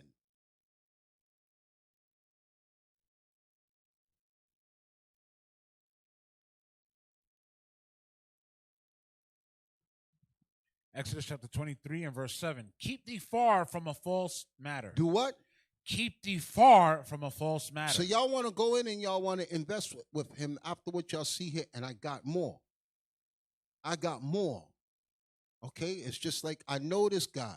He's trying to move the social media public against me, and I want a war. I want a war. It has to be a clear victor. I don't want nobody picking any side because of who they like. I know everybody don't like me. I want a war. That's what I came here for. And he talking tough and beating his chest and playing ding, ding, ding, ding. We're going to see how that bell rock. When your bell get rocked. Read again. Keep thee far from a false matter. And the innocent and righteous slay thou not. Don't go after innocent people. And that's what you're doing. You're playing on the innocency of our people that don't know better. You was able to get those testimonials and those reviews because people looked at you in your position and had compassion for you and said they wanted to support you. So don't come rocking like you did great things for them and they owe their life to you. I cannot find one person who'll say that. The same way with Ty Lopez, you're not finding. That's why Esau coming for him. Israel want to defend these thieves.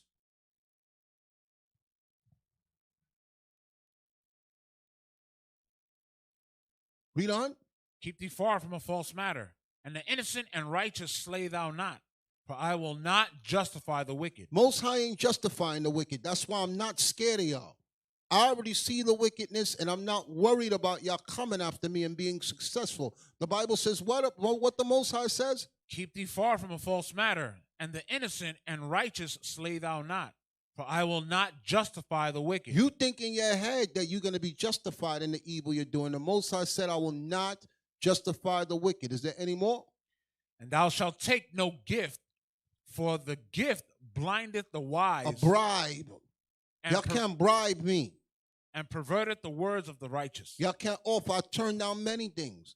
The people who are allowed to give me things are the people who they've worked their way into my heart and they love me and they made it clear. Y'all don't want nothing from you. I'm just happy for the position that I'm in to hear you speak and to teach. Everybody around me know that. Give me Amos chapter 8, verse 4.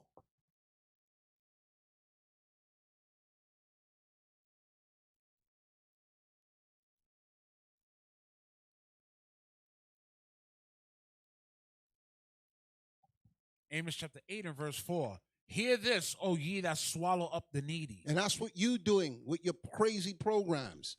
Giving somebody a resume and then telling them you only get it if you join my program and I deduct money from your bank account every month. Read it again. Hear this, O ye that swallow up the needy. Let's see if God is okay with that. Read on. Even to make the poor of the land to fail. Okay, that's what you want to do. Take advantage of the poor of the land. The Most High put the scripture for you and your scam. Read on. Saying, when will the new moon be gone, that we may sell corn? Because it's a high holy days, and all your mind is on is money. You don't care about God's new moon or any of his high holy days. You say what? Read it again. When will the new moon be gone? I can't make no money on this new moon. These people want to celebrate and do what God says. Read on. That we may sell corn. Well, I want to get paid. You don't care about none of God's laws or his high holy days. Read on. And the Sabbath, that we may set forth wheat. You don't like the Sabbath. All you want to do is set forth wheat, set forth your scam. You can't sleep until somebody gets scammed. Read on. Making the ephah small and the shekel great. The ephah small and the shekel great is when you give out things by weight, you can rig the scale so that the person pay for $5 worth, but they only got 3.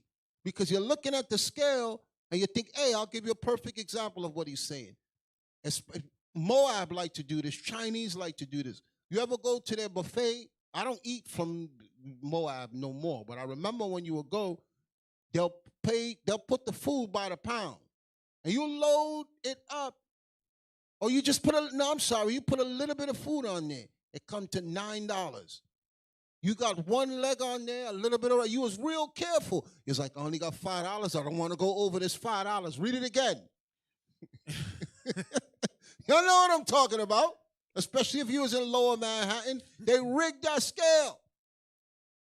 They be like $7.99 a pound. You're like, well, I don't got $7.99. I got $5. I'm gonna put one wing, a little bit of rice, and some gravy. It go to $9. Read it again.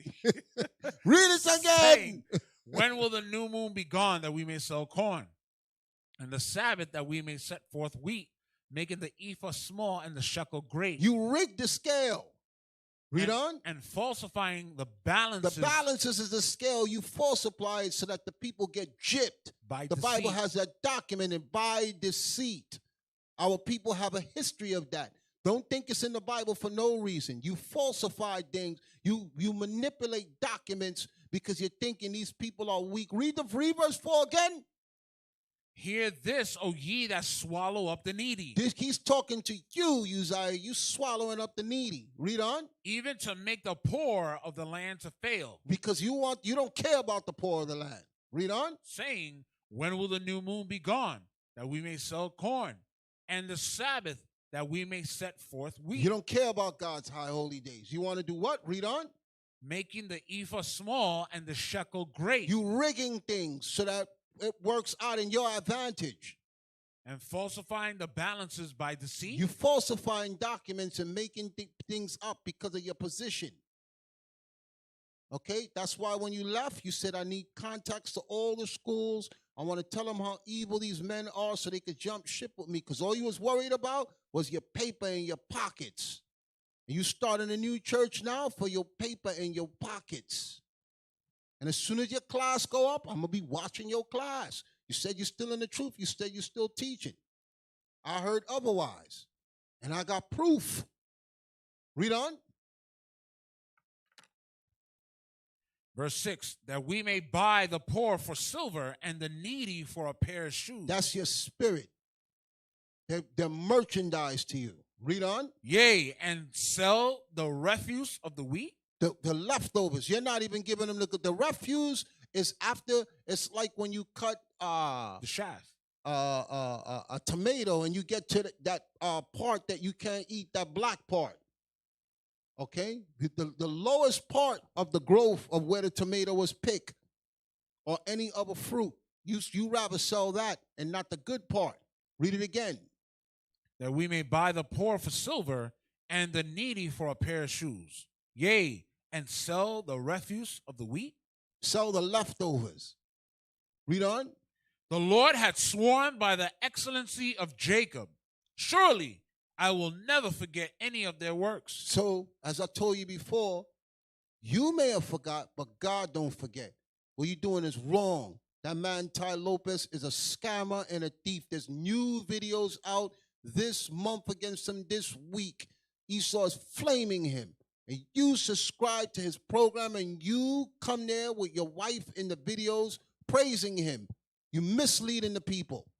And then you want me to prove, just because you gave them a free book or you helped with a resume, that that's worth you deducting money from people's bank accounts every month. So I'll be happy with my menial job and my poor pay and my raggedy house or whatever I have. And you could call me my names. At least I didn't rob the people. What verse you stopped at? Verse 6. Read on. Verse 7. The Lord has sworn by the excellency of Jacob, surely I will never forget any of their works. Because I don't care who's mad or leave them alone. God says what? The Lord has sworn by the excellency of God Jacob. is swearing on his nation. Read on. Surely I will never forget any of their works. He ain't going to forget this. He ain't going to forget this. You align yourself with the biggest scammer on YouTube. Lopez has a history as being the biggest internet scammer in the history of scamming on the internet. And you align yourself with him. You're in videos with him. You're lying for him and co-signing on him and trying to bring it back to people who you're supposed to be helping with the word of God. Read on. Verse 8. Shall not the land tremble for this? People are supposed to be afraid to do this. He's doing it with no fear. What's up, fellas? I'm back. Do you want to be rich this week? Could play that video of him. Y'all think I'm lying? This is his newest video. He just put this one up. Play it.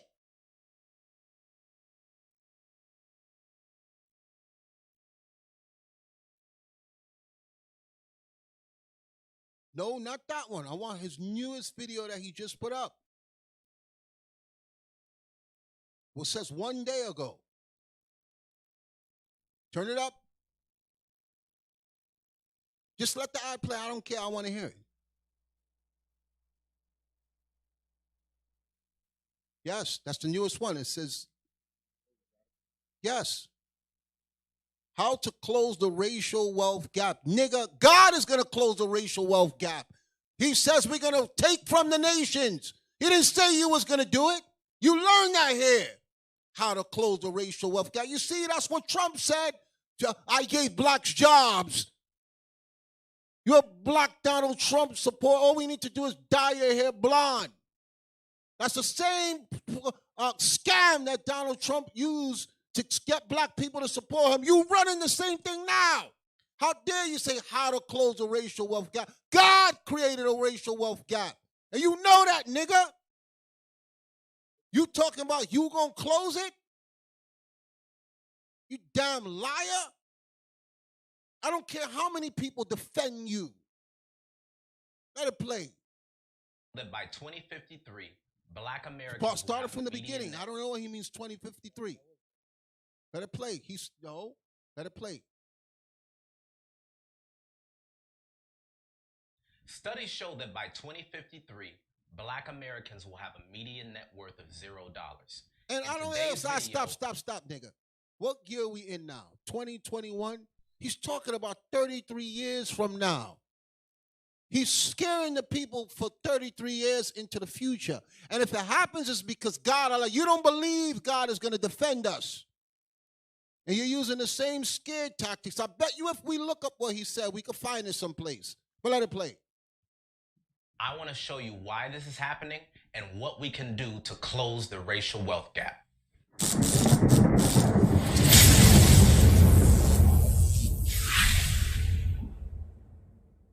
What's going on, guys? It's Uzziah, your success strategist, and I'm on a mission to make black men as successful as possible. Pause that. So please. Just that introduction is fake bull. Don't no black person talk like that, nigga. Don't no black people talk like that. You just mad fake, man. That's rehearsed. Let it play. Smash that like button and don't forget to subscribe because this is a message that needs to be heard all around the world. Now, we got a big problem in our community. We've worked very hard as a people with little to show for it. Because we were slaves. Because the white man robbed us and enslaved us, destroyed Black Wall Street, rigged the economy so when we go to college and we go to get a job, we don't get hired because of our name. We're the last hired and the first fired. We don't need you to explain it to us. We're explaining it out the Bible according to the word of God. We don't need you tugging on our heartstrings and making us think that you could give us something else. Let it play. 16, white families averaged 10 times more than the average black family when it comes to median wealth. Because God set it up that way, you nigga. God set it up so that the white people are on top and we're on the bottom. It's written in Deuteronomy chapter 28. They shall be the head and we shall be the tail. Deuteronomy 28 verse 15. Now you coming with like you got some plan to override God. Deuteronomy chapter 28 and verse 15. But it shall come to pass, if thou wilt not hearken unto the voice of the Lord thy God, to observe to do all his commandments and his statutes, which I command thee this day, that all these curses shall come upon thee and overtake thee. Nigga, you telling me that you could outrun, overturn the curses of the Most High God, Yahweh Bahashem Yahweh Shai? You telling me you got the power to do that? Read on. Cursed shalt thou be in the city, and cursed shalt thou be. In the cities where we are, that's why we in the slums. That's why we in the ghettos. That's why we in the hood. And you belittling us. You belittle Deacon Labaka. You belittle Malachi in that video, saying I'm not a truck driver and a taxi driver, and those are the same people you want to sign up to your program so you can rob them while you don't work, while you don't make an honest living. You ask, what's my credit score? My credit score is just like everybody else's. Being kept down because of lies and a manipulated system to make it so that you get penalized for everything. When I got burned up in a fire and almost died, I lost all my money. When I couldn't pay my bills, I lost all my money. And these men here know my credit score. I show it to them all the time. I didn't ask you to co-sign on something for me before. And all praises the Most High, let it go through. Nigga, I'm not ashamed of my credit score. White people worry about that. You asking in the video about my credit score. Most High make a way. I don't have to run a scam. Read the scripture. Cursed shalt thou be in the city, and cursed shalt thou be in the field. Cursed shall be thy basket and thy store. That's our business, our financing. The Lord cursed it. This nigga is telling you he could overturn the curses of God, and y'all buying it. Let it play. Today's video, I want to outline the top 3 reasons as to why we have such a racial wealth gap. The Bible's wrong. And what steps we can take so that way we as a people can get to the next level. Yes, tell us. You can't have financial freedom without financial literacy. So you telling us, this is what I mean, this is what I mean, this is what I mean. Nigga trying to think just because he learned something from the white man. The literacy meaning that you black people don't know how to go back and forth. What Esau says. We're illiterate because they stopped us from reading and writing for hundreds of years. And they beat us when they caught us trying to read. You learn that here, nigga. That's why we're not literate to the point where we need to be. Let it play. That we need to do to close the racial wealth gap. The honest truth is that we've never been taught about money as a people. Because the white man ain't teaching us. And you ain't teaching nothing now either. Let it play. Family, we haven't learned it from our friends. We haven't learned it in school. We haven't learned all of the principles that we need to have true independence. Now, a lot of us, we think we know about money, but how many of us really know about the core? Get him off the screen. Get him off the screen. Get him off the screen. Let's go back to the scriptures. Let's go back to the scriptures. How long we been on for?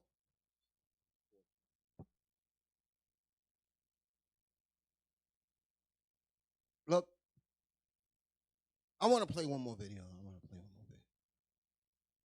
Go to Telegram. I got so many of them there. I'm sorry. I didn't realize I needed these men to speak because he put a lot of them in the video. And like he got to do that. He said I made him do it. So I'm expecting him to respond to me. But you put these named people in there, so I had to let them speak. Slide. Go on with the Edomite that I told you I wanted to see. Keep going up, keep going up, keep going up. Keep going up. That one. Play that one right there. What's the name of that one? It's called Getting Your Money Back from Scammers. I did a lot of research on this, and I've been following this guy's blueprint. So I want y'all to know something. Play this. This one's short. Something y'all need to know if any of y'all got scammed.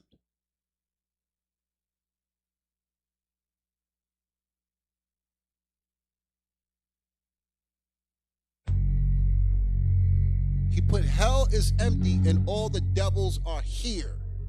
White man said that. Okay?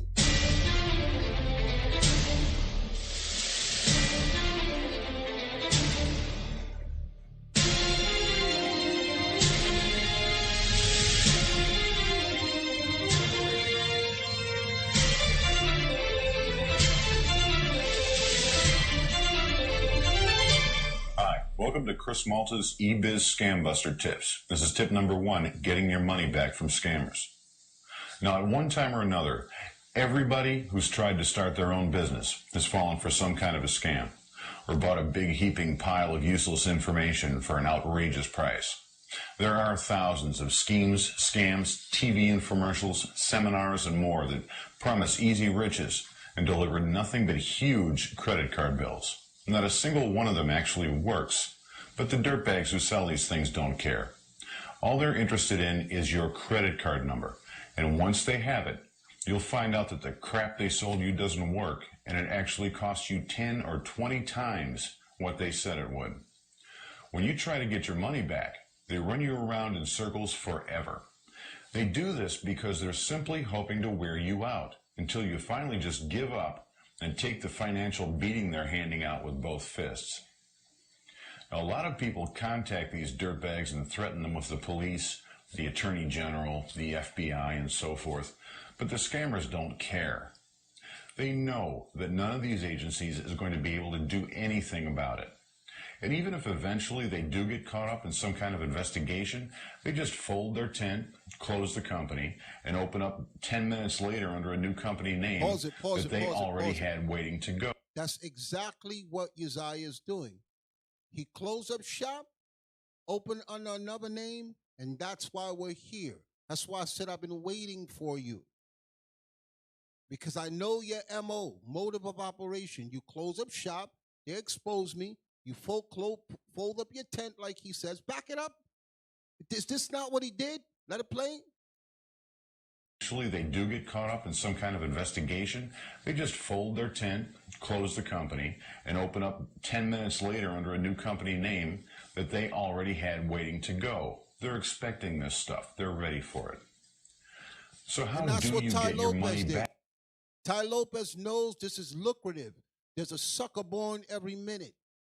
Okay? And that's why you'll hear them say, money back guarantee. How many of you returned your ab roller? You was like, I'm not sending it back. You out the $30. How many return your shake weight? It has money back. They all say money back guarantee. How many return your weight loss pills? How many of you return your penis enlarger? How many, please? How many people return that stuff that promise you muscles in 30 days? Pump it up. Okay, how many of you return your work at home package? They know how the consumer is. You'll just take the loss. So it's nothing for him when he caught to just be like, look, a couple of people complain and it's getting popular. It's written in Ty Lopez manual. Give that person, if they're being persistent, give them their money back. Not to bring the attention to you. So don't listen to when he says in the video, I gave the women their money back.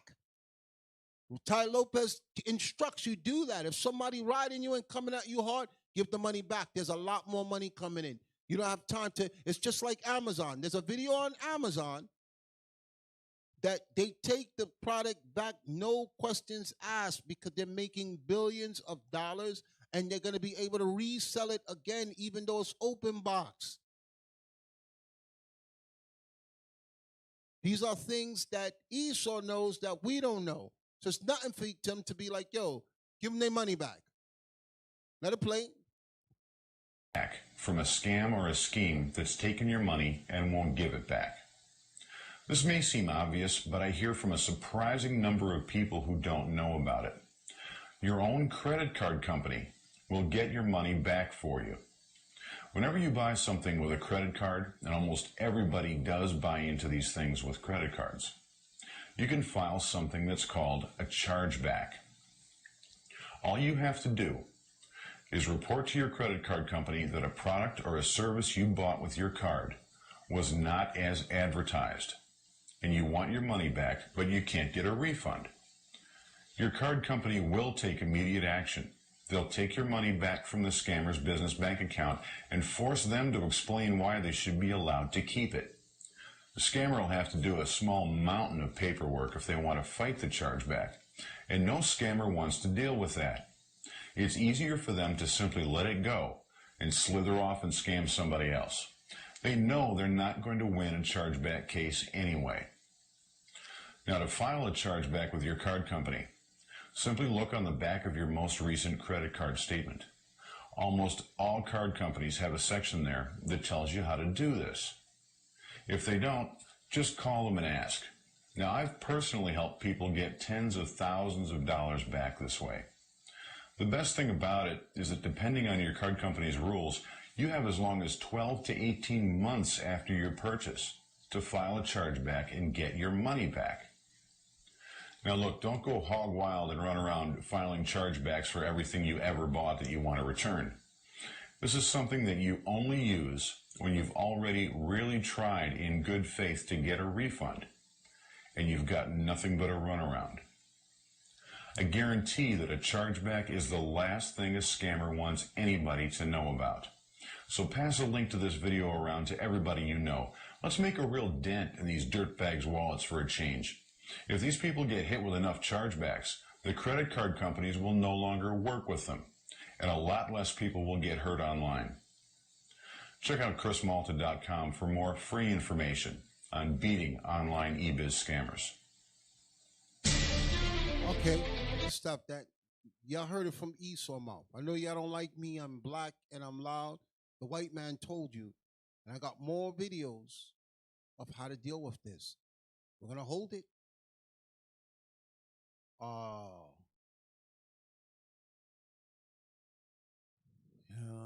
Title is not physical product. It's a digital product, so easier to get your money back. Yes, I always get my money back. You could take the videos off the screen for now. We're going to save those other ones.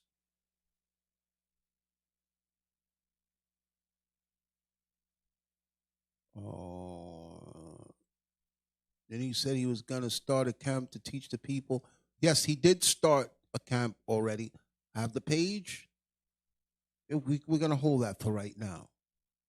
He played a bell. Ding, ding. Okay. Yeah, all right. So look, I'm going to let y'all go.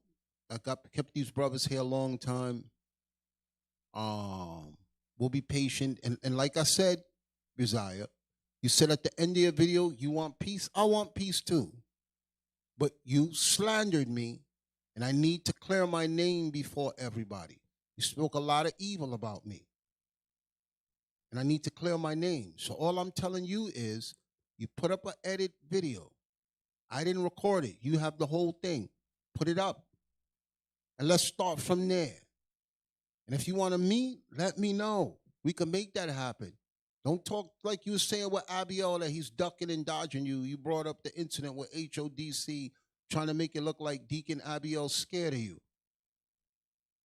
It ain't that type of party, bro. And I'm going to make you put your money where your mouth is and not in taking it from people and putting it in the bank.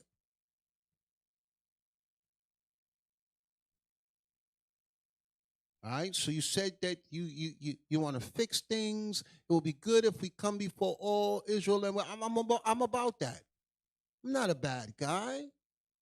I'm not as bad as the people say. Okay? And I'll meet you on your terms. You say you want to fix it? Let's work out the steps to fix it. But you lied on me, and we're not going to go over the lie. We're going to clear things up, and then we move forward.